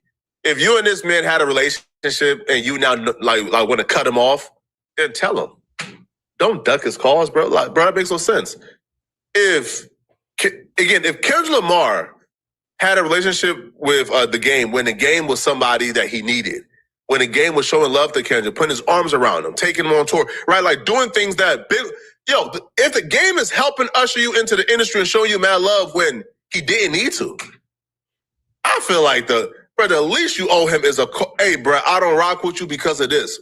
Pete, but I ain't trying to hear the decoration for that goofy stuff, bro. Oh, nah, he's just mysterious. He just, nah, man, he just be disappearing. He just, nah, man, Dot is like Jesus. What if this nigga just don't want to be bothered? Jesus Christ, Jesus Christ be gone for 2,000 years, he ain't come back yet. That's how Dot is, Dot imitates Jesus Christ. Man, hey, bro, y'all cannot, hey, Stat, you usually fair, bro. You can't decorate this goofy-ish. I watched about 4 clips today of Stat. He sounds like a fair guy. You can't decorate. This is goofy stuff. You can't hop on the phone. Hey, bro, this is why I don't rock with you.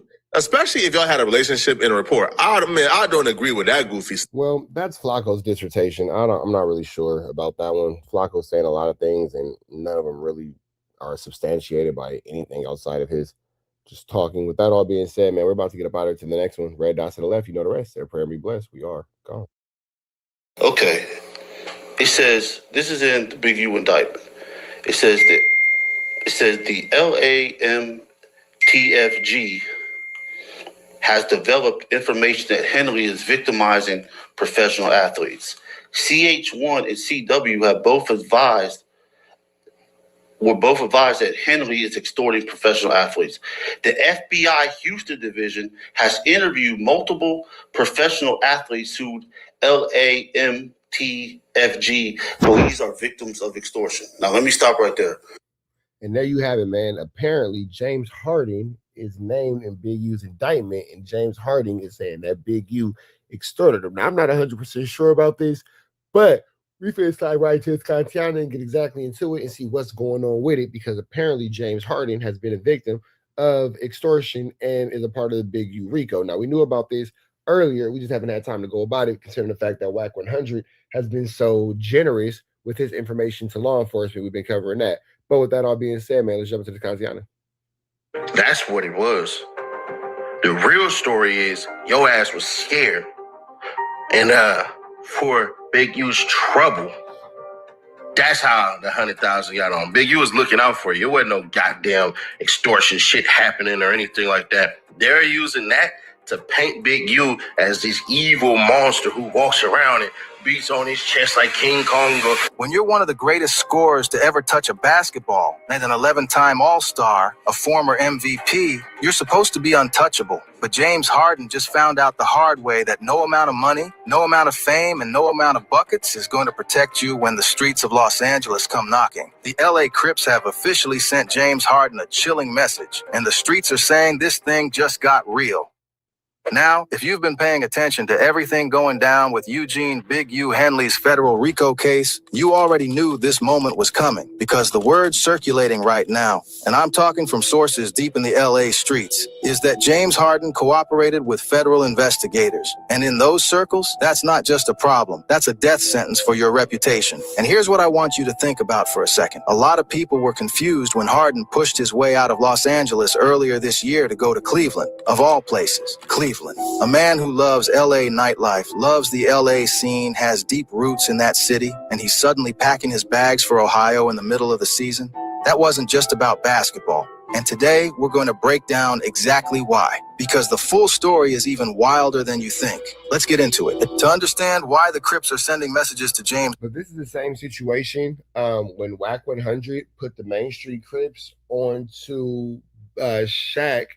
And Shaq was dealing with the Main Street Crips when Wack had, allegedly snitched on Del Dog and all that. Shaquille O'Neal, from the Lakers, was actually a part of that. And that's allegedly why he went up and moved to Miami. Harden. You have to understand what Harden is allegedly mixed up in and how deep this rabbit hole actually goes. Back in March 2025, federal authorities dropped the hammer on Eugene Big U Henley, one of the most feared and well-connected men in the city of Los Angeles. We're talking a 43-count federal indictment. Murder, kidnapping, extortion, robbery, sex trafficking, wire fraud, embezzlement, RICO conspiracy. Prosecutors called his operation the Big U Enterprise, and they described it as functioning like a mafia, a literal street mafia operating in the middle of the hip-hop and entertainment world in Los Angeles. And per the U.S. Attorney's Office, this organization used violence, fear, and intimidation to control what happened in that city. Now, Big U has pleaded not guilty. He's been behind bars fighting this case. He's even decided to represent himself in the RICO trial after his lawyer withdrew.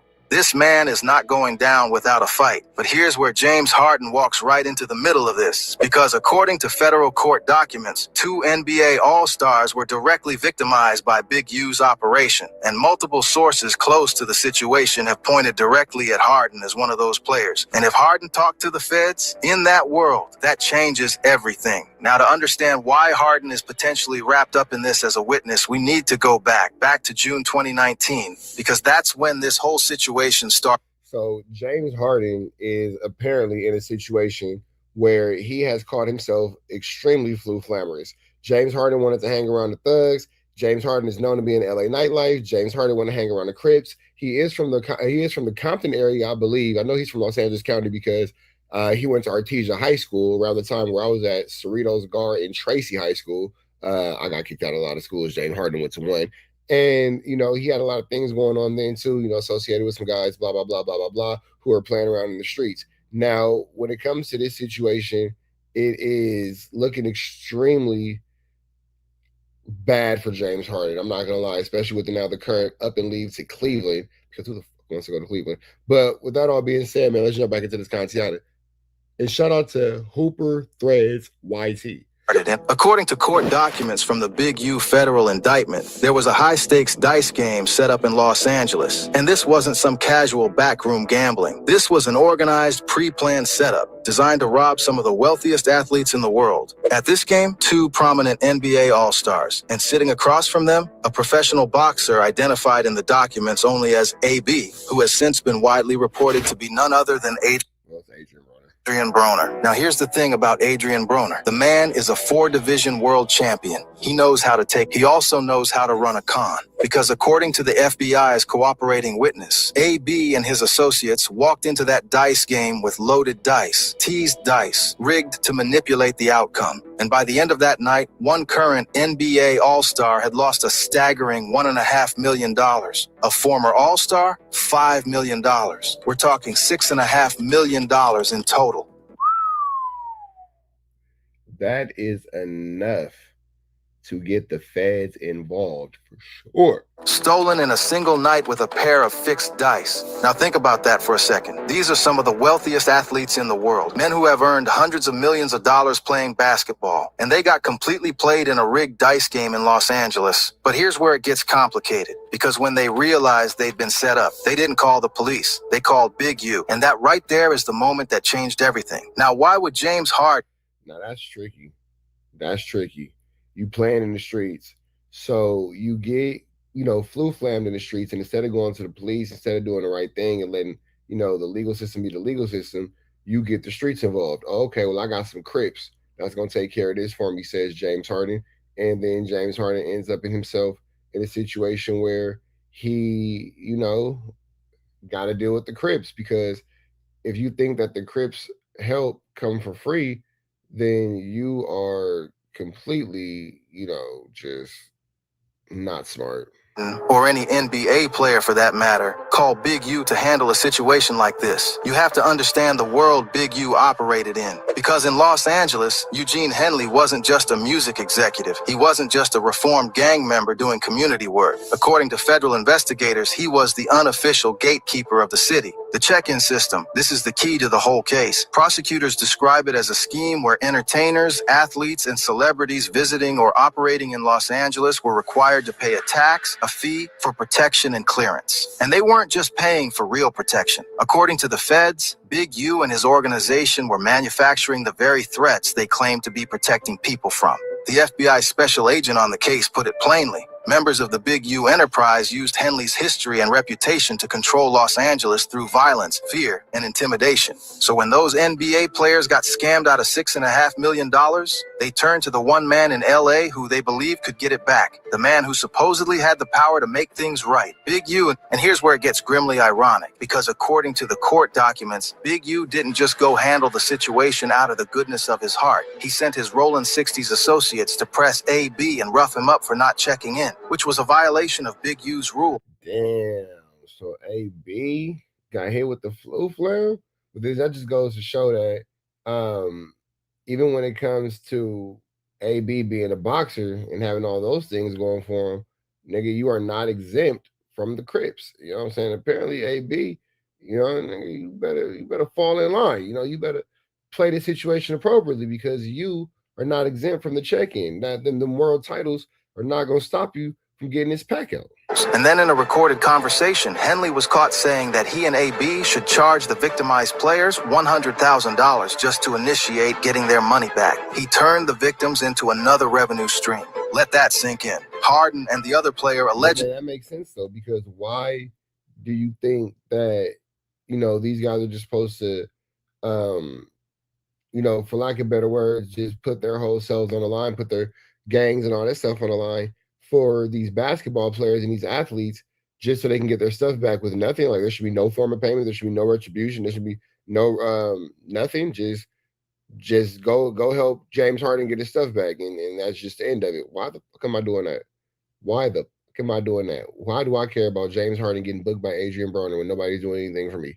Lost millions in a rigged game, then paid another $100,000 to the man they thought was helping them. And prosecutors believe this is a textbook example of the extortion pattern that defines the entire RICO case. Now, here's what nobody's fully talking about. When federal investigators were building their case against Big U, they needed witnesses, victims who could testify to the extortion. And who better than two NBA All-Stars who paid Big U directly? Prosecutors had monitored conversations. They had cooperating witnesses. They had recordings. According to insiders like Wack 100, who spoke on this publicly in late 2025. Isn't it crazy how Wack 100 always comes into the mix, bro? I swear to God, this was not intended to have a Wack 100 in it. This video was not intended to have a Wack 100 in it. We just found a random Wack 100. I don't know if you guys ever seen Wolverine versus Deadpool, when it's like, oh, we haven't had one of these in our universe in a while. Nigga, I swear I did not expect a Wack 100 to come into our universe. God, bro, these variants are everywhere. This nigga's worse than fucking Kang the Conqueror. The feds were actively looking to bring all my Marvel nerds see what I did there. James Harden in as a witness against Big U in this trial. And that right there is where the street dynamics of this story shift completely. Because in the world that Big U operated in, the world of the... So even Wack is even telling on fucking James Harden. That's sick. monitored conversations. They had cooperating witnesses. They had recordings. According to insiders like Wack 100, who spoke on this publicly in late 2025, the feds were actively looking to bring James Harden in as a witness against Big U in this trial. And that right there is where the street dynamics of this story shift completely. Because in the world that Big U operated in, the world of the Rolling 60s Crips, the world of LA street politics, cooperating with federal investigators isn't just frowned upon. It's the line you do not cross. Period. Full stop. And now word has gotten out that James Harden may have talked to the feds, that he may be a witness in the federal case against one of the most powerful and feared figures to ever come out of Los Angeles. And the Crips have responded, and the message they've sent is chilling. Now, I'm not going to sit here and say that Harden is in physical danger. I don't know that, and you should always be skeptical of anyone who claims to. Well, then how the hell is the message chilling if he's not in physical danger? Have that kind of certainty. But what I can tell you is this: in the culture and the code of the streets of Los Angeles, this is a situation with serious implications. When an organization like the Rollin 60s sends a message, people hear it. That AI is crazy. The Rollin 60s. Feel it. And suddenly, everything about James Harden's move to Cleveland in February 2026 looks a whole lot different. Think about it. Harden had a no-trade clause in his contract. Let me say that again. He had control. He had a player option worth $42 million. He had leverage. He didn't have to go anywhere. And yet, in the middle of the season, he waived that no-trade clause and sought out the Cleveland Cavaliers as a destination. He left lovely Los Angeles for Ohio. The official narrative, he wanted to compete for a championship. He wanted to be around a winning culture. And look, that may absolutely be part of it. The Cavaliers have built something. But you know what? Let's get the away from these ninjas. With this trials coming, this indictments coming, let's get the away from them. Real with Donovan Mitchell and that core. That's a legitimate basketball reason. But the timing, the circumstances, the fact that this is all happening while federal investigators are circling and the streets of LA are buzzing with his name in connection to the Big U RICO case, you can't ignore that. You cannot look at all of these pieces on the board and not see what's actually happening. James Harden got out of Los Angeles. And right now, with the Crips sending chilling messages, it looks like he may have gotten out just in time. So let's put this all together, because this story is bigger than basketball, and it's bigger than one man's trade request. In June 2019, James Harden allegedly lost $1.5 million in a rigged dice game run by a professional boxer with loaded teased dice. He and another former All-Star turned to Big U, the most powerful gatekeeper in LA, to get their money back. Big U sent the Rolling 60s to handle it, then turned around and charged the victims $100,000 for the service. Classic extortion. And when federal prosecutors built their... Yeah, for sure. But then my question is, what's the penalty to these guys for employing the services of local street gangs versus, actual police officers? Because, that's a fair question. RICO case against Big U, a 43-count indictment covering murder, kidnapping, fraud, and organized crime. James Harden's name ended up in the orbit of it all as a potential key witness. Now the streets have responded, the Crips have sent their message, and James Harden, one of the 50 greatest players to ever play this game, is currently 3 time zones away in Cleveland, Ohio, putting up 25 points a night and trying to win a championship. Coincidence? You tell me. My prediction? When this trial moves forward, more names are going to surface. More athletes, more entertainers, more celebrities who were caught up in Big U's web, either through the check-in scheme, the dice game scandal, or the donations that allegedly ended up in Henley's personal accounts. The federal government doesn't build 43-count RICO indictments without lining up a wall of witnesses. And James Harden may be one of the most prominent voices they have. This story is nowhere near over, and the next chapter could be the most explosive one yet. What do you think? Did Harden leave? It's going to be a Flu Flammer, Skulldugger, an extremely large situation, man. Make sure y'all hit that like, that comment, that subscribe button for everything we got going on here at TNN Trap News Network. Hit that red dot, throw it to the left. You know the rest. Say a prayer and be blessed. We go.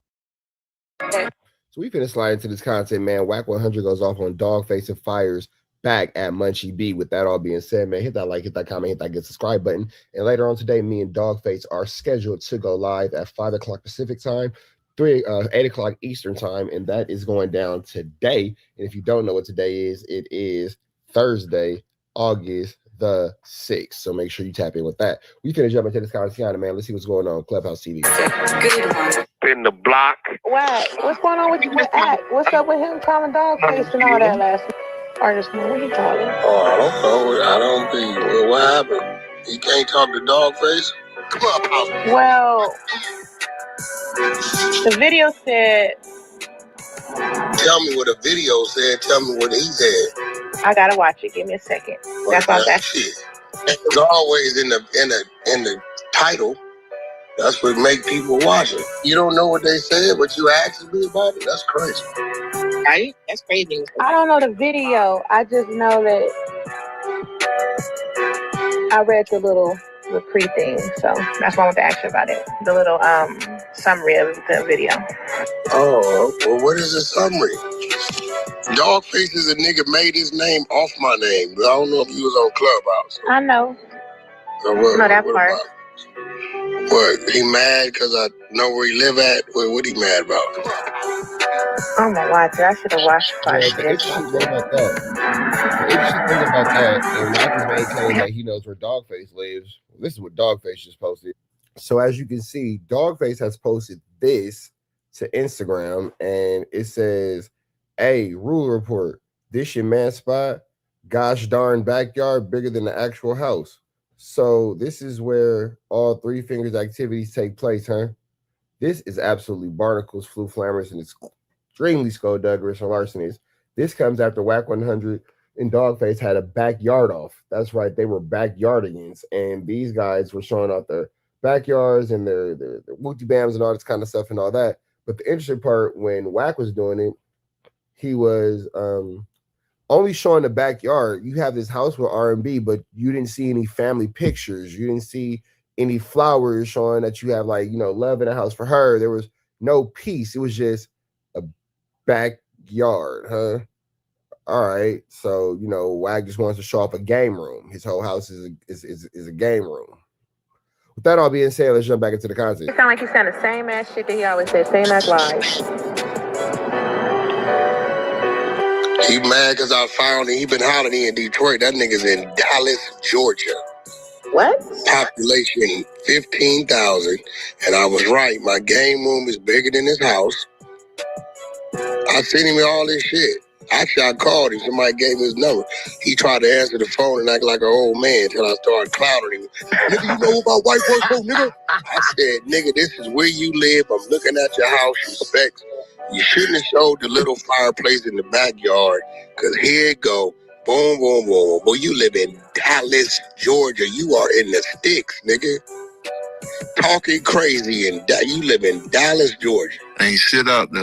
That's a fact, below. Ain't shit.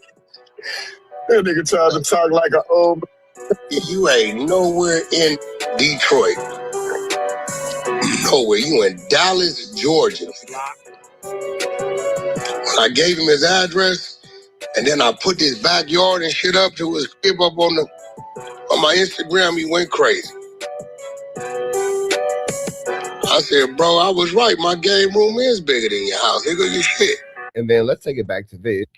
And I could be wrong, but the only one of these properties that look like they have an external external property or building on the lot is this one. So I would say maybe not this and maybe not that would be the property. And I would just assume, I don't know, that this is actually the property in question, with, again, this part right here being that external house. We'll cross that out. And when he's mentioning this game room, I believe this is it, because he showed a covered fireplace. So maybe this is it right here. So I'm thinking that maybe the game room is actually right here. And this is where we have the red is actually the fireplace right there. And I think that this actually is the game room area. With that all being said, Wack is, my game room. Why are you not showing the house?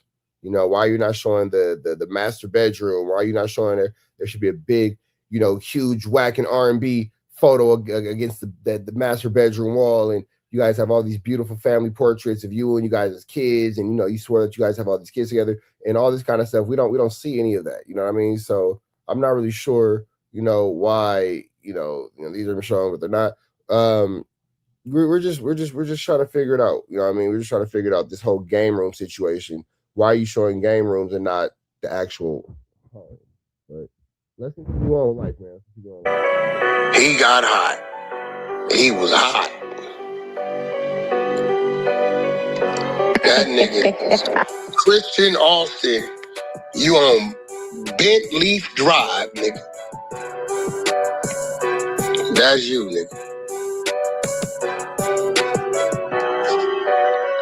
So you can't show us nothing because we'll find it. When the nigga went live that night, wanted to do a backyard war with a nigga he shouldn't have tried to do it with. Nigga said, you ain't got no fireplace. I said, nigga, what? There's two of them back there, but I got one that'll cook it. When it shows that, niggas was telling me, they said, Wack, I don't know why that nigga went there with you. That shit was a bad look for him. So, this is where he's up at. This is where he at right here. Found it, trace his name, skip trace his name. Well, there you go. That's him right there. Don't that look familiar? Gotcha. We got his criminal record. The nigga ain't never did none of that time, none of that shit. All that shit cap too.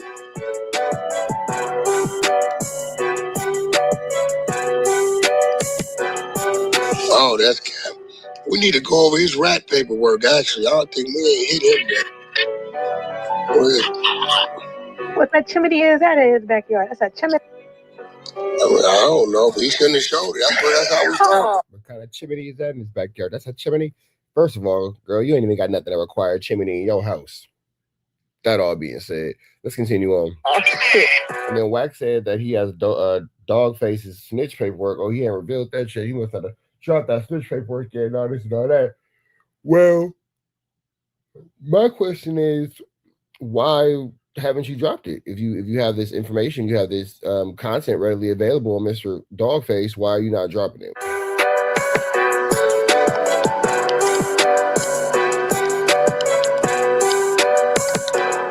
That boy got that Harry Potter 3000. Nigga paperwork at. There you go. I know when niggas like when the content drying up. I seen the nigga do it the other day to Damian Porter. When the content dry up, the go-to name is just say Wack. Shit be crazy. I noticed that.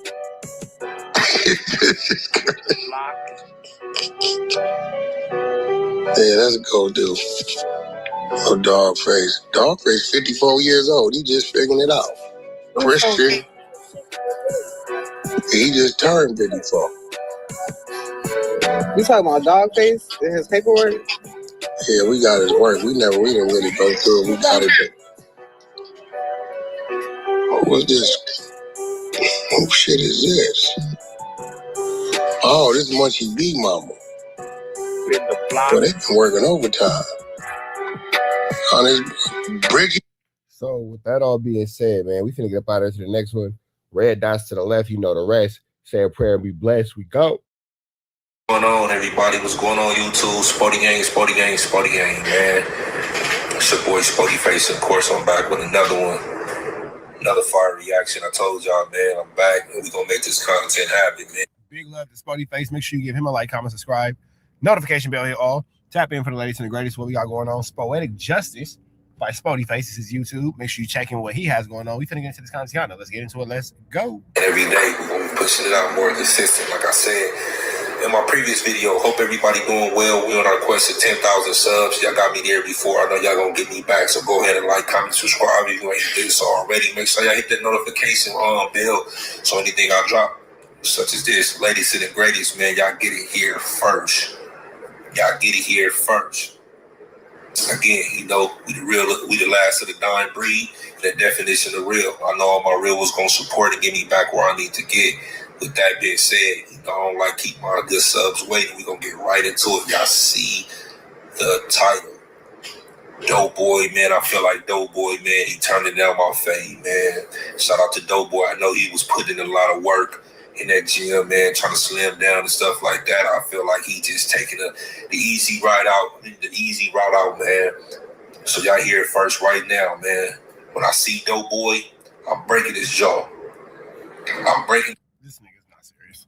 Spody Face is doing it for the content, y'all. If y'all can't tell that this nigga's doing it for the content, you don't want to be able to tell he's for the content. You want this to be serious, something is wrong with you, because this nigga is not at all anyway serious. You can tell by his way he's trying to keep the smile off his face. His jaw straight like that. I'm breaking his jaw. It is what it is. I want to test his chin out. He done had me doing all this training.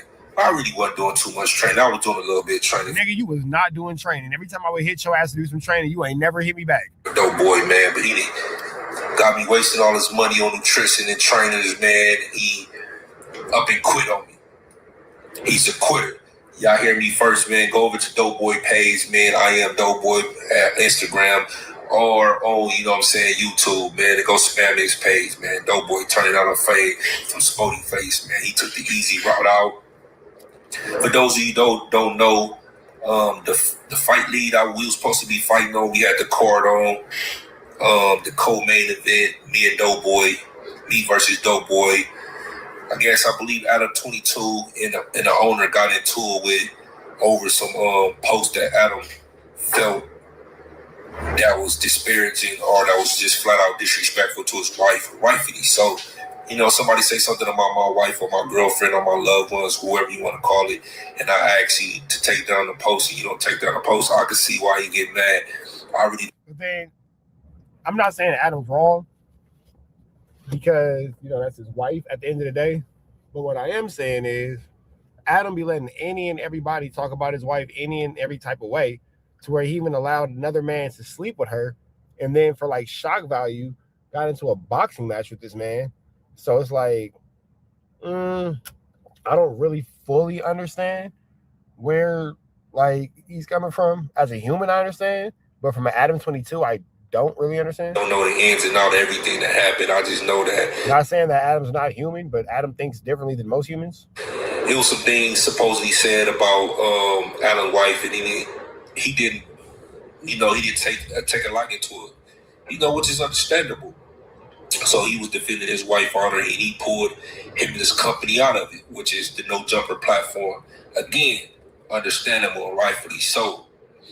But my whole thing is, what I don't like is, I'm not going to necessarily say that because because Doughboy is rocking with Adam, I'm not mad at that. I'm just mad at the fact that, you know, it's been 2-3 months of us training and, you know, preparation. People that bought tickets, you know, people that bought hotels already spent their money on this event.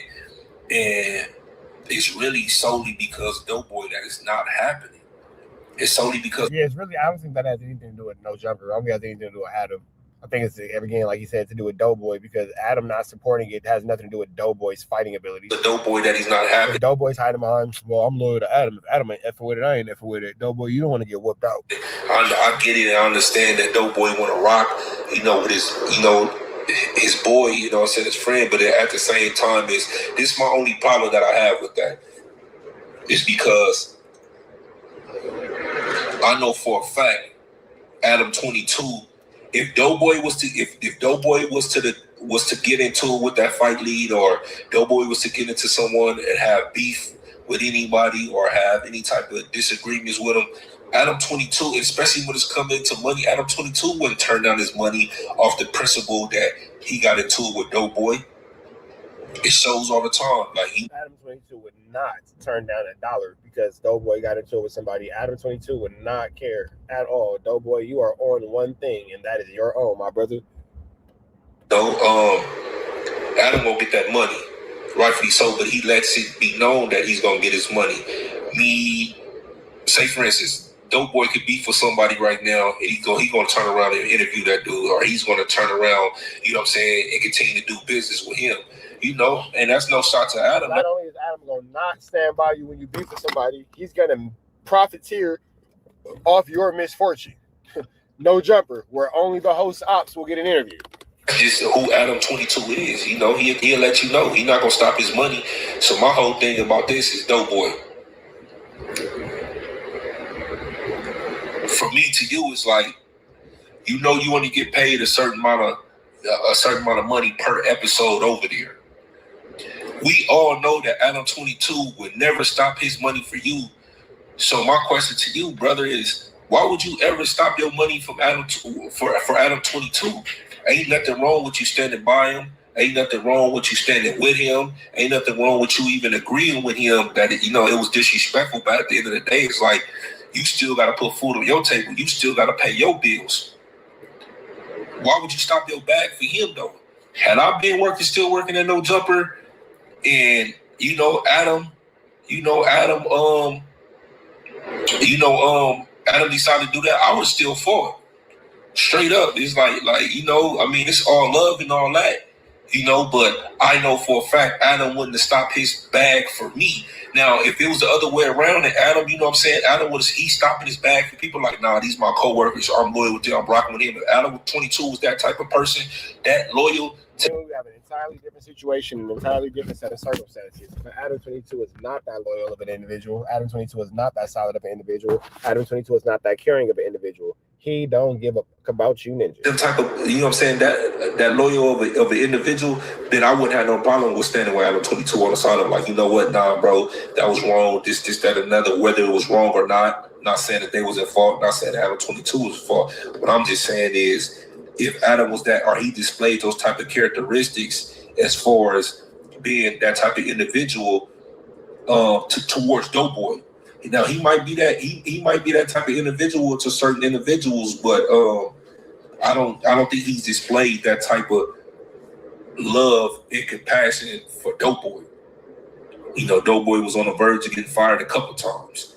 And to be honest, I think the no jumper tag is the only thing that saved him from getting fired. Now, to be fair, Doughboy, he on fire over there right now. I can see the no jumper tab being the only thing saving him from getting fired, because then you just look like a complete a-hole. If you fire the person, you got the no jumper tab. And shout out to Doughboy, man. He's been doing stand-up comedy. He's been having good shows on the No Jumper platform. He's definitely coming into his own over there as a podcaster. So shout out to Doughboy over there. It started off rough, but he looked like he's cleaning it up. But again, back to the lecture at hand. Doughboy, I just feel like you taking the easy route out. I just feel like you scary. I feel like you scary, so I'm gonna start calling you Larry. Scary Larry. Spooky Johnson. Spook. It's like a burnt out thing. I'm gonna start calling you Larry. OG Spook. I need that fade. Doughboy. We came too far. I need that fade, Doughboy.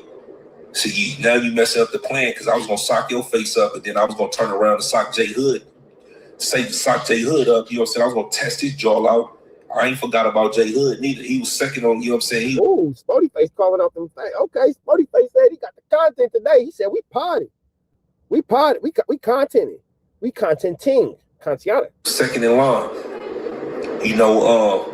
So come on, man. You messing up my summer, man. You messing up my summer, Doughboy. I could have been doing something else. Instead, I've been training for you. I could have been spending that time with my kids, or spending that time with my loved ones, man. That's going to make that happen.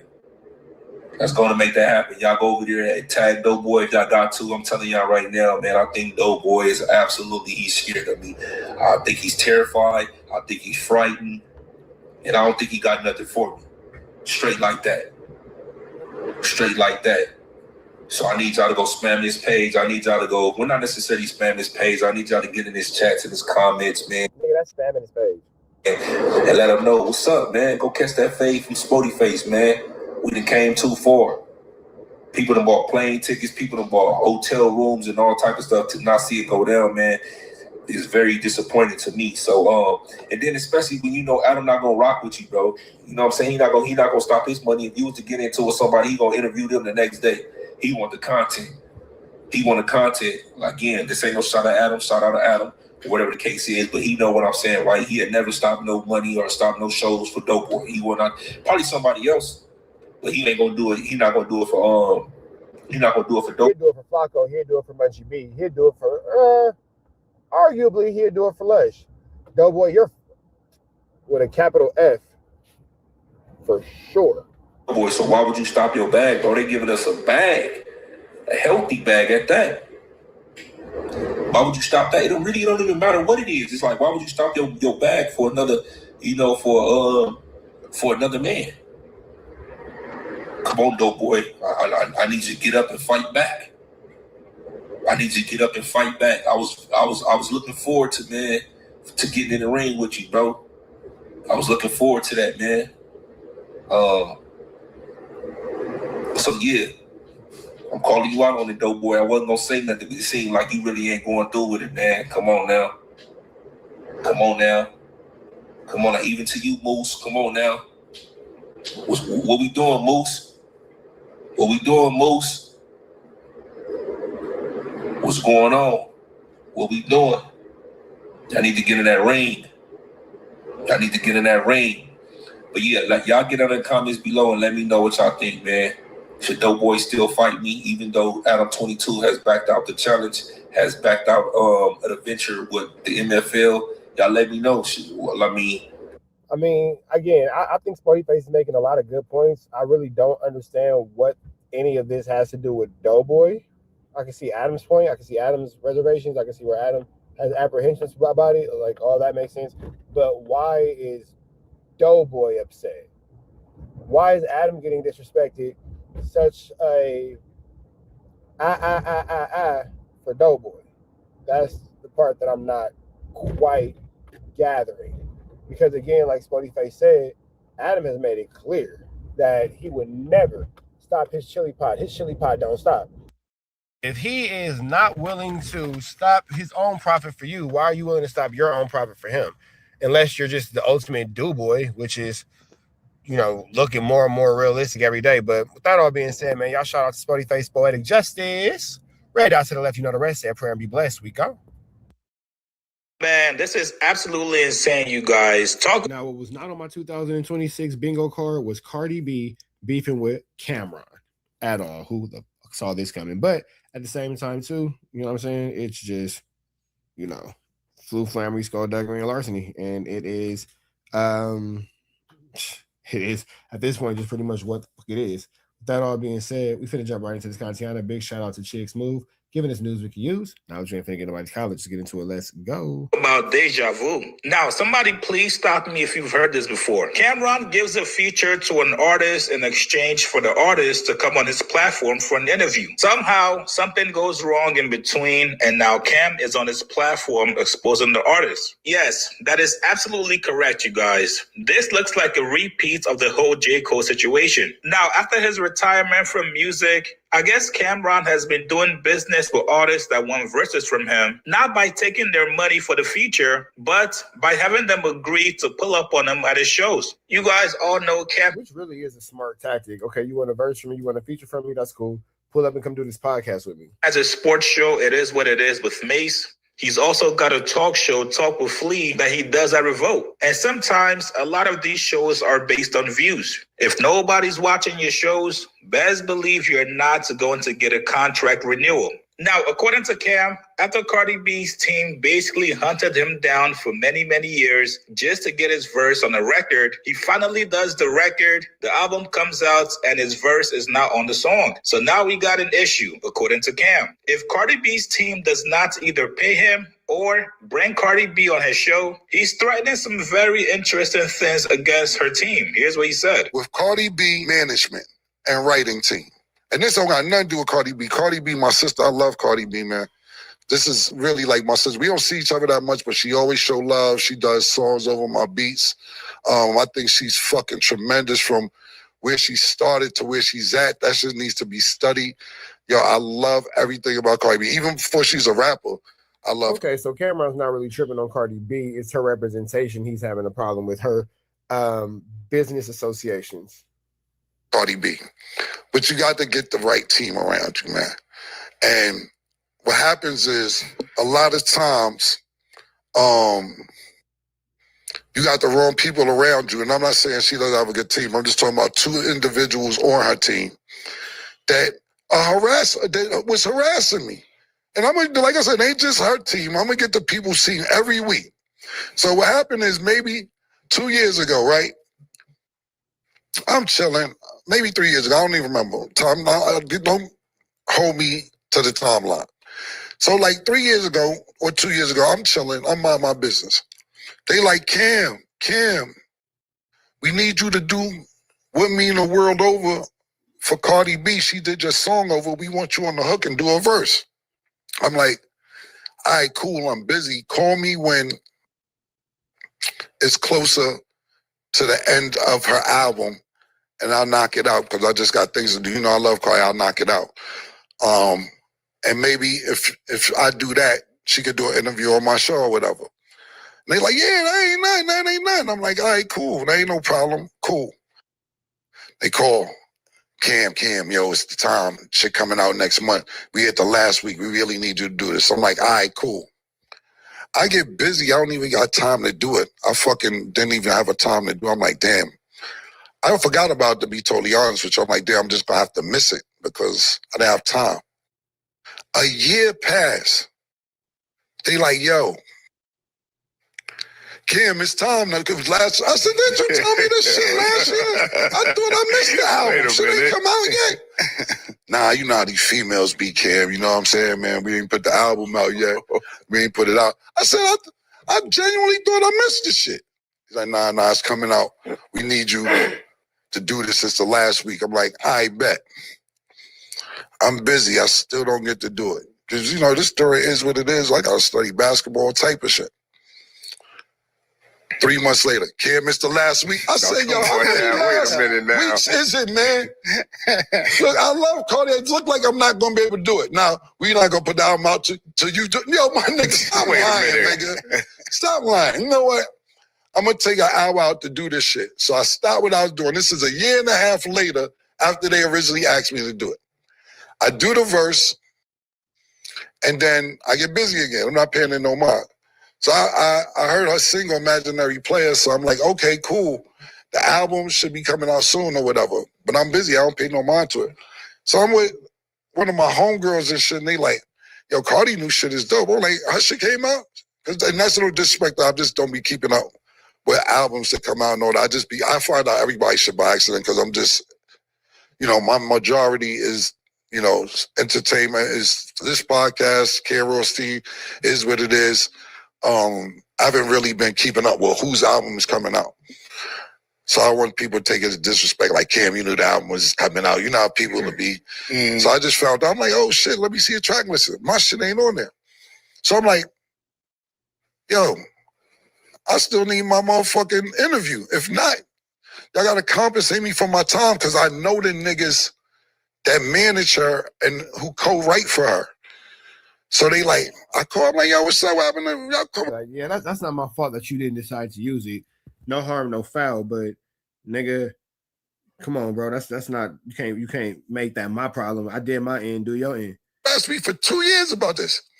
You know, the younger people loved it, but some people didn't like her flowing on the 90s beat on the Imaginary Player. So we try to stay away from that. Because, you know, it is what it is. Pardon me, What Means the World to You is considered a 90s beat. I don't fucking know what they said. Whatever it is, I did what I was supposed to do. And they didn't come through on their end. I'm not putting this on Cardi because Cardi might not even know this shit.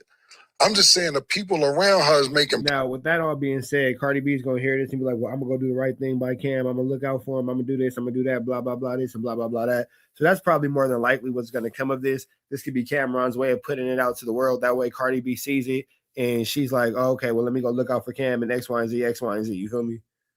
Promises on her behalf, and she may not even notice. You know what I'm saying? So you got to stop making promises on these artists' behalf, and they don't know.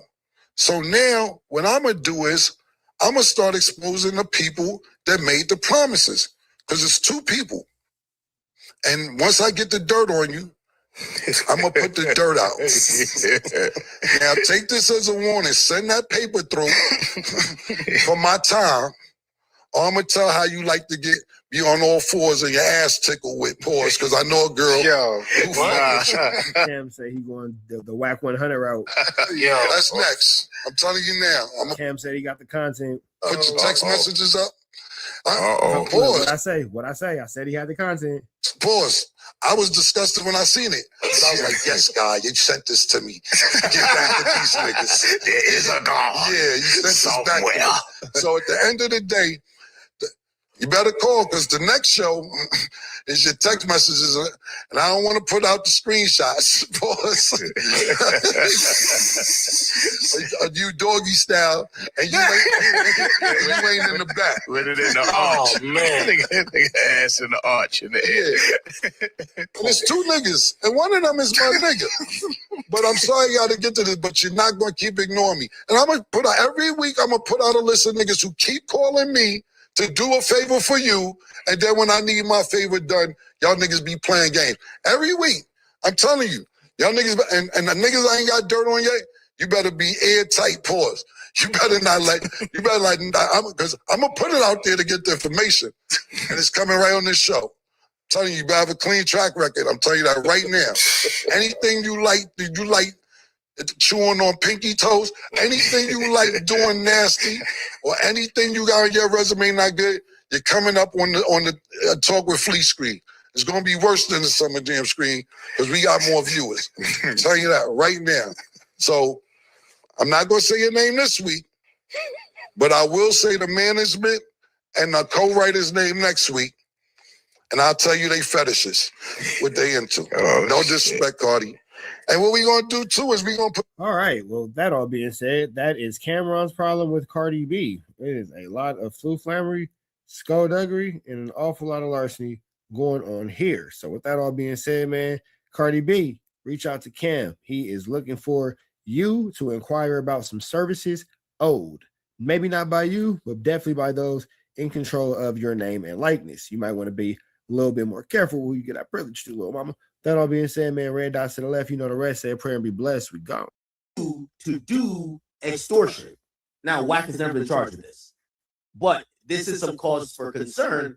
It's crazy that Wack's never been charged with it. Because if this is the thought of the feds, you don't know what they got going through grand jury. You don't know what else they're trying to dig up on you. You have zero idea. Say I read the RICO for 6ix9ine, and then they said, and a blogger who was 6ix9ine's co-conspirator posted this on his page. Nigga, I would have lawyered up. Nigga, I would have been to church, got baptized.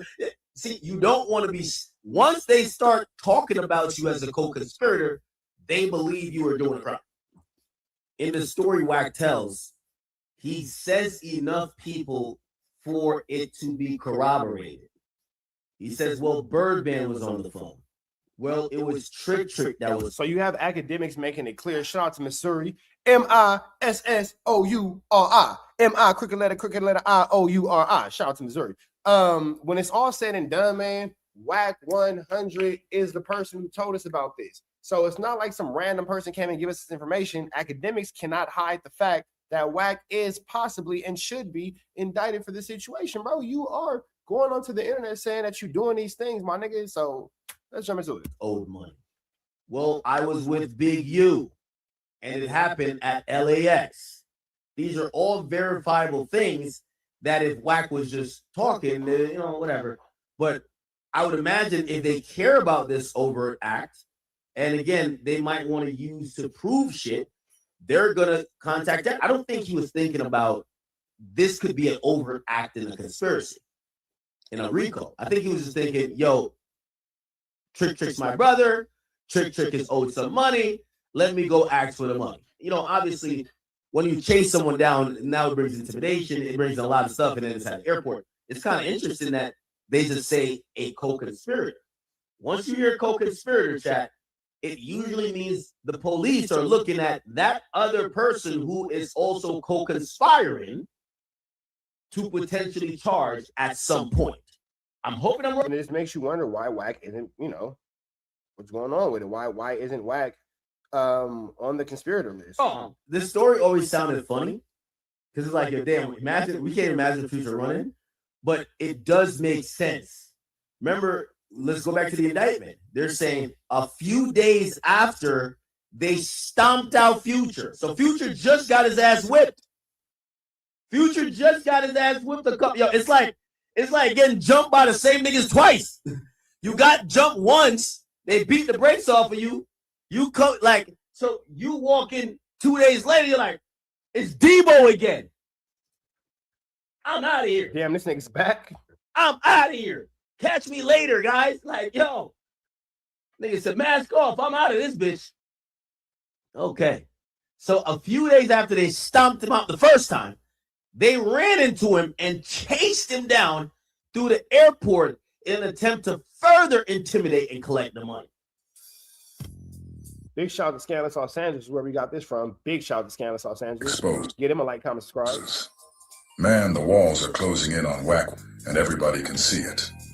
It's gotten so bad that, for the first time since the CS2 back paperwork dropped on the internet, you can visibly see and hear his frustration and worry.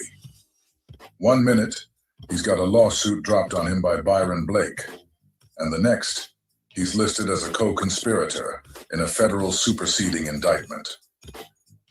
I wouldn't wish what Wack is about to go through on my worst enemy. But let's be real.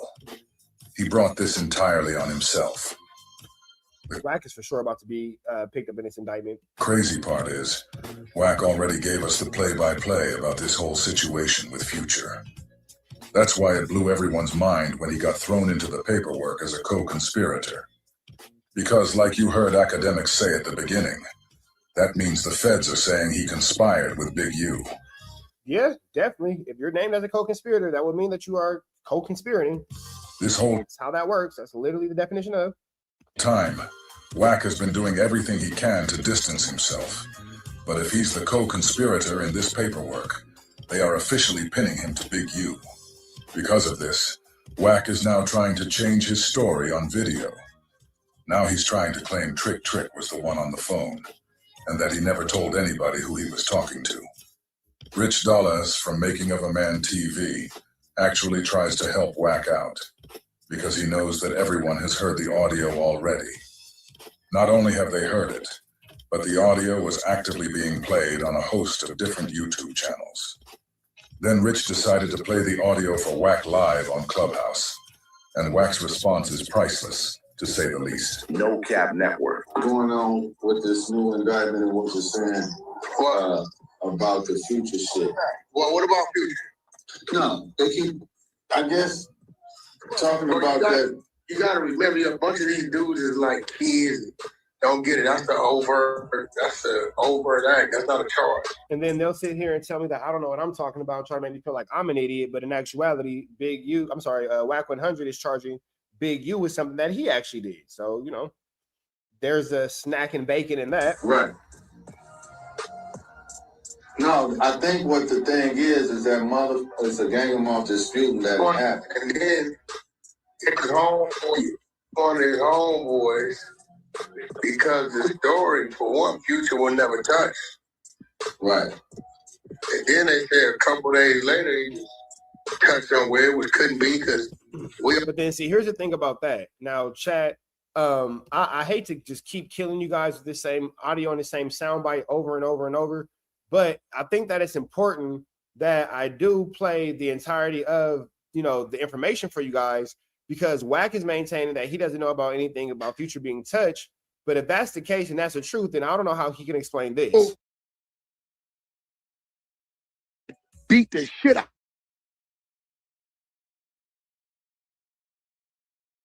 Future gets rushed in LA club. They was on him. That's why they was on him. Trick from Detroit. Nah, Trick Detroit. So, you know, that's bro, right? So, not sure what the hell just happened, but I'm not sure what all just happened. But all right, let's get back into it. Let's run it back one more time. Sorry about that, y'all. Somewhere 16, you can find it on Google where them niggas had beat the shit out of Future and his security. Future ran out to LA club. Google Future gets rushed in LA club. They was on him. That's why they was on him. Talking about Trick from Detroit.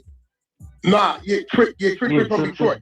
So, you know, that's bro, right? So all I know is, you know, we always knew who owed. So as Wack is maintaining that he never said or didn't know how,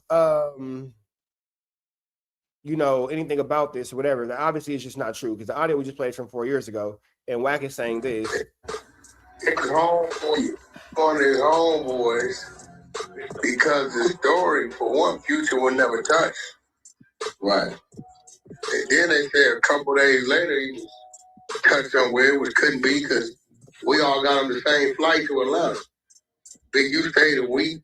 Future stayed where he was at. I came back the same day. Same day I landed, I came back. I told the story on why I went over there and why I came back. If you remember why I came right back. Right? That's the first time I went over there to that one of them little projects called Custody for the Federal Penitentiary. Okay. And that's when Big U had his idealism of what he wanted to do. And he talking about something was around the corner for me. Nigga, ain't nothing around the corner for me. I'm out. I got on, right? So Hey, I come real right quick. back. So when I'm reading the shit, I'm like, Random. Who in here with me? Who in here with me? Who in here with me? Who in here with me? Who in here with me? Who in here with me? Who's in here with me? Oh yeah, we got church man going on there. Who's in here with me? Y'all know Blueface got whooped out. What are you doing with a dog?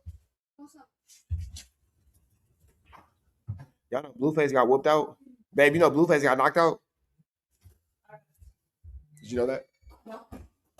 The same fight with Krishan starts off the beginning. Nobody shows at the beginning when Blueface got fired on. That was. Man, what? This nigga down. Hello? What's up?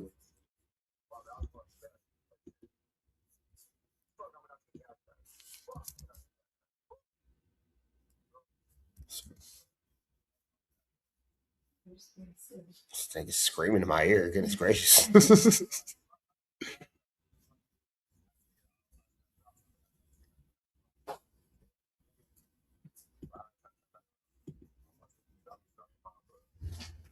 You want to call me back?